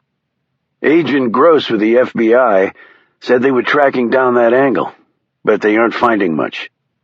"That's interesting. You're telling me you didn't know that already?" "FBI has always gone its own way. I keep my ears to the ground, though, and I think what they'll continue to find on that end is a big zip." "Why? Tracks too well covered?" Weaver gazed over at Stone through the darkness. "They didn't X-ray that root ball. It's going in the park, in the dirt. It's not the Christmas tree for the White House." "Canine sweep?" "Not sure, but don't think so." "Why not?" "No definitive answer on that. ATF thinks it was a remote detonation setup." You disagree?" "Let me put it to you this way. No bomb is foolproof. I almost got my hand blown off once dealing with a foolproof explosive when I was in the Corps." "So what's your theory?" "Can we turn on some lights? I feel like I'm back in high school sneaking some of my old man's hooch." "I prefer the dark." "Okay, suit yourself. The bomb goes in with a remote detonator, probably a cell phone. Tree hole gets covered up. Then it's detonated at the precise time they want. But instead, we got a guy running from gunfire who jumps in a hole to save his ass and boom. But how did the bomb detonate? Like I said, bombs are tricky things. Fat guy jumps and lands right on it, or maybe one of the slugs hits it, detonates. We'd actually discussed that possibility." "So I'm here wasting your time?" "No. I hadn't thought of the tree being killed on purpose. That's one for you. It only occurred to me tonight. ATF thinks the bomb was in a basketball and then placed inside the root ball. Doesn't matter. Still could have gone off accidentally." "But that makes no sense. The only reason the guy jumped in the hole and, according to your theory, prematurely detonated the bomb was because he was running from the gunfire. Why go to all the trouble to get a bomb there and then screw it up by shooting off the guns?" "It makes perfect sense if you look at it in a different way." A few seconds later, Stone said slowly, "You mean if the gunners and bombers were different?" "Exactly. And if so, the bombers are pretty pissed off right now at whoever started shooting." Stone said, "The Yemeni group?" Those guys claim credit for lots of shit they had nothing to do with. Maybe they did the guns okay. But then the bomb goes off and they figure, hell, let's take credit for that too. Raises their profile with other terrorists. More street cred equals more funding. That's how it works. Sort of like turf and budget wars in D.C. Then that means the bomb was meant to kill someone else at the park at a completely different time. That's right. Only the question is who. Chapter 33. 2 hours after Weaver and his men left, Stone could still not fall asleep. Weaver was obtaining a list of events to be held at Lafayette Park in the upcoming months, and told Stone that he would share that information with him. For his part, Stone told Weaver all that they had uncovered about the jogger's background and the other information he had learned from ATF and the FBI's inquiries. He did not tell Weaver about Faoud Turkakul. If the NIC chief was meant to know about the operation to catch Osama bin Laden, people other than Stone would have to so inform him. Stone lay on his cot thinking all of this through, while the night burned onward to dawn. Finally his thoughts turned to the Camel Club. Caleb and Reuben had been friends of his for years. They had literally been through hell and back together. Alex Ford had been a more recent arrival to the ranks of the club, but he had twice saved Stone's life and risked his career on at least 5 other occasions to help him and the others. Annabelle had blown into their lives only recently, but had quickly proved her loyalty to Stone. And Harry Finn had stood shoulder to shoulder with Stone in a firefight with a team of trained assassins, even though Stone had killed Finn's father more than 3 decades ago. And I basically told all of them that I didn't trust them, that I didn't need their help. But that's not the whole story. Only a handful of people knew that Stone had taken his old rifle and killed 2 prominent Americans who had destroyed his life, costing him his wife and child. Stone had killed many people on behalf of his country. He had dutifully followed orders. Yet these 2 men he'd killed on his own, judge, jury, and executioner. He felt he was justified for what he'd done. He felt no remorse for ending their lives. But still he had a conscience. All those years of killing had never managed to totally rid him of one. And with his strong sense of justice, Stone knew that he would have to make payment one day. It was only right. But he was not going to take his friends down too. They didn't deserve that. He was living on borrowed time. His friends were not. The Camel Club, he knew, was coming to the end of its run, at least with him as its de facto leader. He showered, dressed, and headed out as the sun was just starting to creep upward. He stopped at the front door when he saw Chapman sitting on the hood of her rental just outside the wrought iron gates, sipping on a Starbucks coffee. He zipped up his jacket against the cool morning air and walked over to her. She was dressed in jeans, a heavy black sweater and boots, looking very unlike a proper MI6 agent. Her hair was tied back, revealing a small mole near her temple. She slipped off the car hood, leaned in the driver's window, and pulled out another cup of coffee and handed it to him. Figured you for an early riser? She explained, as he drank down some of the Java. Thanks, he said curtly. Interesting night. Why do you ask? Just wondering. Wondering enough to watch my place last night?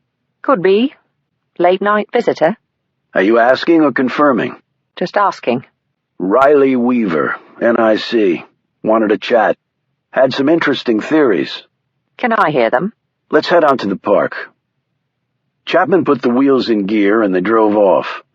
On the way down to M Street, Stone explained to her what Weaver had to say. Pretty good stuff, actually. Weaver seems to be on top of this. If he can narrow down who the target was, it'll be even better. Shouldn't be too difficult. How many events are there at Lafayette Park? More than you might imagine.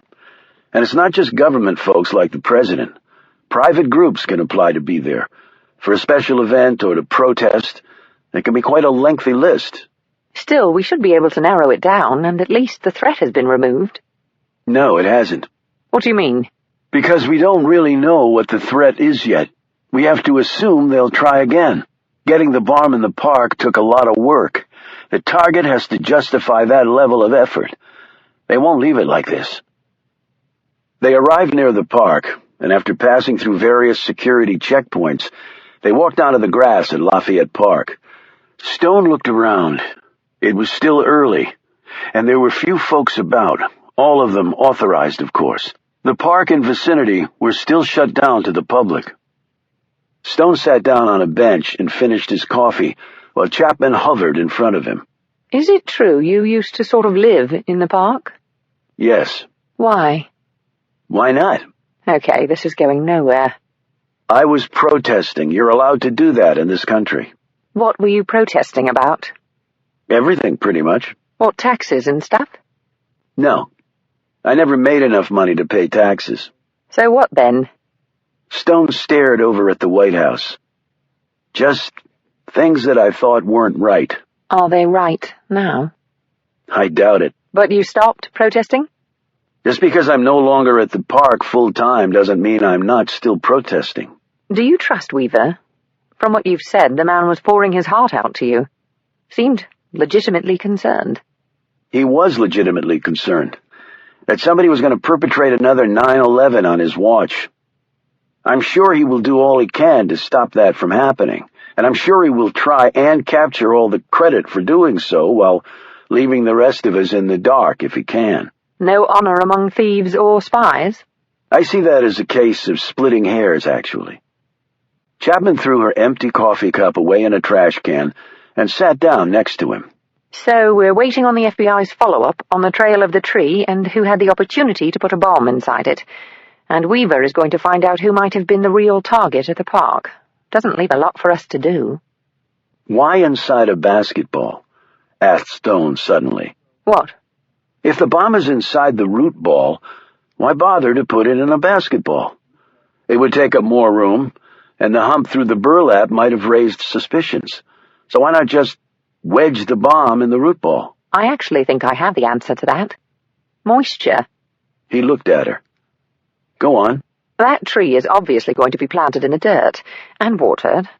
Probably soaked, since it's a new planting, and they want to get it established.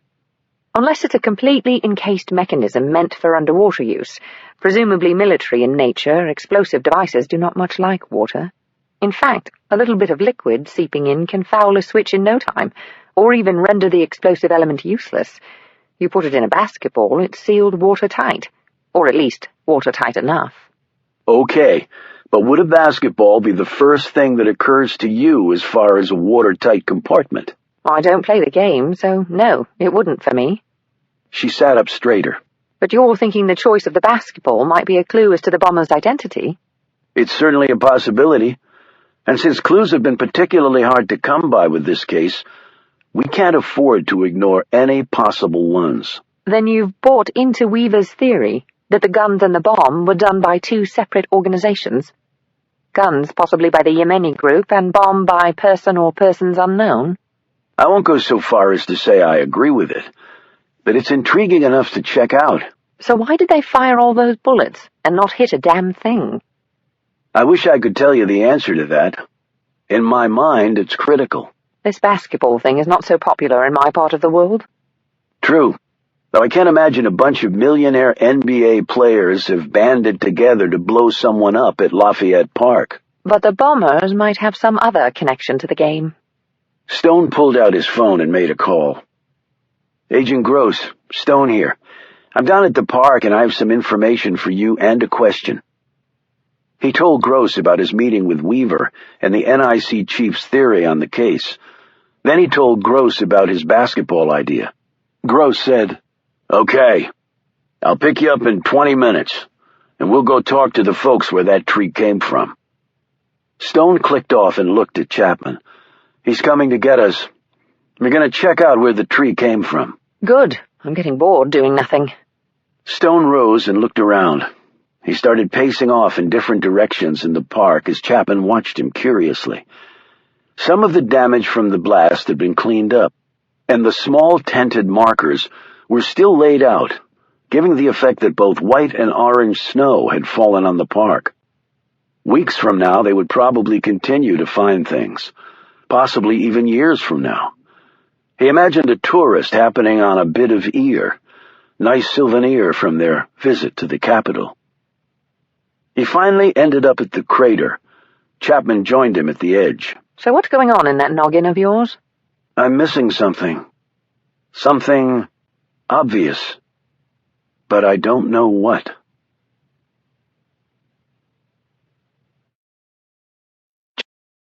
Chapter 34. Didn't know you and Riley Weaver were so tight, said Gross, as the FBI agent deftly handled the wheel of his Crown Vic on the way out of D.C. Stone sat next to him. Chapman was in the back seat. Only met the man twice in my life, and neither time voluntarily. That doesn't constitute tight for me. Gross shot him a glance. So why'd he come to you, and not me? You're his competitor. I'm just the man in the middle. Gross made a face. We've got to cut this competitive shit out if we're really going to protect this country. Sounds good to me. You blokes are on the same side, after all. That's a little more complicated than that, Agent Chapman, said Gross, as he glanced at her in the rear-view mirror. Just because you say it's complicated doesn't make it so. Anyway, if NIC would cooperate with us, it would make all of our jobs easier. And you don't think every agency out there doesn't say the same thing about the FBI? Said Stone. Gross gave a resigned laugh. I guess you're right. Weaver is still learning his way over there, said Stone. He doesn't want the hammer to come down on his watch. He's probably working this thing 24/7, using all conceivable methods. I was just one of them. So where are we headed? Asked Chapman, after a few seconds of silence, as the nearly empty streets of D.C. flew by. Pennsylvania, answered Gross. That's where the maple came from. A tree farm up near Gettysburg. Do they know we're coming? Asked Stone. No. Good. Shouldn't you surround the place with agents? Said Chapman. Whoever was involved in this won't be sticking around. We go in with heat, the people left behind might clam up. I want some answers, and a bit of finesse never hurts. Many miles later, they pulled past the gates of the Keystone Tree Farm. The paved road led them to a long, one-story building painted white with a green metal roof. In the background were various outbuildings, both small and large, with several big enough to accommodate 50-foot-tall trees. The parking lot held a few dusty pickup trucks, a compact car, and a black Escalade SUV. The three climbed out of the Vic and headed to a door marked Office. A plump woman in too tight jeans directed them to a small room where a large man sat behind a metal desk, a phone to his ear. He waved them in and pointed to two chairs. When Gross flashed his badge, the man said into the phone, "I'll have to call you back." He put down the receiver, rose, tucked in his shirt where it had ridden out, and said, "Can I see that badge again?" Gross moved closer and held his commission and badge out to the man for several long seconds. Even after the man looked away, Gross held up the FBI shield as though to convey the significance of their presence.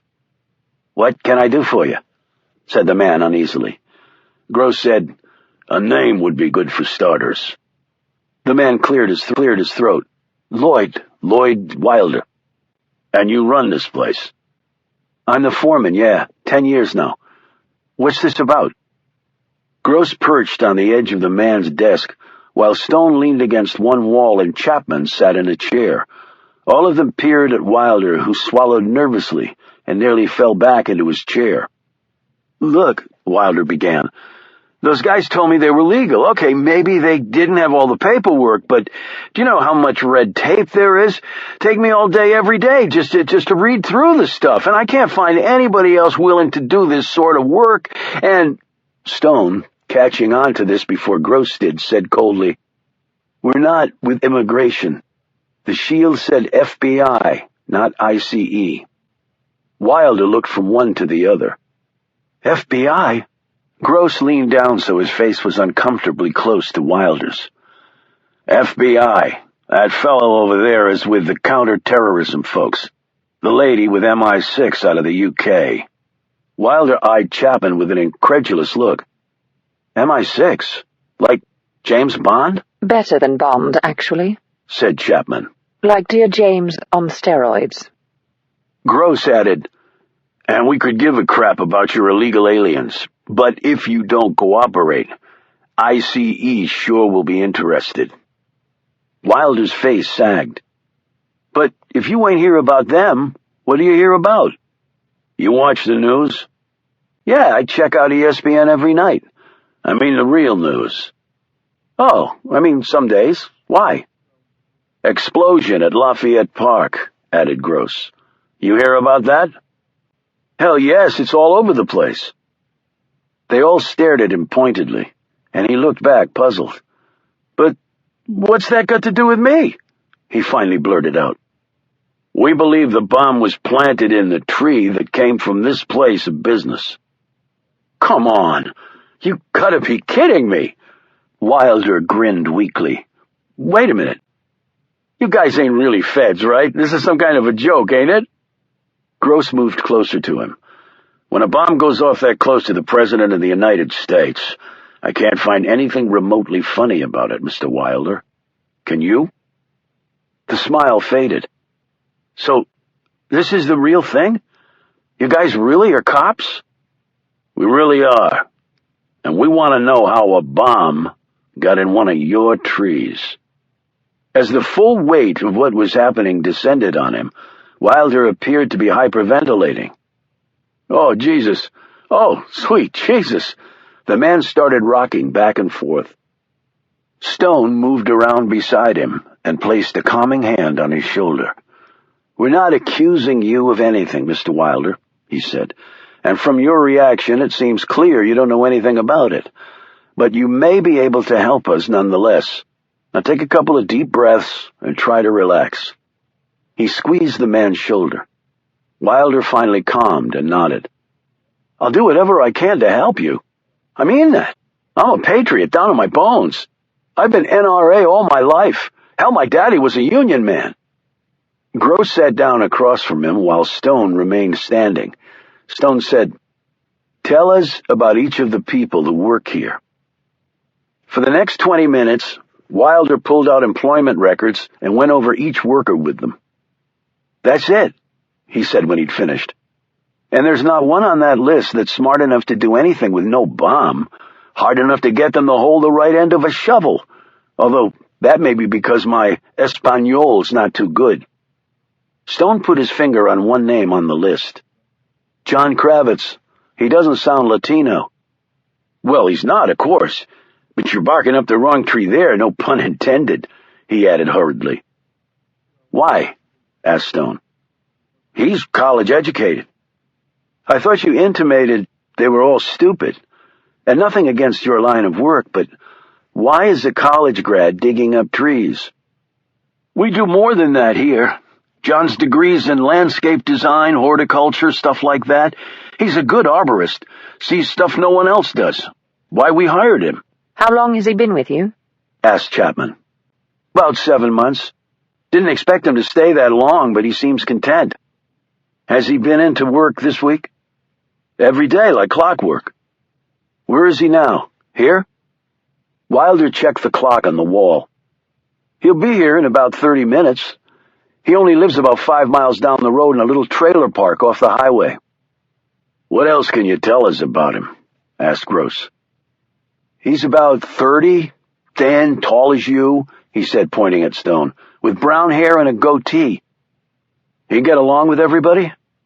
Look, the other guys can barely put 2 words of English together, and I'm not sure they're even literate in their own language. Like I said, John is a college boy. He usually spends his lunch hour reading. Know anything about his personal life, political beliefs? Asked Gross. No, but I'm telling you, John is no bomber. Does he play basketball by any chance? Asked Gross. What's that got to do with anything? Just answer the question. He told me he played in high school. We have a hoop out back. Boys play at lunchtime if they're not out making a delivery. Whose ball do they use? Asked Stone. Ball? We've got a couple around here. John, I know, has one. Wilder looked flustered. What's a basketball got to do with a damn bomb? We're going to wait for John. When he gets here, you have him come back to your office, okay? Said Gross. Do we really have to? Okay, Gross said firmly. Wilder managed to whisper, okay. Chapter 35. While they were waiting for Kravitz to arrive, Stone and Chapman explored the grounds. A few Latino workers watched them warily from a distance, probably fearing they were from ICE. Stone didn't pay much attention to them, but something did capture his interest. Over a building behind the office, there were some holes in the wood, and the outline of what once had been bolted there. Stone pointed to it, but Chapman only looked quizzical. Basketball hoop, said Stone, or where one used to be. So someone took it down? But didn't fill in the holes or paint over it. When they went back inside and asked Wilder about it, he professed to know nothing about the missing hoop. I know it was up yesterday. Some of the guys were playing. 30 minutes passed, and while a half-dozen other people arrived for work, John Kravitz was not among them. We'll need his address now, said Gross. I'm sure it's nothing, said Wilder. Stone pulled Gross to the side. Chapman and I will pay him a visit while you stay here with Wilder. You think he's in on it? I'm not sure what to think right now, so we have to assume he is. Wilder said, I can call him at home, see if he's okay, tell him to come on in. No, said Stone. No calls. Just sit tight with Agent Gross. Stone nodded at Gross, and the FBI agent's hand dipped to the butt of the gun in his belt holster, while Wilder, seeing this, started hyperventilating anew. Gross said, You want me to get some LEOs as backup for you? Some local cops wouldn't hurt, said Stone. Just tell them no sirens, and to stay back until we signal them. Gross nodded. Good luck. A minute later, Stone and Chapman were in the Crown Vic on the way to the trailer park. Stone was driving. The sedan streaked down the highway. They passed a police cruiser going the same way. The cop driving was about to hit his lights at the speeding car when Stone slowed, dropped back, and held his badge out the window. The cop in the passenger side slid down his window. You the LEOs they called in for us as backup? Stone asked. The cop nodded. Possible suspect in the Lafayette Park bombing? Stone nodded. Just follow our lead, okay?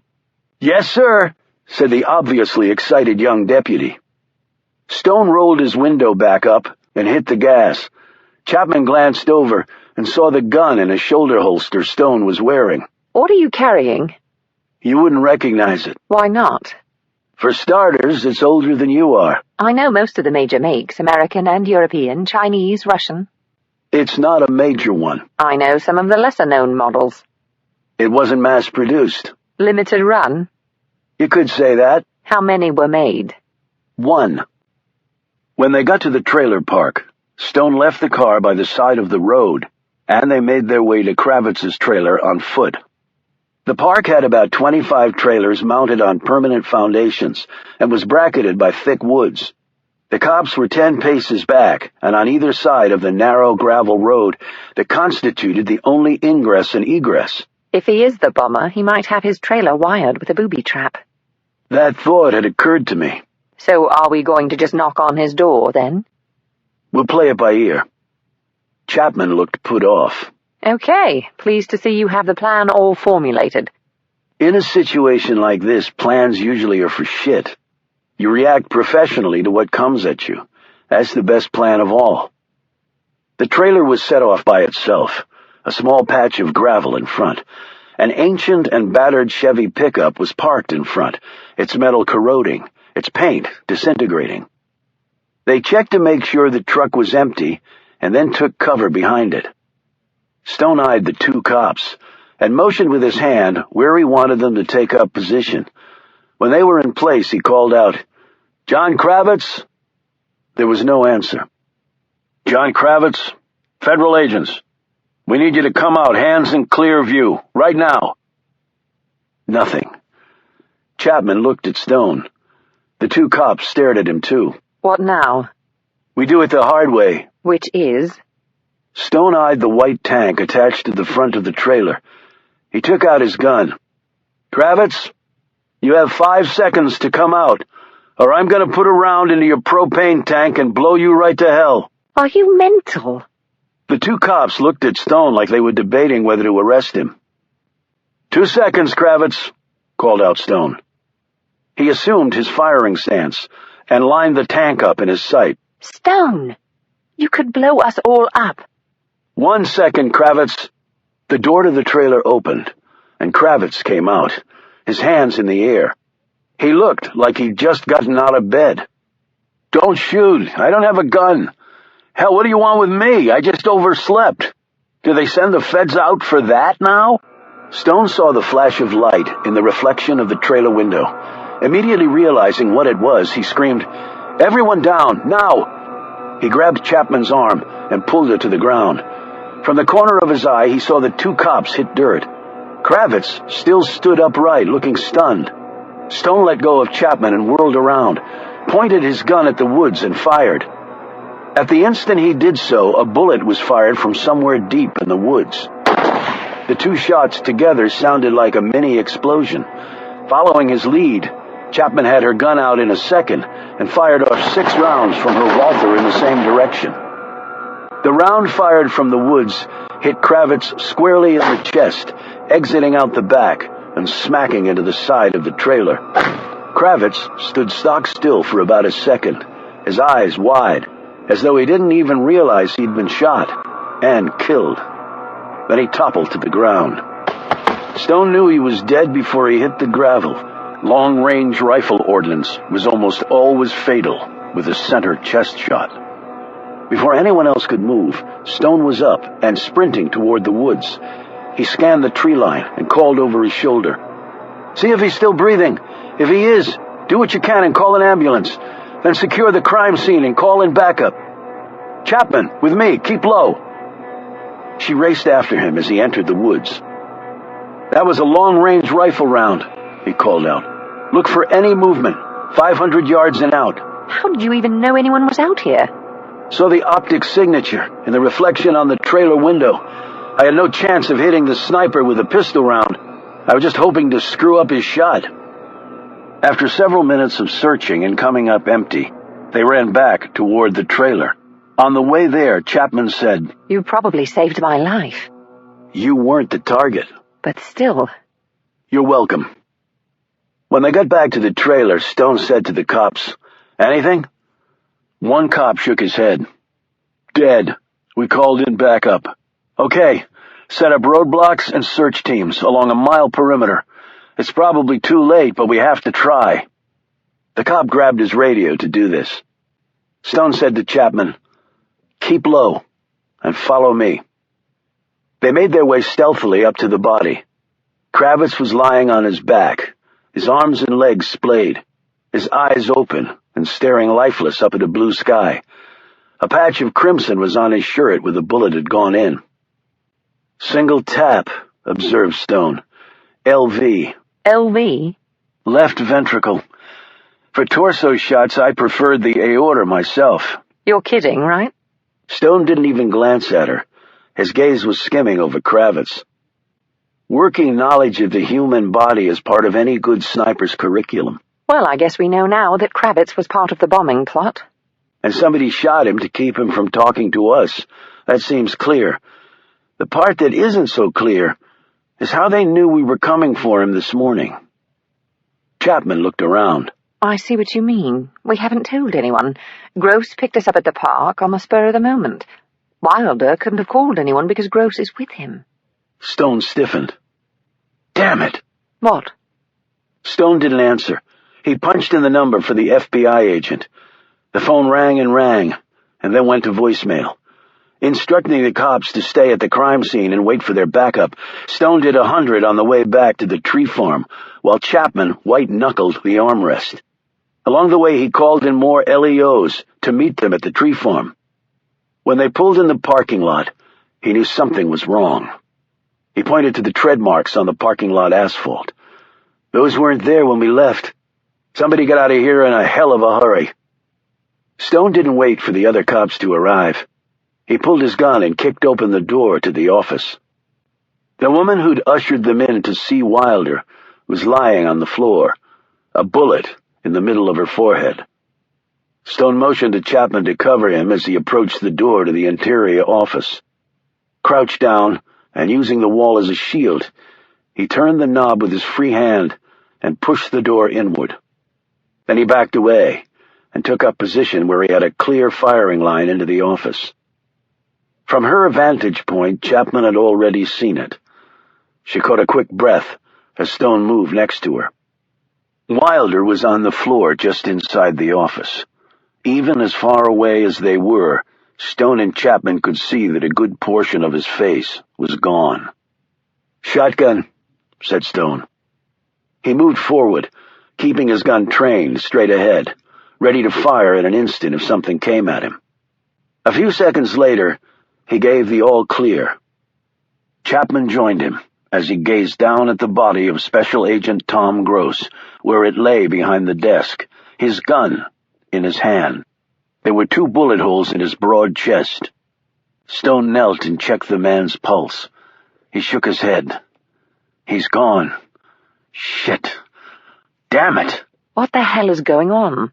said Chapman as she stared down at the dead man. Stone looked around. "They split us up and played us out," he said.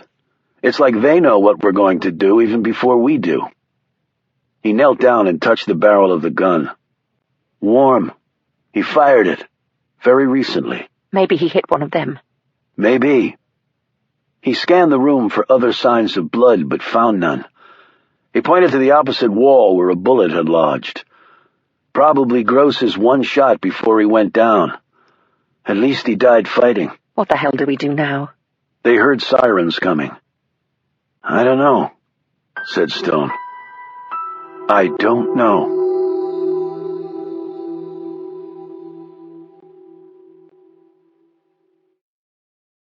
Chapter 36. Whose idea was it to leave Special Agent Gross alone? Stone and Chapman were at the FBI's WFO, where they sat on one side of a long table, and 4 grim men and 1 dour woman sat on the other side. Stone said, "It was my idea. Agent Chapman and I went to the trailer to find John Kravitz, and Agent Gross stayed behind with Lloyd Wilder." Did you know whether any of the other workers at the tree farm were involved in the bombing conspiracy?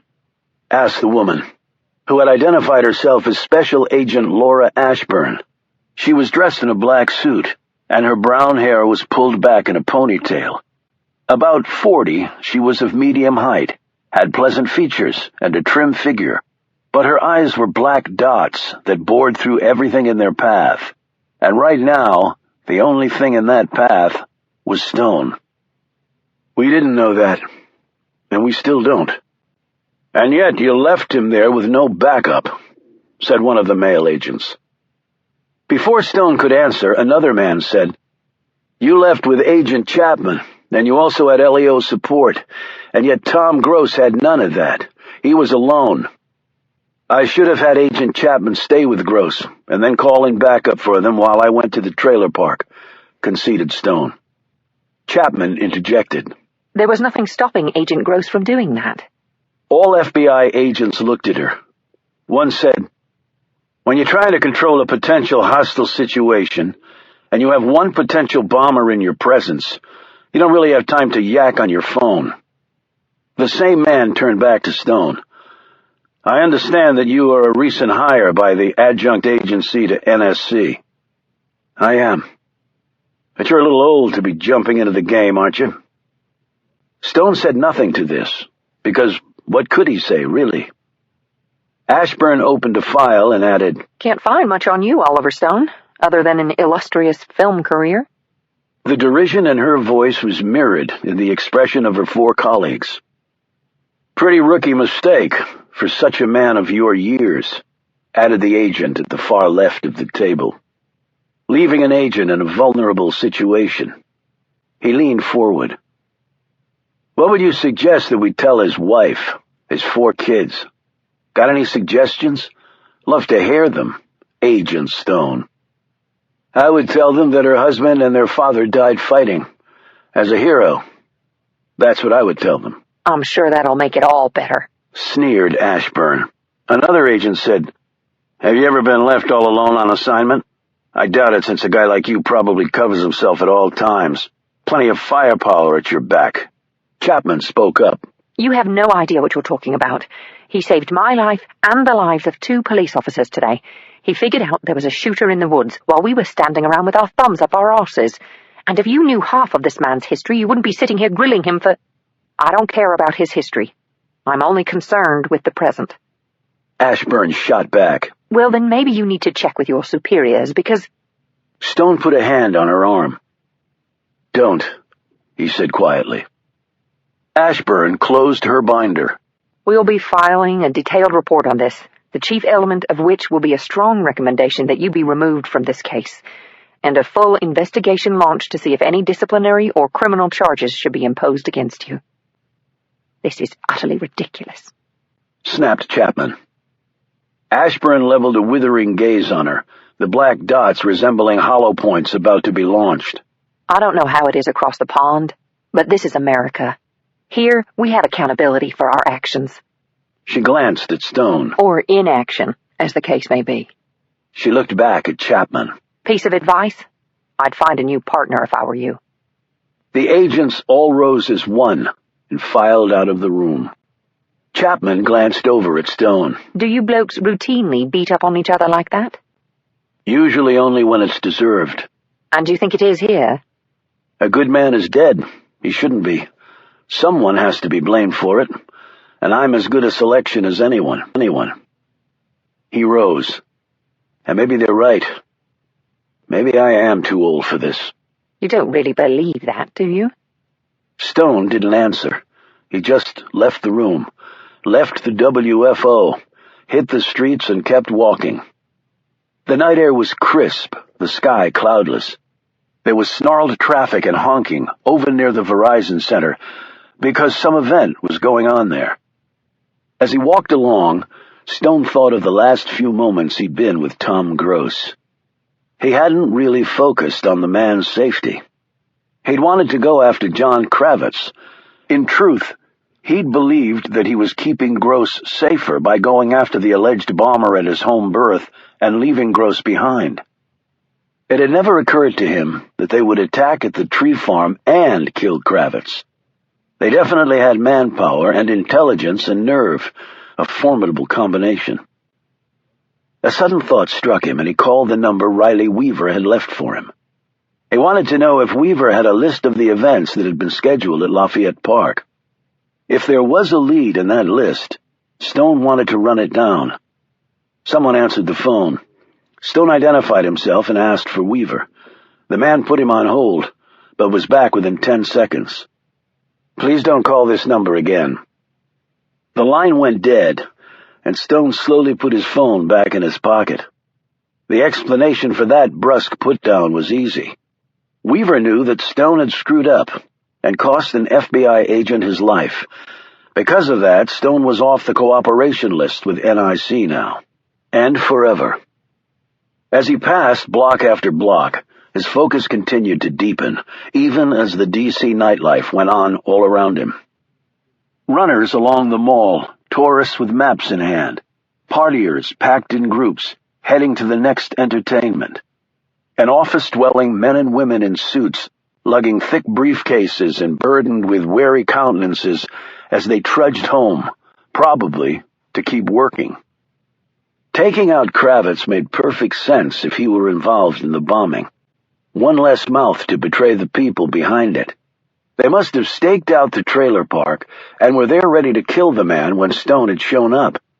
But there was an alternative theory that, if true, was far more disquieting. They knew we were coming. In order to do that, they would either have needed to follow them or had been ahead of them. Both scenarios carried serious implications, and also the possibility of a mole in their ranks. But why the tree farm? Had Lloyd Wilder been involved as well? If so, the man was a consummate actor. The woman in the office? A long shot. Tom Gross. But why take him out? He was the lead investigator, but he would simply be replaced with another. And the murder of an FBI agent would only result in the formidable Bureau tripling its already heightened effort to find those behind the Lafayette Park incident. It made no sense at all. None.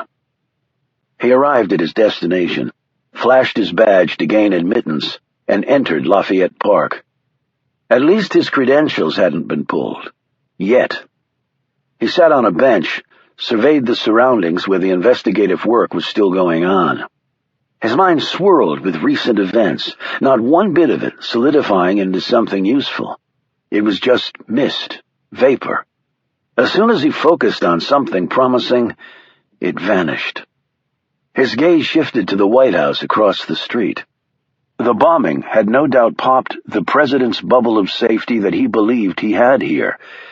Every security force involved in defending this bit of earth had suffered a hard blow to their professional egos. Hell's Corner, Stone thought, was indeed living up to its name. When he looked up, he saw the man approaching. A part of him was surprised, but another part was not. He drew a long breath and waited. Chapter 37. The Camel Club, minus its leader, sat around Caleb Shaw's condo in Alexandria, Virginia, overlooking the Potomac River. Caleb had just finished serving tea and coffee to everyone except Reuben. The big man had brought his own hip flask with something presumably stronger in it than Earl Grey or Maxwell House. Annabelle was dressed in a black skirt, loafers, and a jean jacket. She spoke first, and her tone was blunt. How bad is it, Alex? Alex Ford, still wearing a suit and tie from his workday, leaned forward on the hassock, took a sip of coffee, and said, "Pretty bad. An FBI agent is dead along with 3 other people, including at least 1 bombing suspect." "And they're blaming Oliver?" asked Caleb, with an air of indignation. "Yes," Alex said, "whether rightly or wrongly. I told Oliver that there were many people unhappy with him being involved in this case, and now it's come home to roost." Harry Finn was leaning against the wall. He finished his coffee and put his cup down. "Meaning making a scapegoat out of Oliver is a great way to kick him off the case." "Right. Although knowing Oliver, he probably does blame himself for what happened." Reuben growled, "You go after terrorists, people can get hurt. And they damn well asked him back into the fold, not the other way around." That's what's so infuriating, Alex. He didn't have to do this at all. Now he's in there risking his life, and they blame him for someone getting killed. Alex spread his hands. "Annabelle, don't be naive. This is Washington. There's nothing fair about any of it." She flung her long hair out of her face. That makes me feel so much better. Caleb spoke up. "But what will happen now?" "An investigation is being conducted. 2 of them, actually. The search for the terrorists goes on, obviously. But now there will be a secondary inquiry regarding what happened that led to the death of Agent Gross and the others, to determine if there's any evidence of negligence or wrongdoing." With respect to Oliver, you mean? "Yes." "What might happen to him, worst case?" asked Caleb. "Worst case? He might go to prison, depending on how it plays out. But that's unlikely. He might be kicked off the case. That's far more likely. Even with his friends in high places, no one can stand that heat for long, especially if the media starts riding that horse right into the ground." "This is a nightmare," said Caleb. "If the media does enter the fray, then they'll start investigating Oliver and his past." "The man doesn't have a past, at least officially," noted Reuben in a deep grumble. "Exactly," said Caleb. "That's my point. They will be relentless in trying to find out exactly who he is." "The government won't want that," said Alex. Reuben nodded in a knowing fashion. "He knows too damn much." A lot of stuff that would be embarrassing if it came out now. Annabelle said, 666 stuff, you mean? Exactly. You don't think the government might try to silence him? She said in a halting voice. Caleb looked incredulous. This isn't the Soviet Union, Annabelle. We don't assassinate our own people. Annabelle glanced at Alex, who quickly looked away. All right. He's helped all of us in one way or another, which begs the question of why we're here, debating whether to help him or not. That's not the question, Alex said. The question is, by trying to help him, will we make it even worse for him? How is that possible? Right now he has everyone against him. He needs us. We're all he has left. He made his position on that pretty clear, said Alex. He doesn't want our help. Only because he doesn't want us in danger. She shot back. And speaking for myself, that's not a good enough reason. She rose. So I'm going to help him, whether he wants that help or not.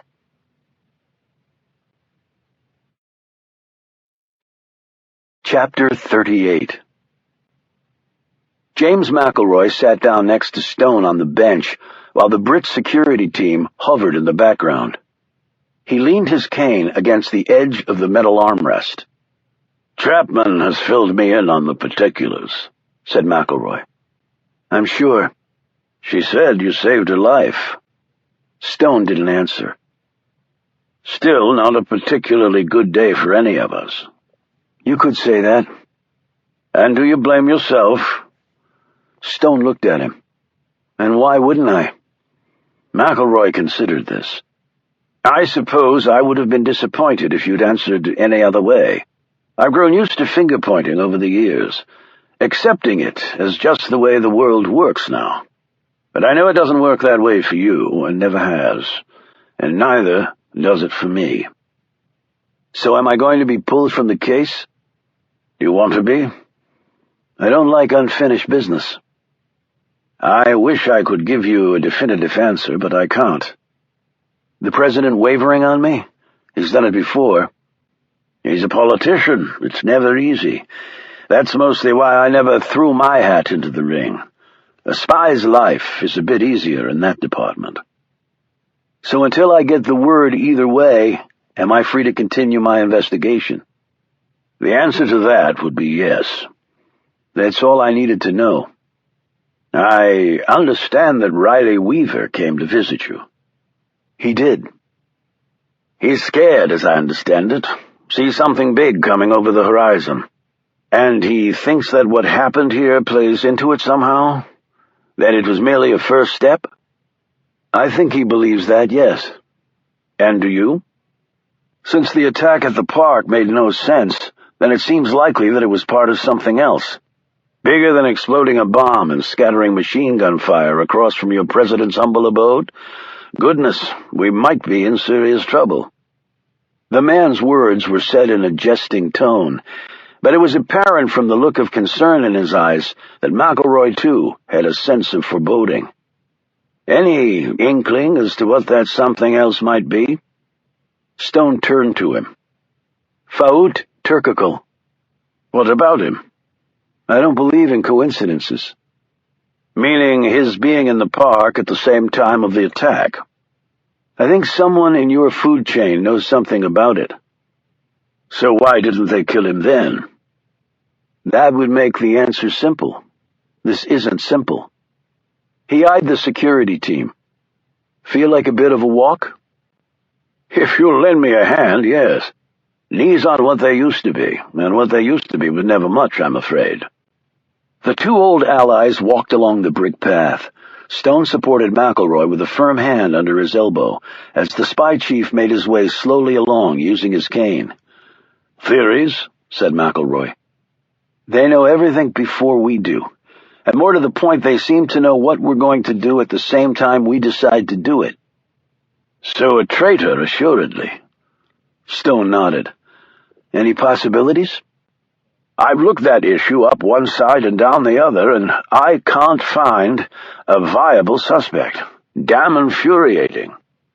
So you suspected something like that, too?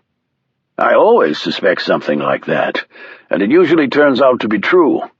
I agree with you that the other side seems to be always ahead of us, but I don't know how they're doing it. We could lay a trap, channel information through one source only, and see if it ends up in the wrong hands. I don't think whoever it is will fall for that. Worth a try? Then we warn them we suspect. If they're as good as I think they are, they already know that we suspect. I'm afraid I'm going to have to sit down, Oliver. Stone helped his friend to another bench and then sat next to him. Tell me something, said Stone. Did what happened at the park cause Turkical to change his plans in any way? Was the mission altered at all? McElroy didn't answer right away. Of course, it would have been completely altered if Faut had been killed, he pointed out. Altered to the point of being abandoned. One would think that would have been the goal of the attack. Since the man didn't die, we have to think of alternative reasons. I can think of none. For now, but we have to keep trying. It won't be easy for you. The FBI is looking to crush you. Its director has already had a meeting with your president. I have also had the pleasure of your leader's company and have done my utmost to dissuade him from giving in to the entreaty that you be removed from the case. Until they make me stop, I'll keep going. Pretty much sums up our professional lives, Oliver. Yes, it does. I wish you luck. I'll need it. You'll also need this. McElroy took a memory stick from his pocket and handed it to Stone. What is it? The FBI's preliminary report on the attack at the tree farm. As Stone looked uncertainly at the USB stick, McElroy added, By the by, I had a computer delivered to your cottage earlier. He paused. You do know how to work a computer, don't you? I can manage, and thanks. Cheers.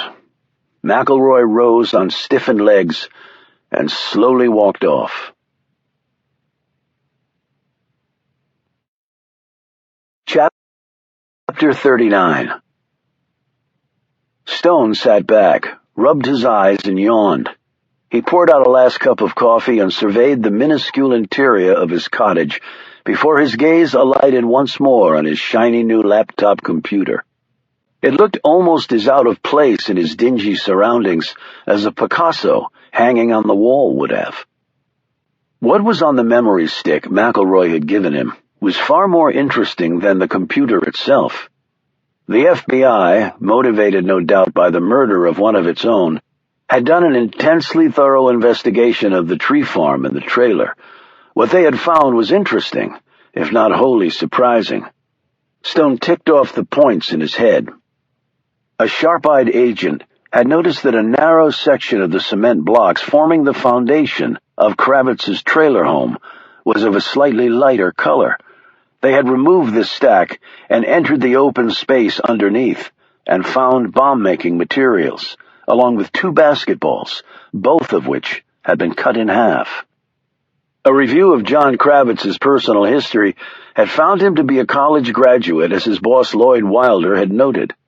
But what Wilder hadn't told them, or more likely didn't know, was that Kravitz had been arrested twice in the past during rallies against the government for items ranging from anti-war protests to stem cell research. Also found on his cell phone were names and addresses of certain people on government watch lists.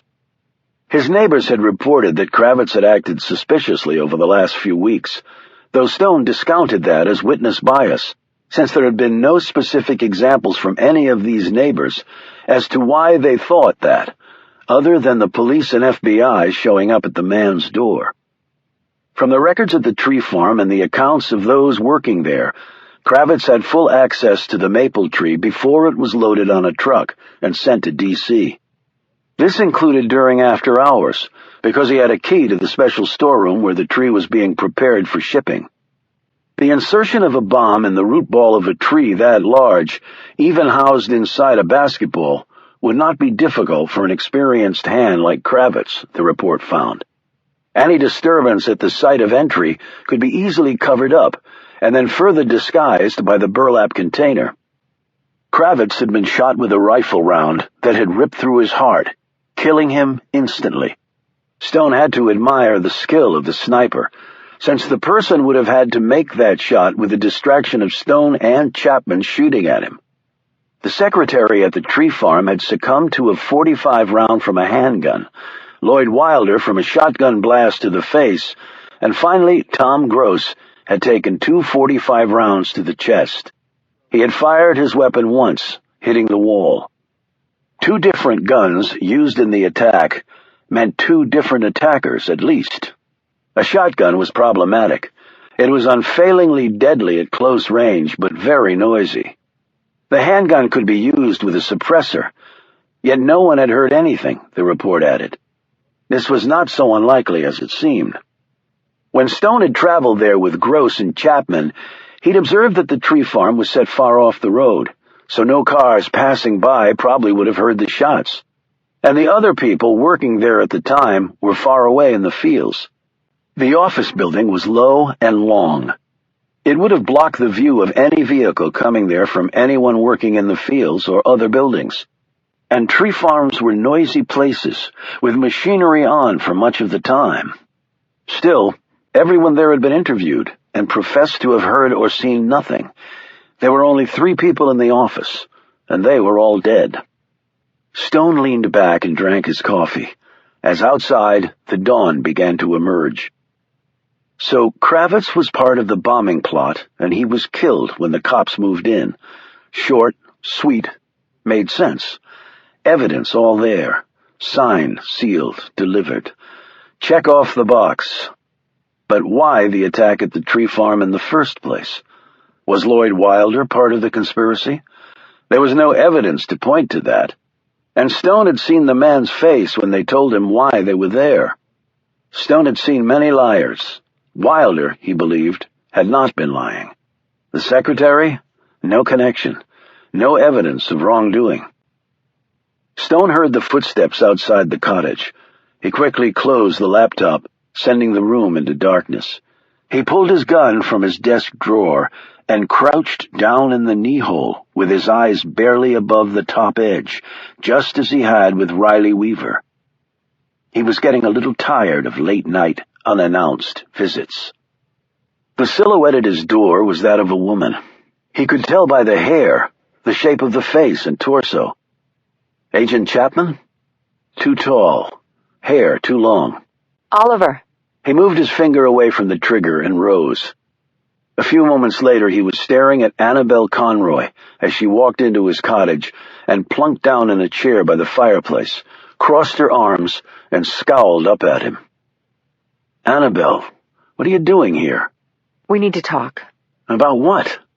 About everything. But let's start with you being in trouble and needing our help. He said wearily, I can handle this, and I don't want all of you... What? You don't want us to what? Care about what happens to you? You want us to just come to your funeral and wonder what if? Did you really think that was going to work? He sat down next to her and slid his pistol into his waistband. No, I guess I didn't expect that. Good.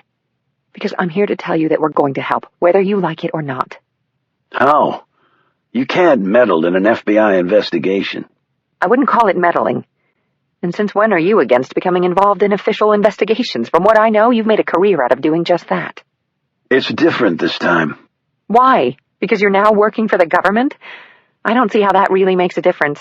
And since the government isn't really happy with you right now, I would think you'd need some unofficial help. But still, I'm not sure what any of you can do. That never stopped us before. She turned to him and her tone became less aggressive. All I'm saying is we want to help, just like you did with me and everybody else in the good old Camel Club. But you've already paid me back for helping you. I'd be dead in Divine Virginia, but for you. This isn't a tit-for-tat contest, Oliver. I'm your friend. I would be here for you at any time. Stone let out a sigh. Where are the others? Out in the car. I thought so. Would you like to get them? I can put some more coffee on. Don't bother. We brought breakfast, too. She rose as he looked up at her in mild amusement. Camel Club forever.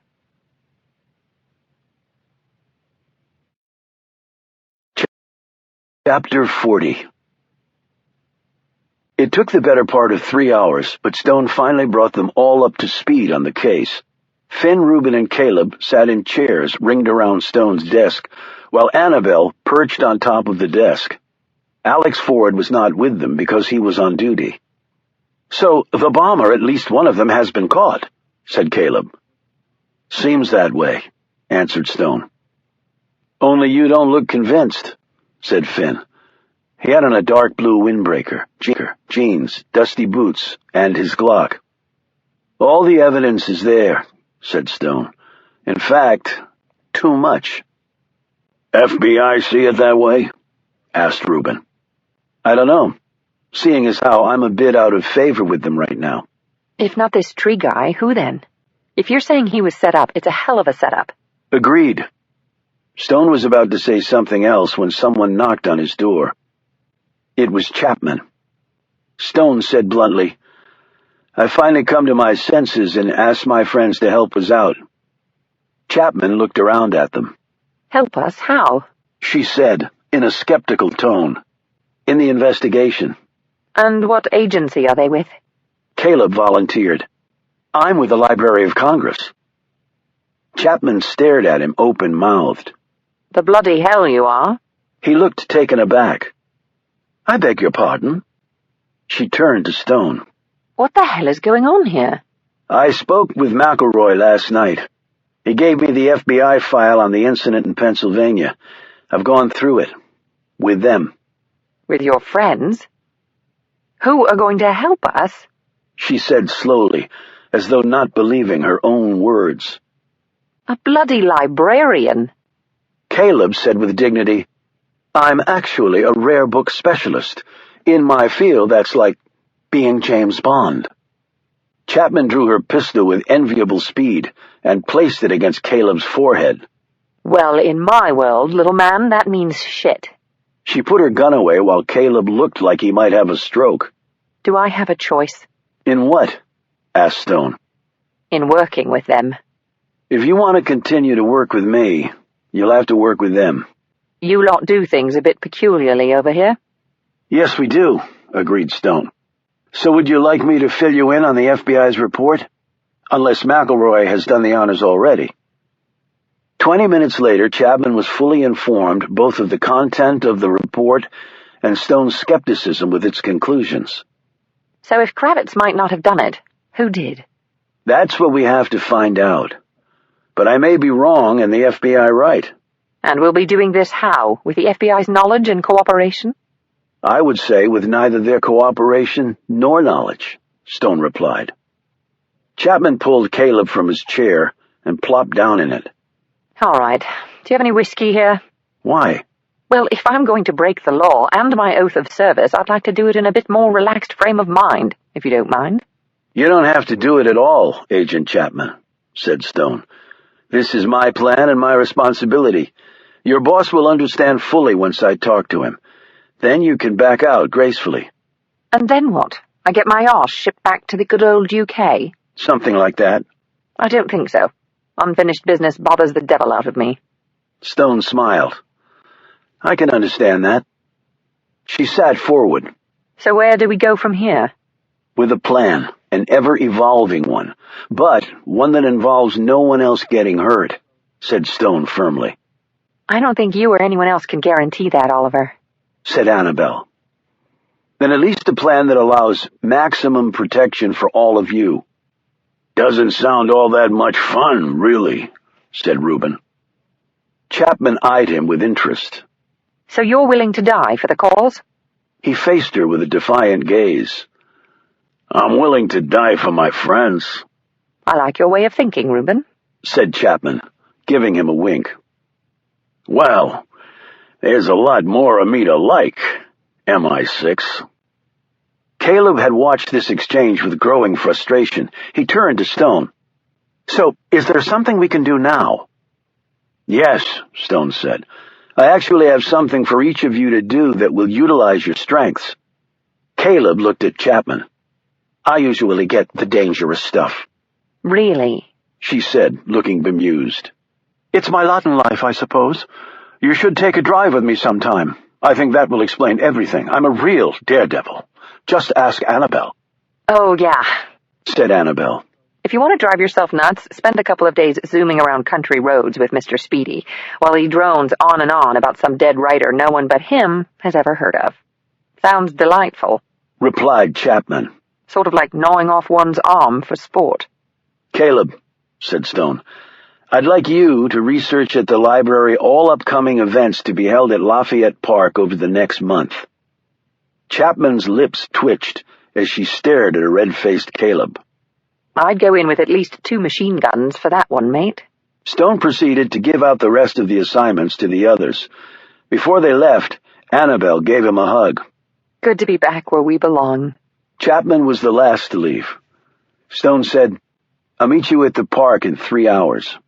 Do you really trust these people? With my life. Who are they? I mean, really? The Camel Club. The Camel Club? What the hell is that? The most important thing in my life, answered Stone. Only I forgot that for a little bit.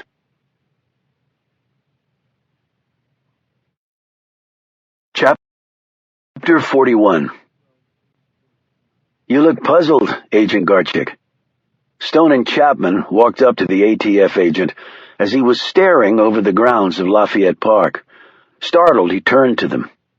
I was sorry to hear about Agent Gross, he said as they joined him. He seemed like a real good guy. Stone nodded, while Chapman simply stood there frowning. Her hair was unkempt, and she looked like she'd slept in her clothes. And she had, for all of 2 hours. Stone, on the other hand, had shaved, showered, and pressed his pants and shirt. He also believed that his own side was watching him. Do you have the same feeling? Garchik looked nervously around. How did you figure that? I think of the highly unlikely, then push it to the practically impossible, and I often find I arrive at the truth, particularly in this town. He studied the man. Garchik's eyes were bloodshot, and his clothes were as wrinkled as Chapman's. But that isn't all that's bothering you, is it? Chapman added, You were bragging before that. You could tell us what sort of bomb it was very quickly. We haven't heard a peep from you since. Did your state-of-the-art facility fail you? Can we talk somewhere else? This place is starting to give me the creeps. They walked a couple of blocks to a bagel shop. Stone had some breakfast and Chapman a large coffee. Garchik twisted plastic stirrers into knots and ignored the bottle of orange juice he'd purchased. After swallowing a mouthful of eggs, Stone said, Do you feel comfortable talking here? What? Yeah, I guess. Chapman said, You can trust us, Agent Garchik. He gave a dull laugh. That's good to know. I thought I'd run plumb out of people I can trust. What happened to make you feel that way? Asked Stone. Little things. Reports not coming back. Pieces of evidence not where they should be. Clicks on my phone when I pick it up. Funny shit on my computer at work. Is that all? Asked Stone. Garchik snapped. Isn't that enough? It would be for me.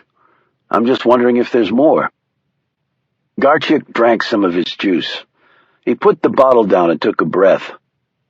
The bomb. What was it? Some components we don't usually see in an explosive device. What do you mean? I mean some unique combinations that were a surprise. You mean undetectable? Asked Chapman quickly. No, that would be impossible. Bombs have to have certain elements. Blasting caps, for starters. This bomb had all that. At least we found pieces that showed that. So what then? We also found some other stuff. What stuff? Said Chapman, her irritation growing. Stuff that nobody has figured out what the hell it is yet, which is why I'm just referring to it as stuff. Stone said, You mean you found debris from the explosive that you were unable to identify? That's more or less what I'm saying, yeah. What is ATF's official position on it? He asked.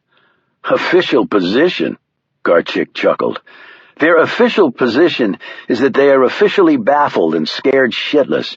We're actually getting NASA involved to see if they can figure it out. NASA? So what are the implications for this? I don't know. None of us knows. That's why we're keeping this on a tight need to know. I probably shouldn't even be telling you. Correction, I know I shouldn't be telling you. Stone thought about this as he munched on a piece of toast. Did Agent Gross know? Garchik eyed him warily. Yeah, he did. I told him myself. He was the lead investigator after all. Thought he had a right to know. And what was his reaction? He told me to keep him apprised. I think he had other things on his mind. Did you tell anyone that you'd told him? Garchik saw where this was going. You think he was killed because of what I told him? It's possible. But who would have known? Hard to say since we don't know if he told anyone or not. So did you tell anyone you'd informed him of that? Maybe a couple of people at ATF. I have people I have to report to, he added defiantly. I'm sure you do. Have you been out to the trailer owned by John Kravitz? Yeah, we checked the bomb material found there. And did it match the debris in the park? Yes, although it was a strange place to keep the stuff. Under the trailer, you mean, said Stone. Yeah. Moisture. Not good for that sort of stuff. Right, agreed Garchik. And not to mention it was difficult to get to. He shifted uneasily in his seat. Look, I'm no chicken shit. I've infiltrated militias and gangs and come out alive. But what I'm not used to doing is watching my own side. That freaks me out. It would me too, said Stone. What do you think is going on? There's a traitor out there somewhere, answered Stone, and people are aware of it, so they're trying to ferret the spy out. So they're basically watching all of us? Right. The only problem is if one of the watchers is actually the traitor. God help us if that's the case, said Garchik. So what should I do? Keep your head down, limit your conversations on your phone and with your colleagues, and if any other agency strolls into your space, play stupid. There are a lot of us at ATF. I'm not the only one who knows about this new stuff. Stone rose.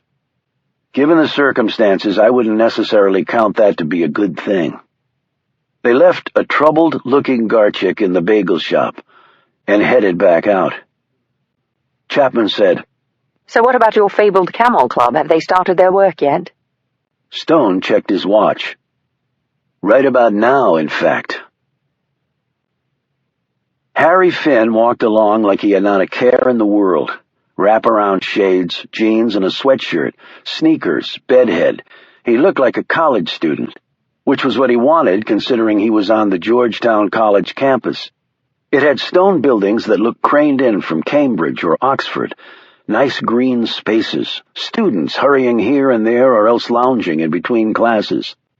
Finn walked confidently among them all. He sipped on a cup of Starbucks, shifted the weight of his backpack over his left shoulder. He picked up the trail of Faut Turkakul within 5 minutes. He had done so by good prep work done earlier. This involved a little computer hacking onto the college's database, a couple of discreetly placed questions, and a thorough recon of the campus. The Turkish-born scholar walked along, books cradled under one arm, in deep discussion with another faculty member, while a trail of students brought up the rear. They went into a building near the western end of the campus. Finn did too. Stone's instructions had been explicit. Watch this man. And it wasn't entirely for Turkakul's protection. Stone had been clear that he was not convinced of his loyalties yet. It could go either way at this point, Harry, he'd said. If someone tries to get to him, stop it. But if he does something that suggests he's working for the other side, document it and let me know right away. Turkakul was teaching a class on the second floor of the building. It had 32 students. Finn slipped in as the 33rd, set up his recorder, as did many other students, took out his book and laptop, and settled back. If Turkakul noticed him, he gave no indication of it. Unlike some of the other students there, Finn listened to every word the man said, and also how he said it, which was often even more important than the actual words spoken. And unlike any of the students there, Finn assessed the room for threats and came away not entirely satisfied. One door in and out, little cover. Turkical would be a sitting duck at the front of the class. Finn touched his chest and felt the Glock nestle there in the holster. If he'd been an assassin, Turkical would already be dead. He wondered how a man tasked to hunt down Osama bin Laden was allowed to live so cavalierly. It made no sense at all. And things that didn't make sense bothered Harry Finn. They bothered him greatly. Caleb settled into his desk at the rare book reading room and eyed his other colleagues as they moved around doing assorted tasks. He nodded and smiled to several. "Morning, Avery," he said to one portly fellow. "Caleb, congrats on acquiring the Fitzgerald." "Thanks," Caleb said, beaming. He really was proud of that one. When things had settled down in the room, he lifted his glasses to his eyes, pecked some keys on the keyboard, and worked his way through several government databases, hoping with each click of the key that he would not run into insurmountable interference. His dear friend Milton Farb could have accessed the necessary database in seconds, but Milton had been one of a kind. Yet Caleb had gotten better over the years with electronics, and he approached the task Stone had given him with deliberation and calm. And he was an employee of the federal government, and thus had requisite passwords and authorizations. And it wasn't as though events at Lafayette Park were classified. At least he hoped they weren't. Within a half hour, he breathed a sigh of relief. He hit his print button, and the 2-page, single-spaced document slid into the catch bin of his printer. He picked it up and studied it. There were a lot of events on here, and some of them would be attended by some real Washington heavyweights. If his friend was hoping to narrow his search down by consulting this list, Caleb knew at once that it would not be all that easy. He slipped the papers in his briefcase and returned to work.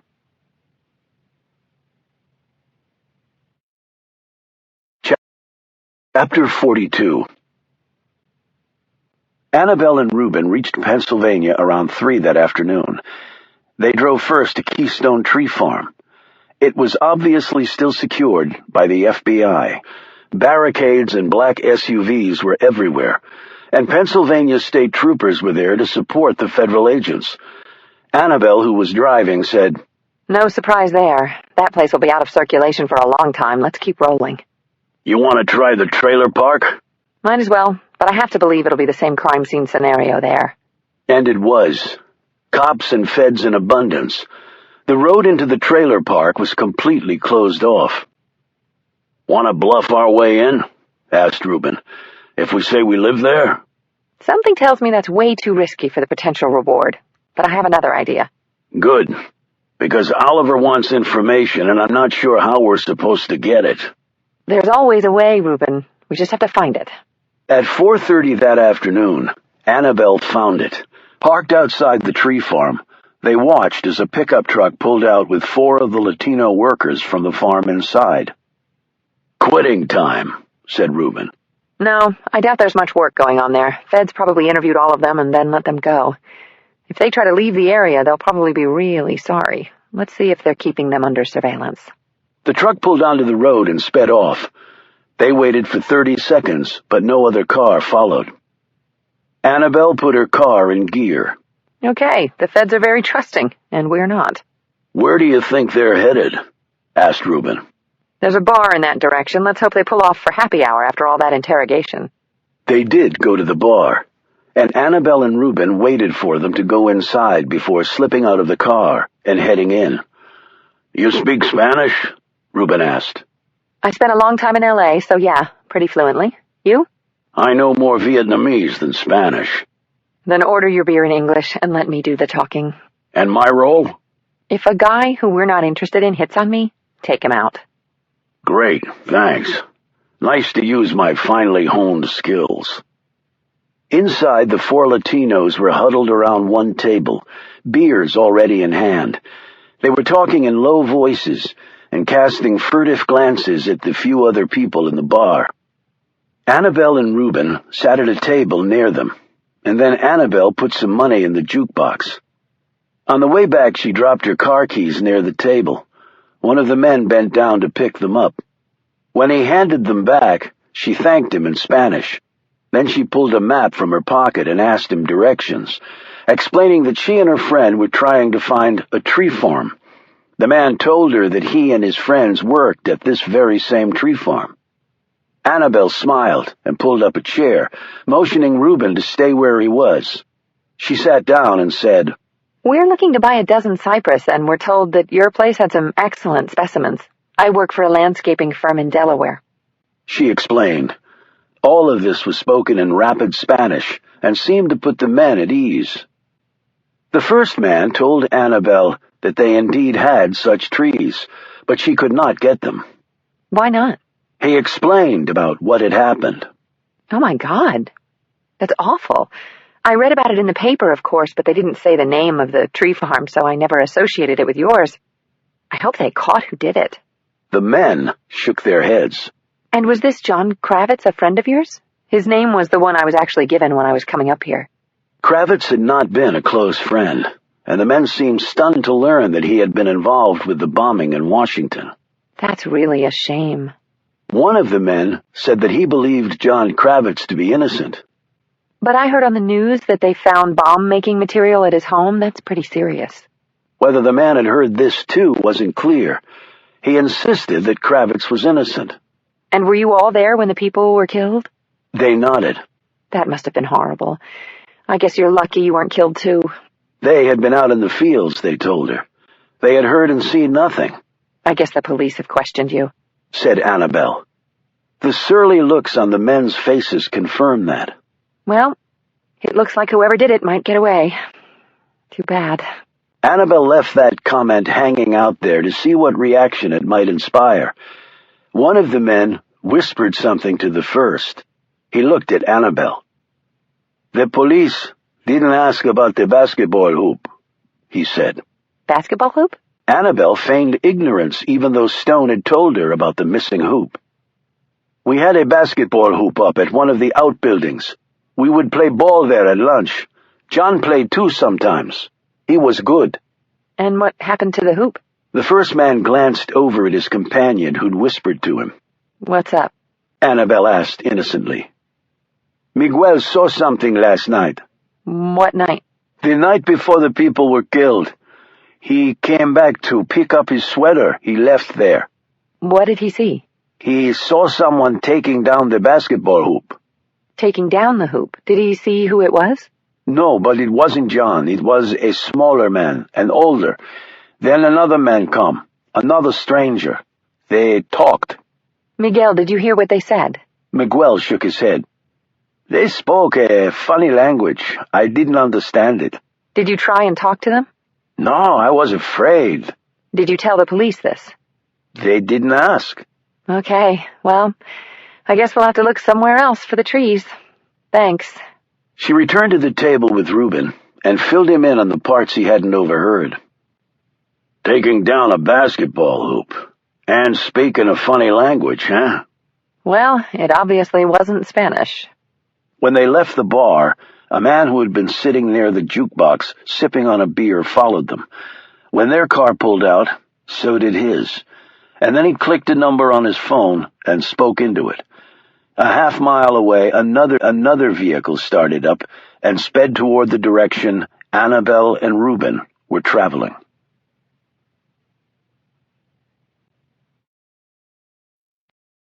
Chapter 43. Stone was sitting at a desk in Chapman's room at the British Embassy, listening to the sound of the shower running. A minute later, Chapman walked out of the bathroom wrapped in a white terry cloth robe, her feet bare. She was drying her hair with a towel. "Getting a bloody night's sleep and bathing with regularity is a little tough around you lot." "I'm sure it's the time difference," he said. Stone was going over some documents on the table and occasionally glancing at the laptop computer set up on the desk. He paused to look around the room. MI6 takes good care of its agents.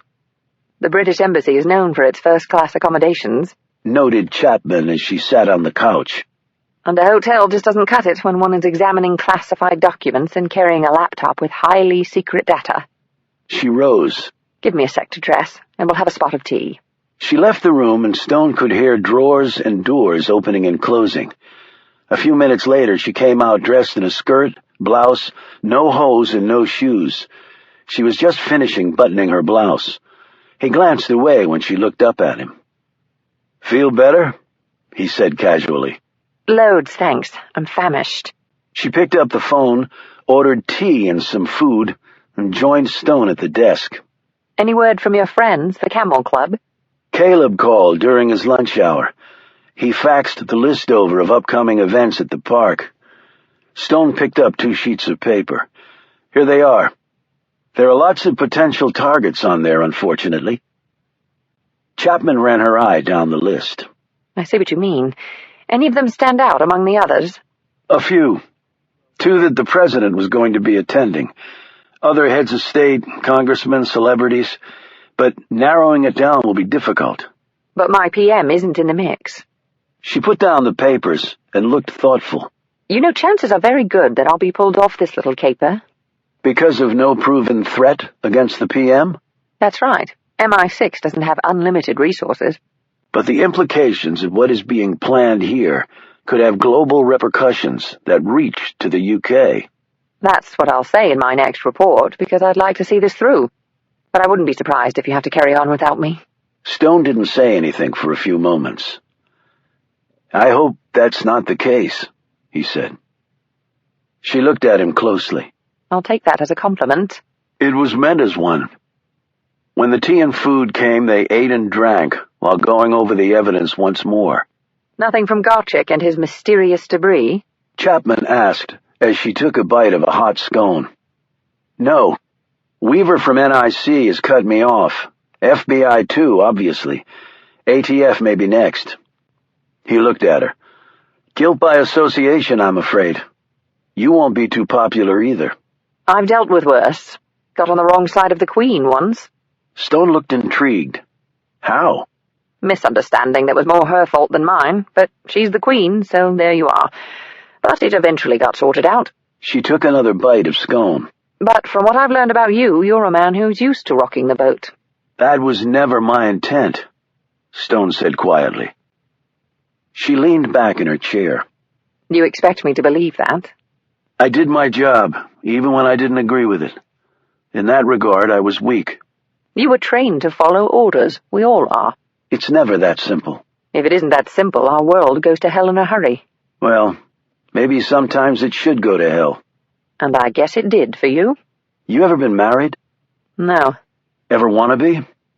Chapman looked down. I guess most women want to be, don't they? "I think most men do too. I did. I was married. I had a woman I loved and a little girl who meant everything to me." Stone grew silent. Chapman finally broke the quiet. And you lost them. "And the fault was entirely mine." You didn't pull the bloody trigger, Oliver. "I might as well have. You don't voluntarily leave a job like mine.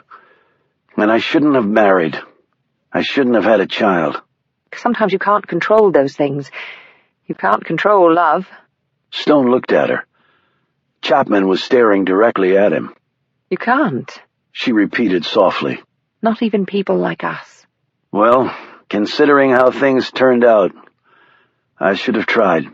So you're going to blame yourself forever? He looked surprised by the question. "Of course I am. Why?" Just asking. She put down the rest of her scone and refocused on the reports in front of her. Stone hit the TV remote and the news came on. They were just in time to hear a female reporter broadcasting near Lafayette Park. And late-breaking developments have Alfredo Padilla, originally of Mexico, dying in the blast. Apparently, there was a bomb planted in a tree hole at Lafayette Park, and Mr. Padilla, unfortunately running away from the shots being fired in Lafayette, fell into the hole and accidentally detonated the bomb planted there. A memorial service is being planned for Mr. Padilla, who is being hailed as a hero, even if unwittingly. FBI Special Agent Thomas Gross, a veteran with the Bureau, was killed during a shootout at the tree farm, where the tree with the bomb in it was procured. He will be honored at this same memorial service, in what some are calling a political move to mend relations between the two countries. Another man, John Kravitz, who worked at this tree farm and was allegedly involved in the bombing conspiracy, was killed by an unknown person at his home in Pennsylvania as police closed in. We will bring you more details as they become available. Stone turned off the TV. "Someone has been shooting off his mouth," he said. "Back in the old days, we never would have revealed that much about an ongoing investigation." That was before the days of the internet and a frothing media that has to deliver content every second of every day, remarked Chapman.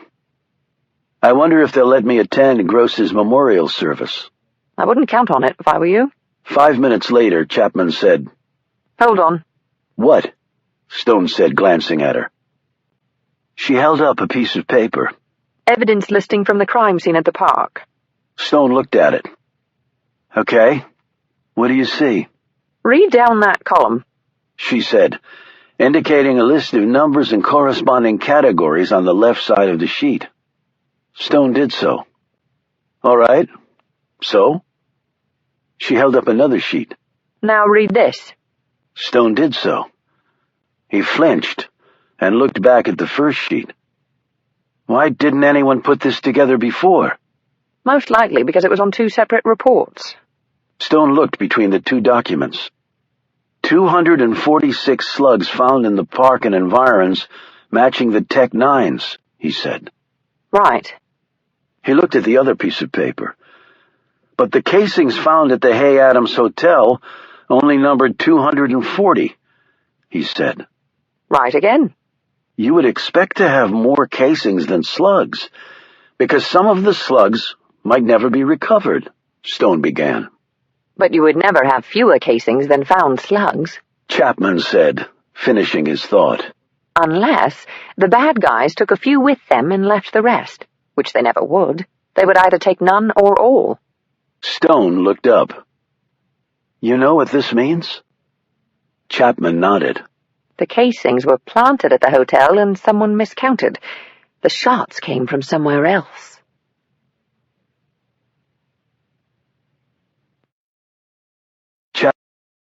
Chapter 44.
The submachine gun fired about the same time Reuben did. The sub was aimed at the car.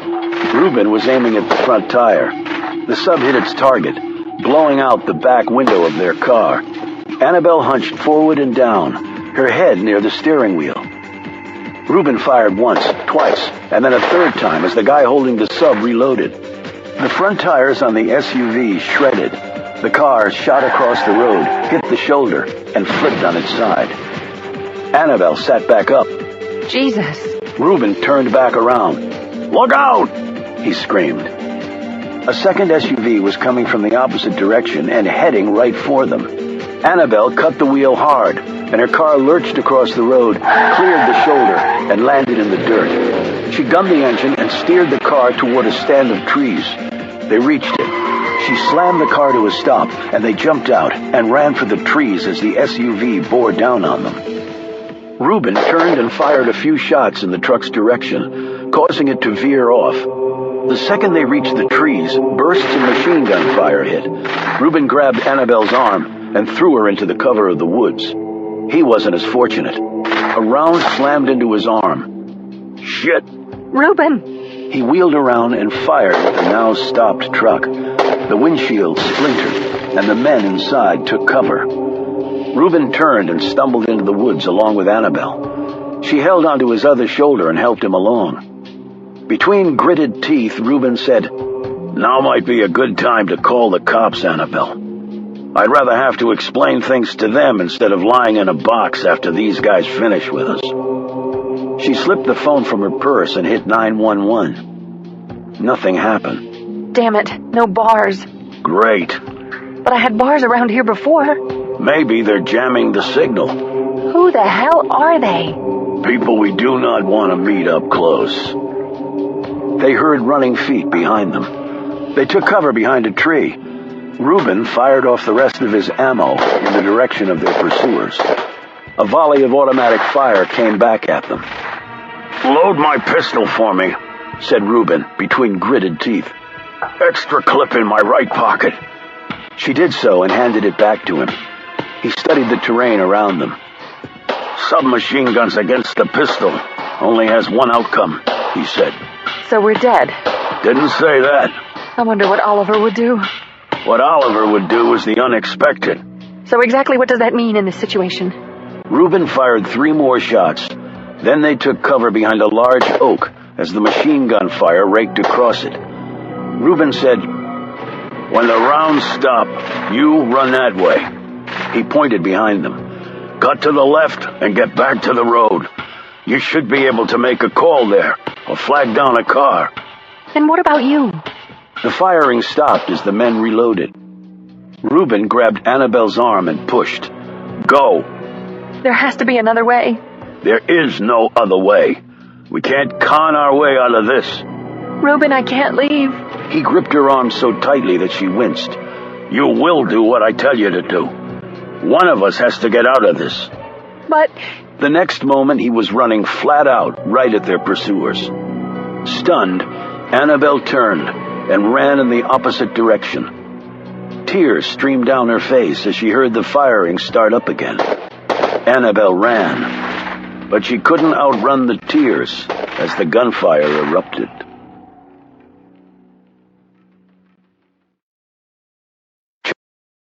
Chapter 45.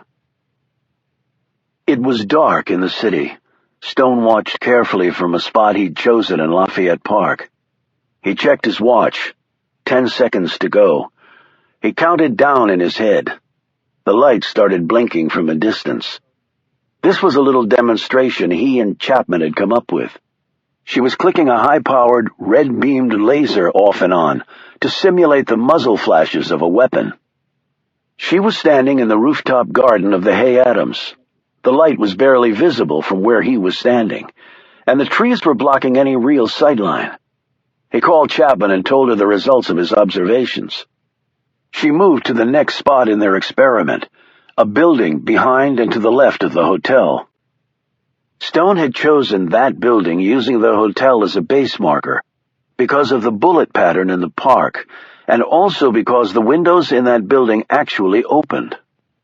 He had recalled that all the markers denoting found slugs were on the left-hand or western side of the park. That didn't seem unusual at first, but now, coupled with the revelation that the shooters had not been at the Hay Adams, it was not simply unusual, it was enlightening. While Stone was waiting for Chapman to reach the next location, he felt a presence behind him. He turned. It was Laura Ashburn, the female FBI agent who had interrogated him over the slaying of Tom Gross. She was dressed all in black, except for her blue FBI windbreaker, with the gold lettering on the back. She wore an FBI ball cap and was staring at Stone. "Agent Ashburn," he said. "Anything I can do for you?" I wanted to talk to you. "All right." We filed our report. "Okay." It wasn't very flattering for you. "After our meeting, I didn't expect it to be. Is that all you wanted to tell me?" I'm not sure. He smiled. You think something's funny? He said, "Let me tell you what I think is funny. After all the assets that have been thrown at this case, no one knows what the hell really happened here, or why. You're all running around pointing fingers at everyone else, withholding information, spying on your own people. What the hell are you— Stone talked right over her. Spying on your own people and doing your best to try and get ahead of the other guy. The only thing that's lost in the process is actually solving the case, and maybe saving some lives down the road. Well, that won't help Tom Gross. You're right, it won't. What might have helped Tom Gross was a little trust and cooperation from his own agency. What exactly did he tell you? Ashburn asked, her features full of confusion. Basically, that if he couldn't even trust his own side, how the hell would he ever solve the case? Ashburn looked down, and then cast furtive glances around the park where the investigation was proceeding, albeit at a more subdued pace.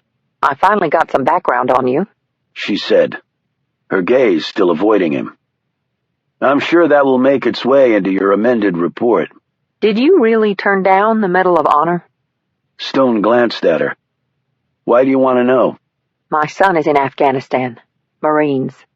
I'm sure he'll serve his country well, just like his mother. Look, you can be pissed at me, but leave my son. I don't play that game. I meant exactly what I said. You're just doing your job. I don't fault you. If I were in your shoes, I'd be upset too. I'd want to strike back too. And if you want to use me as a target, that's fine. There's plenty of blame on my end, I won't deny that. With this brutal self-judgment hanging out there, the woman's features softened.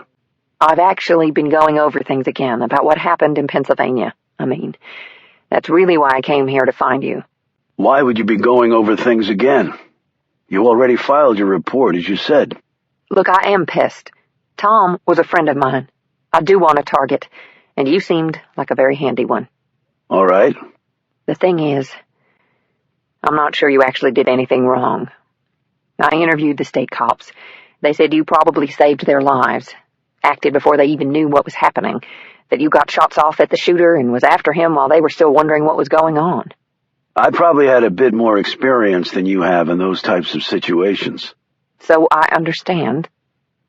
And Tom could have called in backup when he contacted the LEOs. In fact, he should have. I honestly thought the dangerous part would be at Kravitz's place, not the tree farm. Ashburn let out a resigned breath. I believe you. And I hope you believe me when I tell you I won't rest until I find out who did it. She stared at him for a long moment. I do. The two agents exchanged a firm handshake, and then Ashburn disappeared into the darkness. A few moments later, Stone gazed out at the red blinking light, and then over at imagined points on the grass, where he gauged that the bullets would be hitting, based on his roughly estimated trajectory. He punched in the number for Chapman. Go up one floor, he said. A few minutes later, the lights commenced again. He called her. I think that's it. Any evidence of the guns having been fired from there? No casings, but I've got a patch of what looks like oil or grease.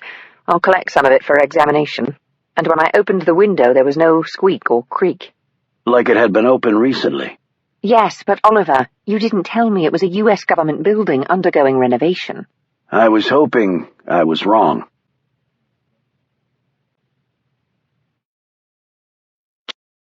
Chapter 46. Stone and Chapman returned to his cottage. They had just settled in to go over the latest discovery when Chapman hit the light on Stone's desk, plunging the space into darkness. What is it? Hissed Stone. She didn't have time to answer. The door burst open, and Stone counted at least 3 men hurtling through the door.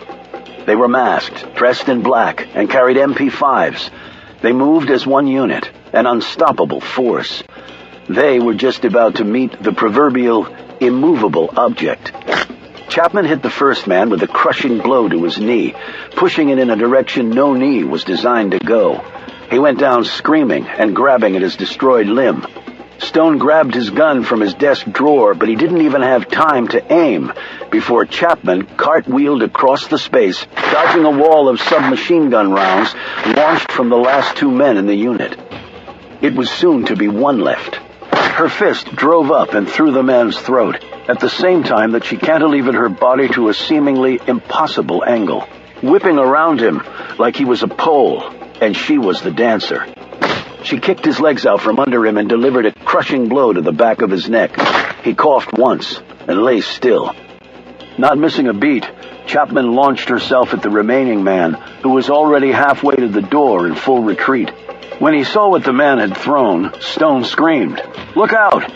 He fired. His rounds ripped through wood, plaster, but unfortunately, not flesh. The mini explosion ripped through the place. The flash bang completed half its mission, the blinding flash. Stone had covered his eyes just in time. Chapman caught it full in the face and yelled in pain. Stone stuffed his shirt collar in his ears and then covered his ears with his arms. An instant later came the bang. Now they'll regroup and come back to finish the job, thought Stone. What they hadn't counted on was Stone not being paralyzed. He rolled right, snagged Chapman's Walther offer, and held it in his left hand. He grabbed Chapman by the arm and slid her behind his desk. He gripped his customized pistol in his right hand and waited. The first man came through the door, his submachine gun on full auto. Stone ducked down, slid sideways, and fired through the opening under the desk. His rounds hit their target, the shooter's knees. No Kevlar on legs. The man went down, screaming. The second man started to hit the opening, but Stone fired 3 shots through the gap. A few moments of silence, then a siren in the distance. Stone called out, "I'll make a deal before the police get here. I'll let you take your buddy out. You have 5 seconds. After that, we'll take our chances, and from what I've seen, you're good. I'm better." The siren drew closer. "All right," a voice said. The man was slid out. A few moments later, Stone heard a vehicle start. Then silence again. The siren also faded away. Going somewhere, apparently. He rolled Chapman over, checked her pulse. She was alive. He cradled her in his arms. A minute later, she opened her eyes and stared up at him. "Bloody hell," she exclaimed. She looked around. "I know I got 2 of them. I think I killed one of them. Where the bloody hell are they?" We came to an understanding. They both jumped up as something slammed against the remains of the front door. Stone aimed his gun at the doorway, and Chapman leapt to her feet as Stone tossed the Walther. "Oliver?" "Annabelle?" he said, when she appeared in the doorway. A second later, Reuben fell into the room, landing on the wooden floor. "Reuben!" exclaimed Stone. Annabelle helped Stone get the big man up and over to a chair. Blood was seeping down his forearm, and his face was pale. "What the hell happened?" said Stone. "We were followed in Pennsylvania. Got into a gunfight. Reuben was shot. He needs a doctor." Reuben put a hand on Stone's arm and pulled him downward. "I'll be okay," Reuben said weakly. "One in the arm went clean through, but it hurts like hell. Other one nicked my leg." Stone looked down at the hole in Reuben's pants leg. "You need to go to the hospital right now." He looked angrily at Annabelle. "Why haven't you already taken him?" "He insisted on coming here. Reuben wanted me to run for help, but when I heard all this shooting, I had to come back and make sure he was okay." Stone glanced at Chapman before looking back at Reuben. "Did you see anything that might identify the men?" "They were good, Oliver," he said. "Trained very well. That's what I wanted to come and tell you. I don't know how I got the jump on them. Better to be lucky than good. Got hold of one of their weapons, opened fire, and they all took off." "Trained very well? Meaning?" said Stone. He turned to Annabelle. "Go get it from the car." "But Reuben, we need to get your—" "Get it, and then I'll go quietly." She ran out to the car and was back in a few seconds. She was holding something. She handed it over to Stone. He looked down at it and then glanced at Reuben. "Do you know what this is?" Reuben nodded. "Figured you would, too." Chapman looked at it over Stone's shoulder. "That's a 9mm Kashtan submachine gun." "Yes, it is," said Stone. "Russian-made." Reuben grimaced and clutched his arm. That's right. Russian-made. He glanced up at Annabelle. The weird language those guys were talking when they took down the hoop. You think it was Russian? I'd bet a year's pay it was. Not that that's a lot of money, but still, he grimaced. Weird language? Asked Stone. Annabelle started to explain what had happened, but Stone stopped her. You can fill me in later. We need to get him to the hospital. Stone put an arm under Reuben's shoulder and helped him to his feet. He turned to Annabelle. Stay here and call Harry and make sure he's okay, and then do the same with Caleb. Then join us at Georgetown Hospital. Right. Chapman got on the other side of Reuben, and the three made their way slowly to Chapman's car. The ride to the hospital was quick, and after Reuben was being checked out, Stone sat in the waiting room with Chapman and Annabelle, who had just gotten there. Did you get a hold of them? Asked Stone. She nodded. Both okay. Finn is still on assignment. Caleb is at his condo. I told Harry to be extra careful, and Caleb to stay put. Good. Now tell us what happened in Pennsylvania. She explained what had happened in the bar and afterwards. When she gave him the exact location of the attack, Stone hurried off to make a call. When he came back, she picked up the story again. So after I came back and found Reuben, we circled back to the highway. Guy in a truck stopped, asked no questions, and let us hop in the back. I managed to get the bleeding to stop, but I was afraid Reuben was going to pass out on me. The guy dropped us off at a car rental place. I got us another ride and drove back to D.C. as fast as possible. I wanted to stop and get him medical attention, but he wouldn't let me. Said he had to get to you and show you that gun. Did you get a look at any of them? Annabelle took a deep breath. Not really, but one of their trucks flipped over. Some of them have to be hurt, or even dead. If you get some people up there to check on it, I gave you the location. Stone said, I already made the call. They're heading there right now. 20 minutes later, Stone got a response. He listened, asked a few questions, and then put his phone away. The truck is gone. That's impossible. It flipped over. I saw it. The people had to have been hurt or maybe killed. But you can have all that cleaned up in less than 30 minutes. They did find some shell casings and an indentation in the dirt where the truck rolled and a few bits of wreckage. But that was all. These people are good. Stone looked at Chapman. Yes, they are. They clean up after themselves really well. Submachine guns, heavy firepower. And he had what, a pistol? That's right. But he said he was going to do what you would do, Oliver. Be unpredictable, so he waited for them to start reloading and then he charged their position. I guess they didn't expect that. She shuddered and let out a gasp. I thought for sure he was dead. Stone squeezed her hand. But he's not. The doctor said he's going to be fine. He's just out of commission for a while. Annabelle said, But since it's a gunshot wound, won't the hospital have to report that to the authorities? Stone took out his shield and held it up. Not after I showed them this and told them Reuben was working with me. Oh. But if the blokes were Russian, how does that connect with what we found out tonight? Said Chapman. Annabelle looked at her wide-eyed. What did you find tonight? Stone told her about the possible origins of the shots from a U.S. government building. It's undergoing renovation, so it's empty, but it's supposed to be secure nonetheless. We talked with the guards there. None of them remembered anyone coming to the building that night, certainly not carrying automatic weapons. Is there only one entrance into the building? The very question I put to them. They said not if one had a key card with the necessary authorizations. With that, someone could access other entrances. Do we know if someone did that? Checking it out now, said Stone. But I'm not hopeful. Why? Either the card will have been stolen or cloned or something else. And yet the next question is, why go to all the trouble of leaving evidence behind at the Hay Adams and not actually do the shooting from there? What did the office building have that the hotel didn't? Well, the building was empty. The hotel wasn't, pointed out Annabelle. They still had to get to the rooftop garden, and it was empty that night. No, they wanted us to think they were at the hotel. They needed that building. Why?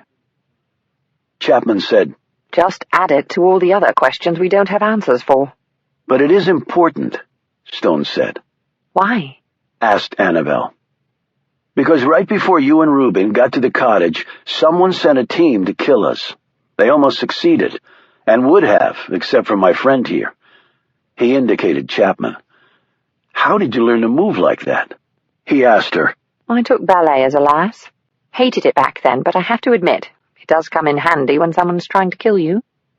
You think the attack had something to do with what you found out? I think it had everything to do with the fact that we discovered the gunfire came from a supposedly secure federal building.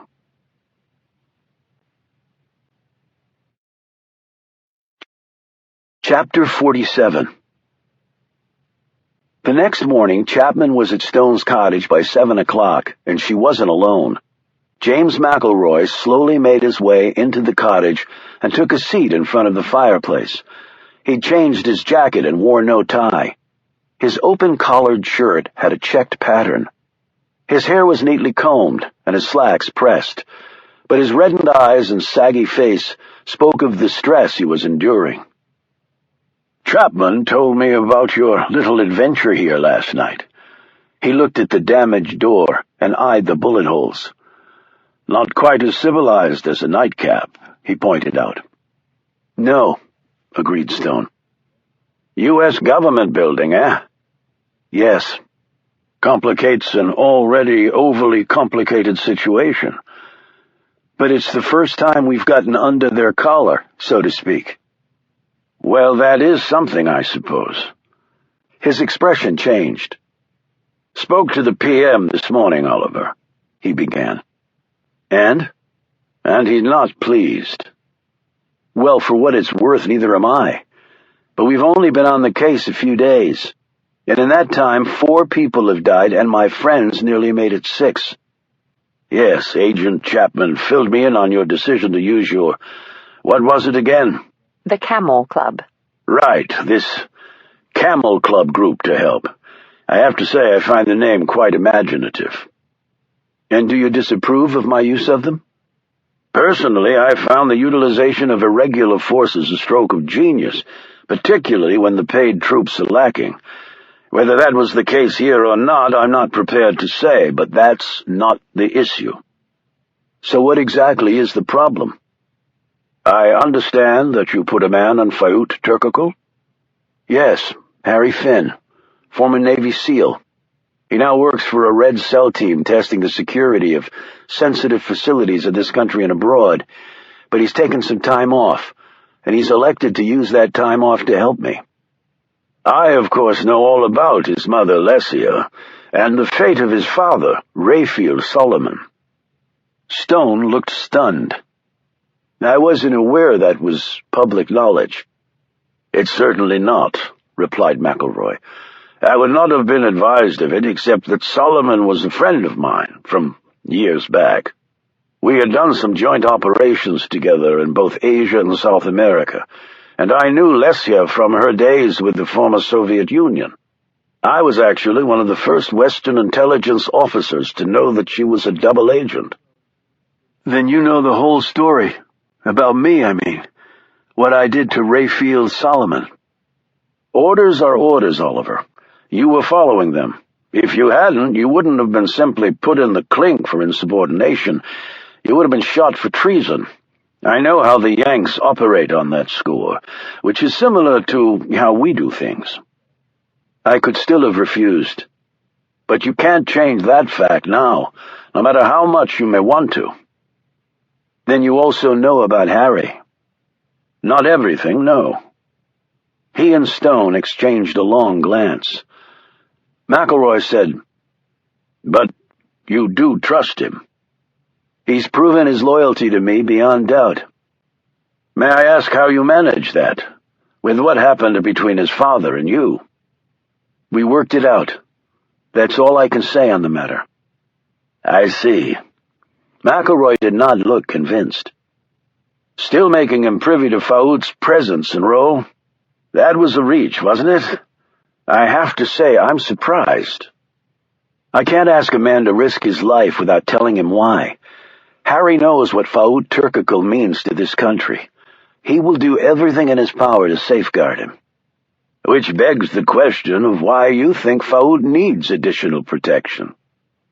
Agent Gross believed his own people were spying on him. Agent Garchik thinks the same.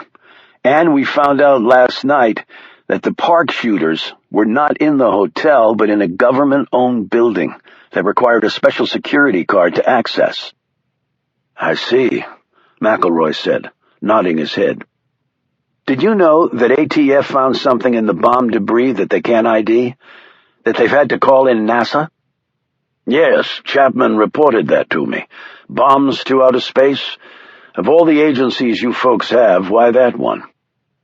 Maybe the substance is something that looks like it might be from a space program. Other than that, I don't know. You folks and the Russians are really the only ones with any space program to speak of, other than a few stray private entrepreneurs with lots of money. Chapman and Stone exchanged a glance. If McElroy noted this, he made no reaction. For all I know, NASA won't be able to determine what it is either, said Stone. Chapman spoke up. Or they may know but won't say, or aren't allowed to say. McElroy looked between them.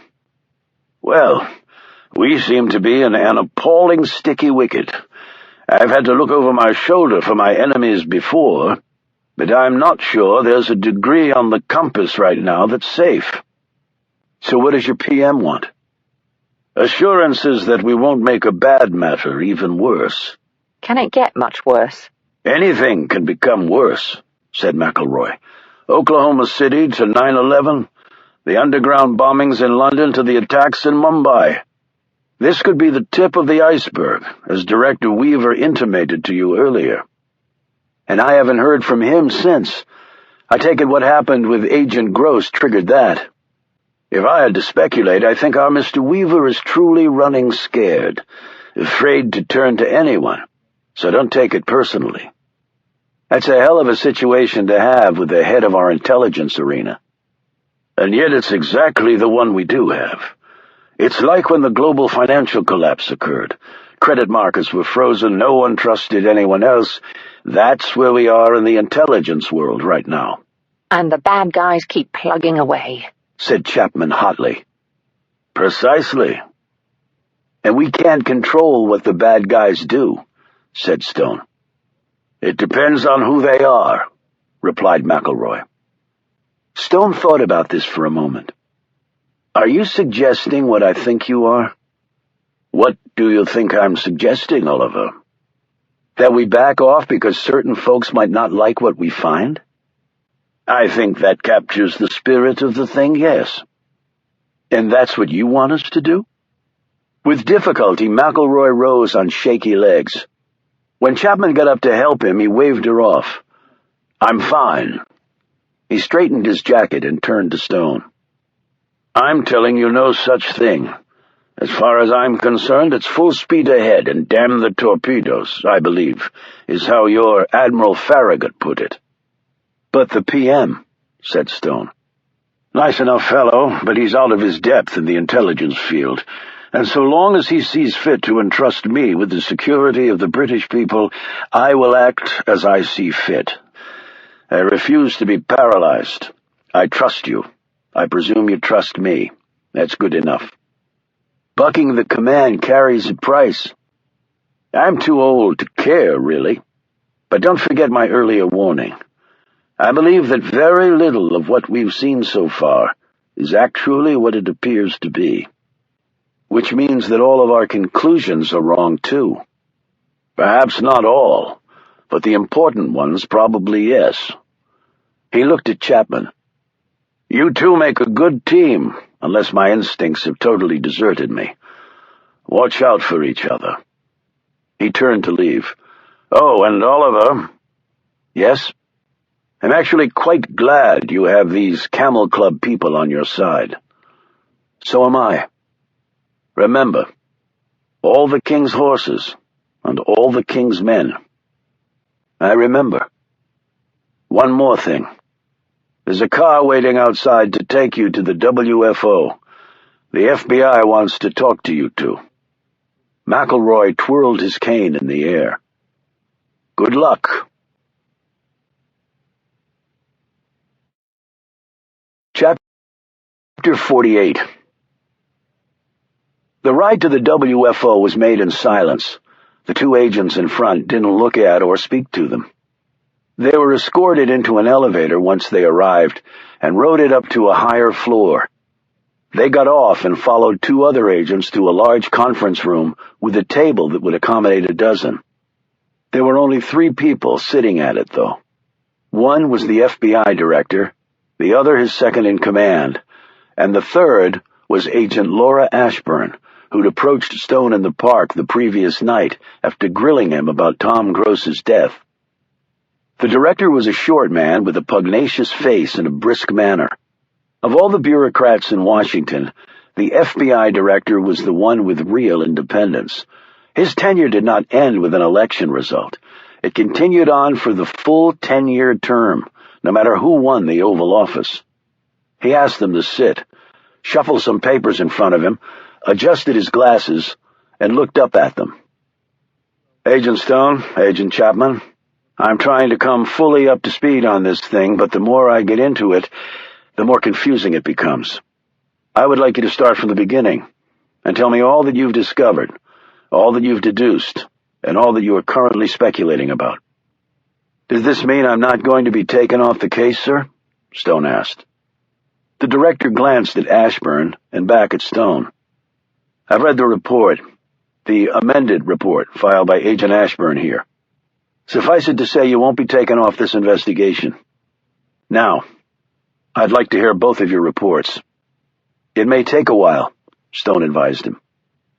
"This is my top priority." He settled back in his chair. 3 hours later, they finished talking. Ashburn and the ADIC had taken copious notes on their laptops. Even the director had scribbled down some key points. My God! Attacked at your home. Why didn't you report it? "Since I don't know who ordered the hit, I wasn't comfortable reporting it to anyone." The director grimaced. "You can trust the FBI, Stone." Stone looked at Chapman with an uneasy expression. She gave a slight nod. Stone turned to the director. "There's one more thing, sir." The agents focused on him. "What is it?" asked the director. "My friend who was attacked in Pennsylvania managed to salvage a bit of evidence from the crime scene." "More than what our people found?" "A bit more, yes. It was a Russian-made submachine gun." The trio of agents sat back as though connected by wire. "And the Latino workers they talked to at the bar before they were attacked saw 2 men taking down a basketball hoop at the tree farm. According to them, the men were speaking an unusual language. It might have been Russian." The director eyed his 2 colleagues, put down his pen and stroked his chin. When he didn't say anything, Stone said, "I had a conversation previously with someone you know very well." "Who was that?" "He lives in the Casablanca." "All right, go on." "He told me that the Russians had taken over the drug business in the Western Hemisphere, ripping it out of the Mexicans' hands." "That's true, they have. Carlos Montoya and the others are, in essence, out of business in their own country." Ashburn spoke up. But what motivation would the Russian cartels have for exploding a bomb in Lafayette Park? "The president said that as far as this country was concerned, the Russian government and the Russian cartels were one and the same. Do you agree with that assessment?" Stone looked at the director expectantly. He looked uncertain, but finally said, "I would not disagree with it." He tapped the table with his pen. "So what would be their possible motivation to explode that bomb and then do all the rest?" "To show that they can, perhaps," said Stone. "I don't buy that. And the Yemen terrorist group that claimed responsibility? Easily manipulated. And I don't believe that the Russians did it just to show they could." "What then?" "I spent some time in Russia decades ago. The one thing I learned is that the Russians are some of the most cunning people on earth. They never do anything without a very good reason. And just because they're no longer a superpower doesn't mean they don't want to be again. The president has the same opinion." "So this is some plot by the Russians to gain global prominence again," said the director. "We certainly can't discount that fact." Stone folded his arms over his chest and said, And why does none of this seem to surprise you?" The director didn't flinch at this blunt remark. He picked up another piece of paper. "We got some forensics tests back. The substance Agent Chapman found on the floor of the government office building has been found to match a certain weapon." The lubrication oil on the Kashtan submachine gun, said Chapman. "Yes. So they did fire from there." "Appears to be the case." A few seconds passed.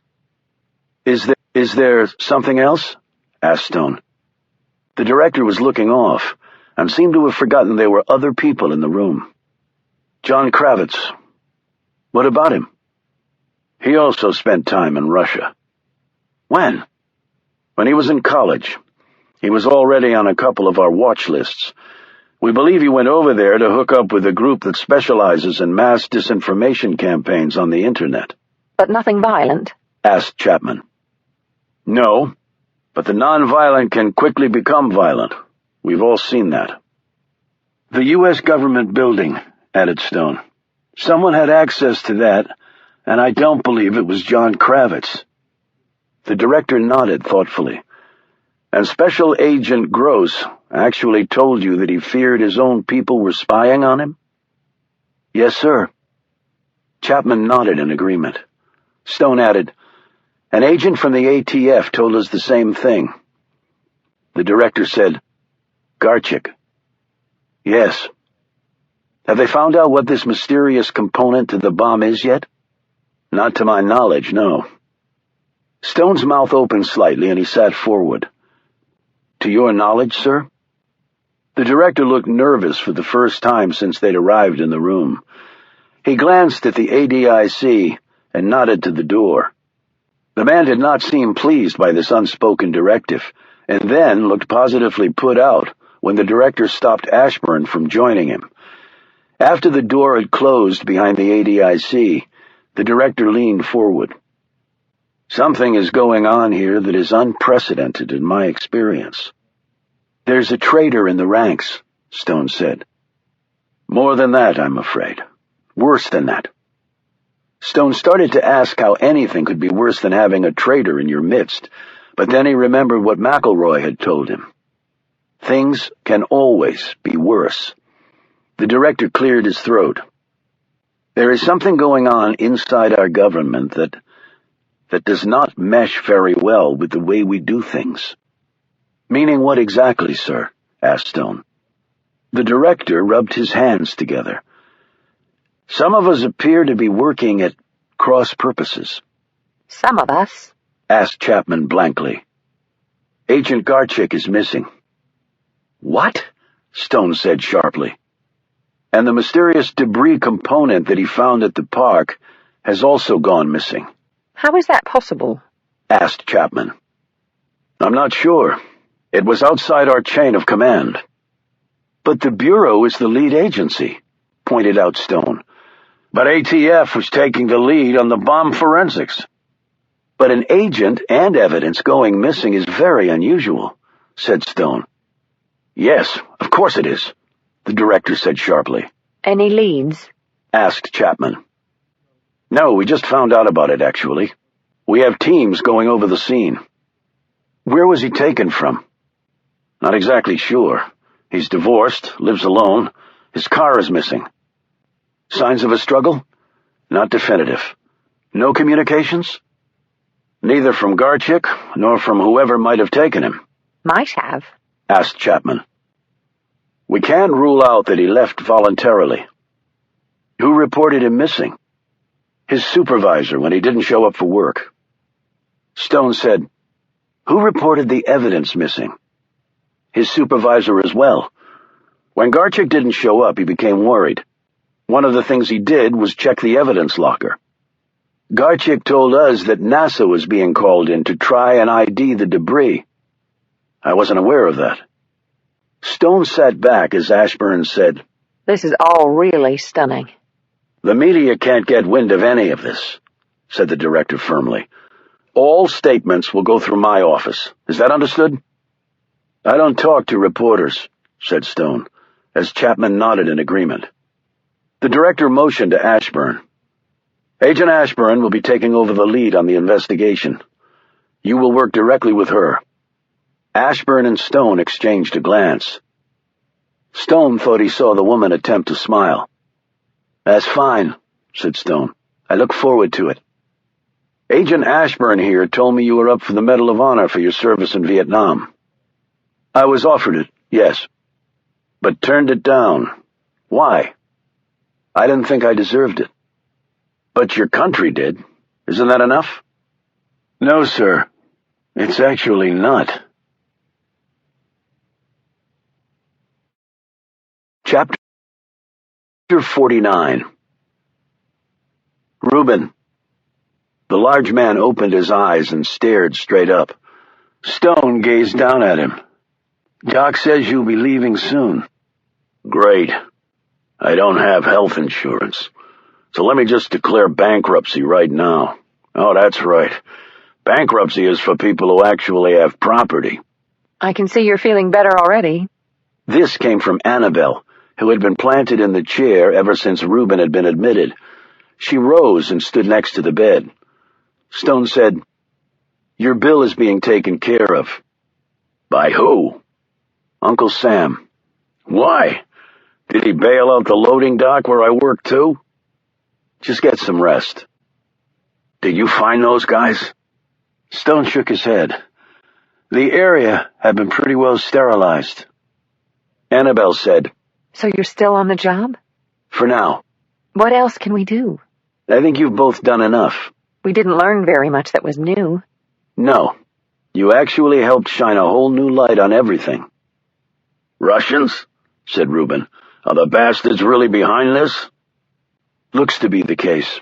Why? I thought they were our ally now. Allies come and allies go, and it might not be the Russian government per se. I called Harry and Caleb. They're coming over later to see Reuben. Well, Harry said he would if you thought it was okay to take some time off his assignment. I think that would be fine. Please let him know. As he turned to leave, Annabelle put an arm around his shoulders and said in a low voice, Please take care of yourself. We almost lost Reuben. Her eyes glimmered, and Stone touched her cheek. "I will, Annabelle." Chapman was waiting for Stone in the hospital lobby. They walked to her car and drove off. Well, the meeting with the FBI really gobsmacked me, she said. "The fact that we're still on the case or something else?" The fact that your director seemed very much out of the loop. "And I'm wondering why." What do you think happened to Garchik and that evidence? "I don't know. But I think where we'll find one, we'll find the other." You think he's a bad cop? Stone didn't answer right away. "No, I don't. I think he may have been in the wrong place at the wrong time." A lot of that going around. Look at Alfredo Padilla and Agent Gross. Right.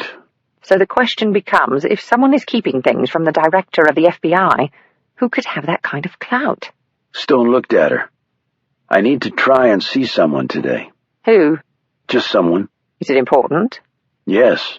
Where is this person? "Well, he lives right across from Lafayette Park." Chapter 50. It was not an easy thing to get in to see the President of the United States without an appointment. In fact, it was virtually impossible. The man's work schedule would put anyone else's in the world to shame. On Air Force One, he could cover multiple countries in one day and be home in time for a state dinner and then some late-night phone lobbying with his cohorts on Capitol Hill. Thus, Stone was very surprised to be sitting in a helicopter as it was flown across the Maryland countryside. It touched down in the craw of the Catoctin Mountains, where a 3-car motorcade took him the rest of the way to Camp David, perhaps the best protected parcel of land in the world. This did make sense, thought Stone. Meeting at Camp David was far more private than walking the halls of the White House. As the motorcade entered the confines of Camp David, and a ramrod-straight Marine in dress blues met him, Stone wondered exactly how he was going to broach the subject with the man, and what his reaction would be. Well, I'm just about to find the answers to those questions. He stood in a small wood-paneled room alone, but not for long. The door opened, and there was the President, dressed casually in corduroy pants and a checked shirt with loafers on his feet. He held a pair of glasses in one hand and a BlackBerry phone held up to his ear in the other.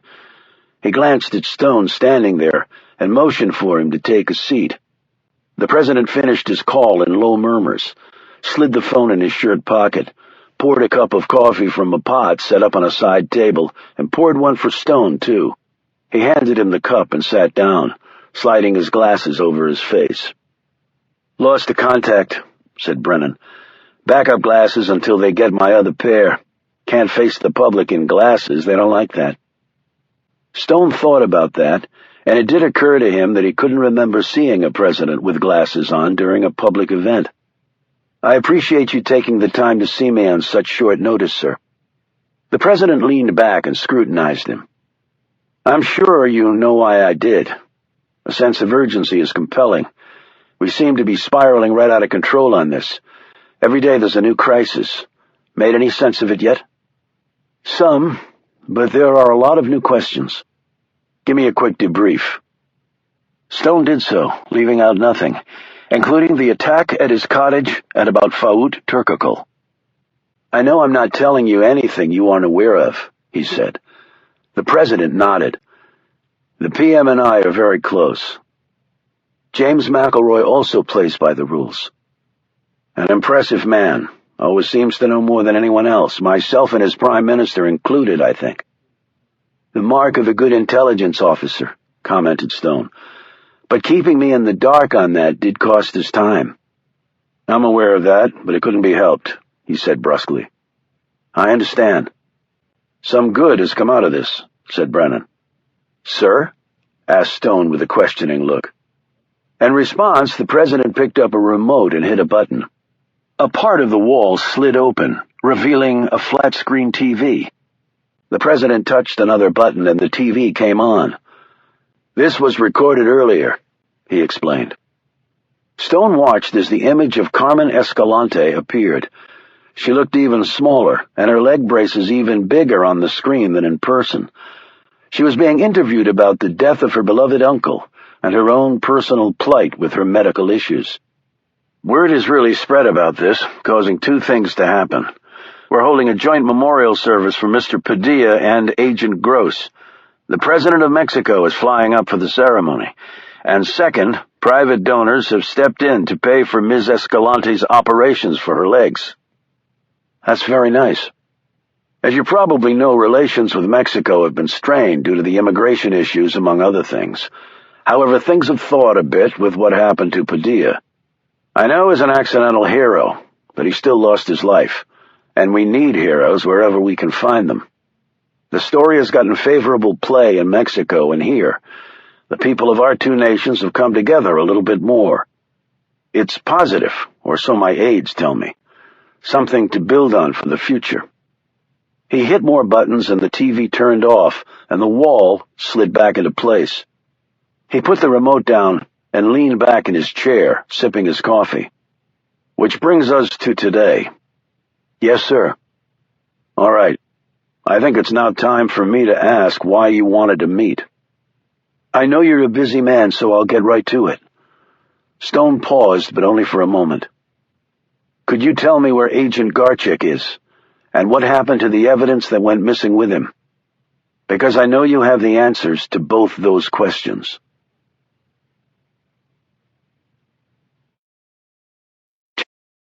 Chapter 51. President Brennan and Oliver Stone stared at each other for an uncomfortably long time. Stone had engaged in such protracted battles of wills before, with people he considered his employers. The key was never to break eye contact. If you did, they interpreted that as a sign of weakness and would pounce. They all had this skill. That was why they were in leadership positions. "I beg your pardon," the president said, but there was a slight hitch in his voice that was compelling in its disclosure of what the man was truly thinking. Stone didn't answer. He just kept staring at the man, as though he could see the content of every synapse firing.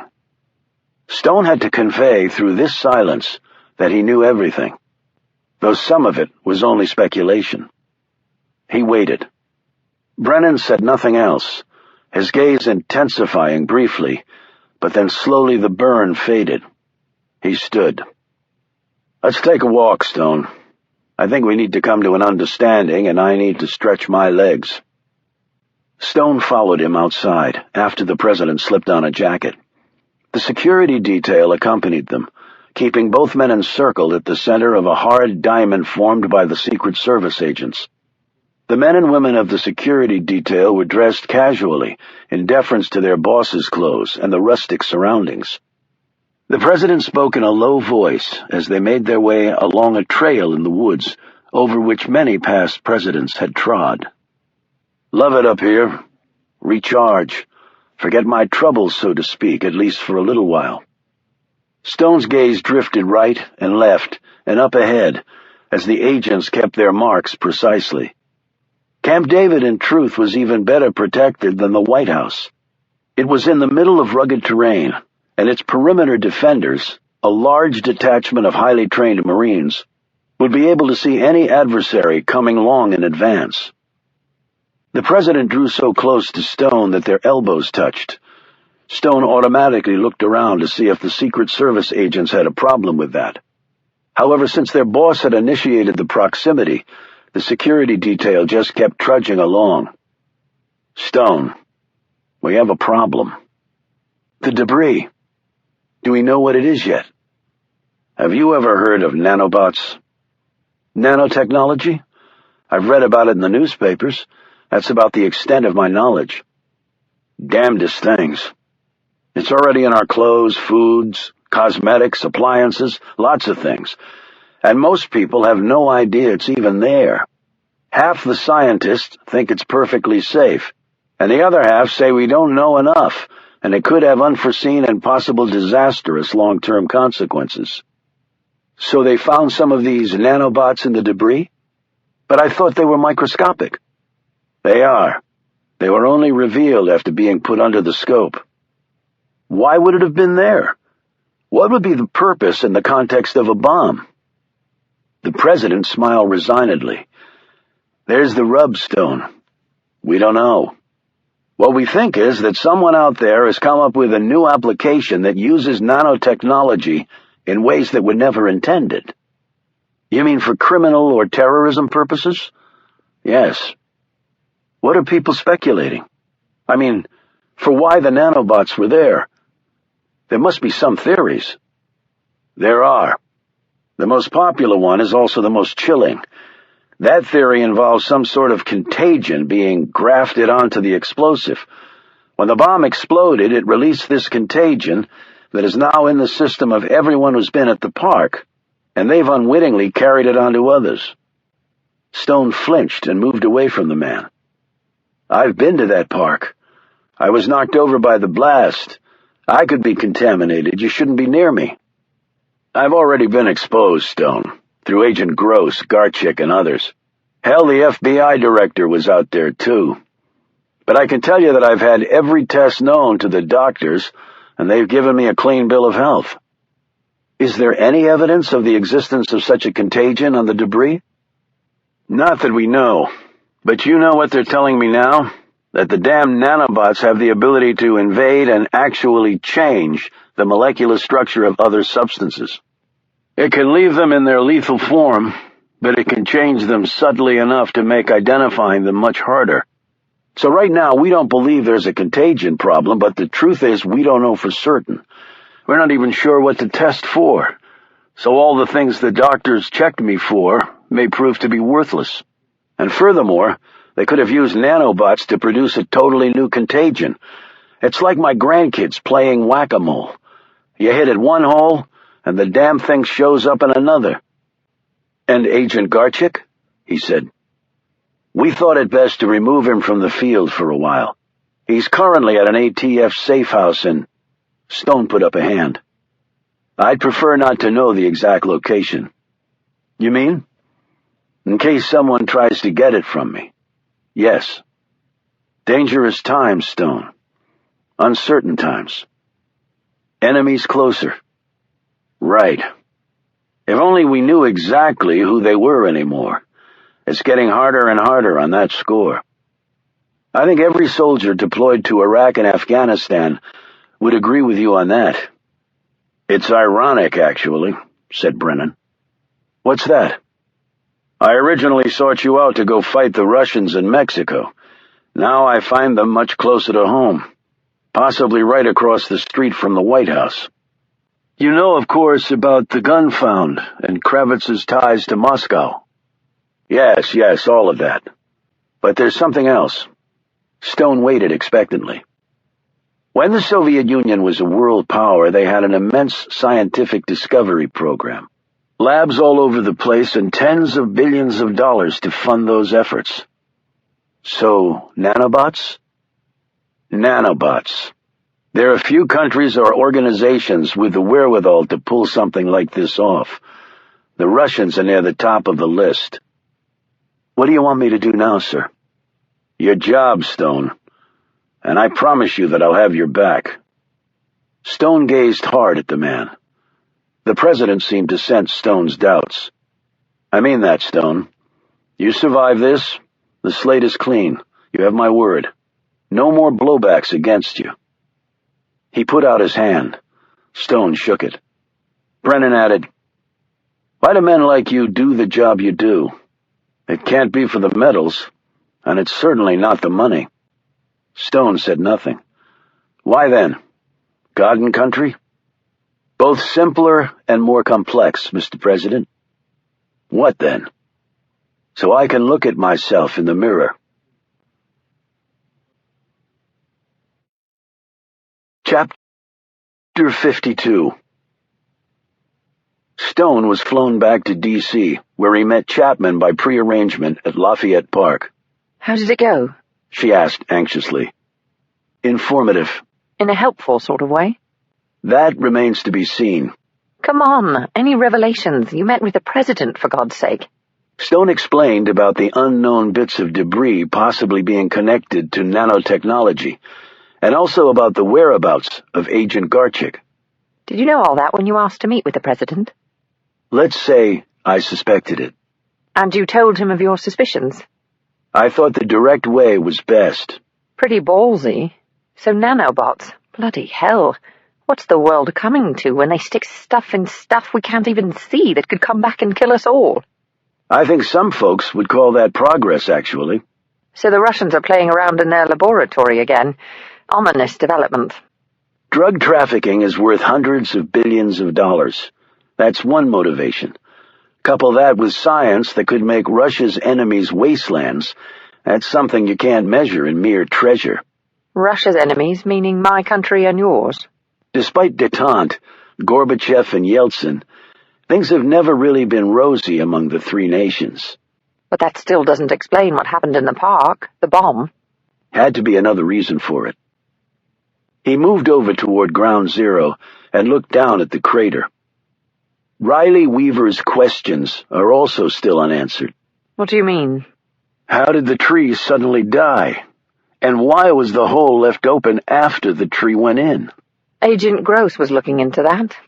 Well, I guess we are now. But what about Ashburn? Isn't she on the case now? I'd prefer to handle it. Just in case we lose another agent. Stone didn't answer. An hour later, they were standing in front of George Sykes, who was wearing the uniform of the National Park Service.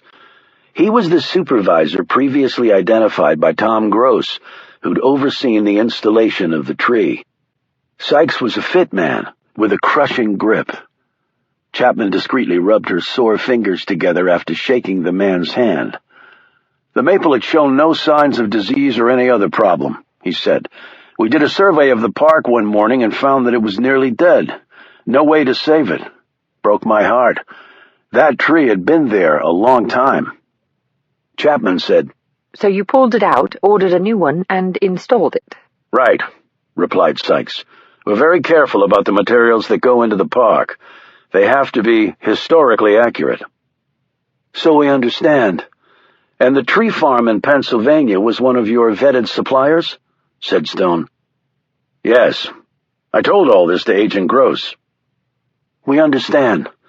But in light of what happened to him, we need to go back over this. Absolutely, said Sykes quickly. What a nightmare. And they think one of the men at the tree farm was involved? Apparently. What can you tell us about when the tree was delivered? We kept it in a secure staging area a few blocks from the White House. And then you had it craned in here? Asked Stone. That's right, said Sykes. And the tree was installed, but the hole remained uncovered? That's right, said Sykes. Stone said, why not cover it up right away? In fact, it was a hazard, wasn't it? You had to put tape around it to keep people away. And keep the bomb detection dogs away from it, was Stone's unspoken thought. Transplanting a tree of that size creates a lot of stress for the specimen. You have to do it in stages and check the health of the tree along the way. Craning it in and putting it in the hole was one step in a series of them that started when it was dug up at the farm in Pennsylvania. The key is to take it slow and easy. We put it in the hole and left it uncovered to measure its health. The maple was to be examined the following morning by our arborist. He'd give us a report, and that tells us the correct mixture of fill dirt and nutrients the tree would need for this transition period. Sounds complicated, said Chapman. It can be. You're talking about a living thing that weighs tons, and proper watering is very important to help establish the roots. Okay, Stone said slowly, but you still don't know what killed the first tree. Sykes shrugged. It could be a number of things. While it is strange to see it die so quickly, it's not unheard of. Could it have been deliberately sabotaged? Sykes looked at her in amazement. Why would someone want to kill that tree? Stone explained, well, if that tree didn't die, there would have been no need to replace it. No new tree, no bomb in the tree. Oh, said Sykes, looking thoroughly appalled. You mean they killed the first tree and then blew up the second? Those bastards. Stone could sense he was far more upset about the demise of the trees than the human being who had been blown up. Well, thank you for your help, he said. Chapman and Stone walked back to her car. She said, Clearly the bomb was in the root ball before it got here, and the fact that the hole wasn't covered up isn't that significant. Even with dirt in there, the remote detonation presumably would have worked. Radio signals can certainly penetrate a few feet of dirt. So the tree farm was the key, and any connection there was lost when Kravitz was murdered. They've certainly tidied up the trail behind them. Wait a minute. Were these nanobot things found at Kravitz's trailer? Not to my knowledge, no. Well, wouldn't they have been? I don't know. But that's something we have to find out. Chapman checked her watch. I need to go report in and also debrief Sir James. I'm going to the Library of Congress to talk to Caleb. Your intrepid researcher? Stone smiled. He's quite good if you know his strengths. How about dinner tonight? She asked suddenly. Stone turned to look at her. All right, he said slowly. Where? Restaurant on 14th Street called Siba. Been wanting to go there. We can compare notes, say around 7.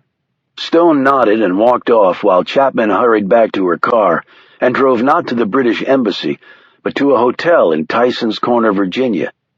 She rode the elevator to the 6th floor. She opened the door to a room and went in. It was a large suite, made up of a spacious living room, bedroom, and dining area. She looked out at the views from the window, took off her jacket and shoes, and rubbed her feet as she sat on the couch. She pulled her gun and studied it. When the knock came, she put the Walther away. She padded across the room and opened the door. The man entered, and she resumed her seat and looked up at him. I don't bloody well like this, she snapped. Not at all. NIC Director Riley Weaver stared down at her. It doesn't really matter what you like or not, and the authorization goes to the top on both sides. How do I know that for sure? Because it's true, Mary, said James McElroy, as he limped in from the bedroom. This audiobook has been broken into multiple parts to make the download faster. You have reached the end of a part, but not the end of the complete audiobook. So please check your library for the next part of this audiobook. Audible hopes you have enjoyed this program. This is Audible. Hachette Audio presents Hell's Corner, written by David Baldacci, read by Ron McClarty, with Orla Cassidy.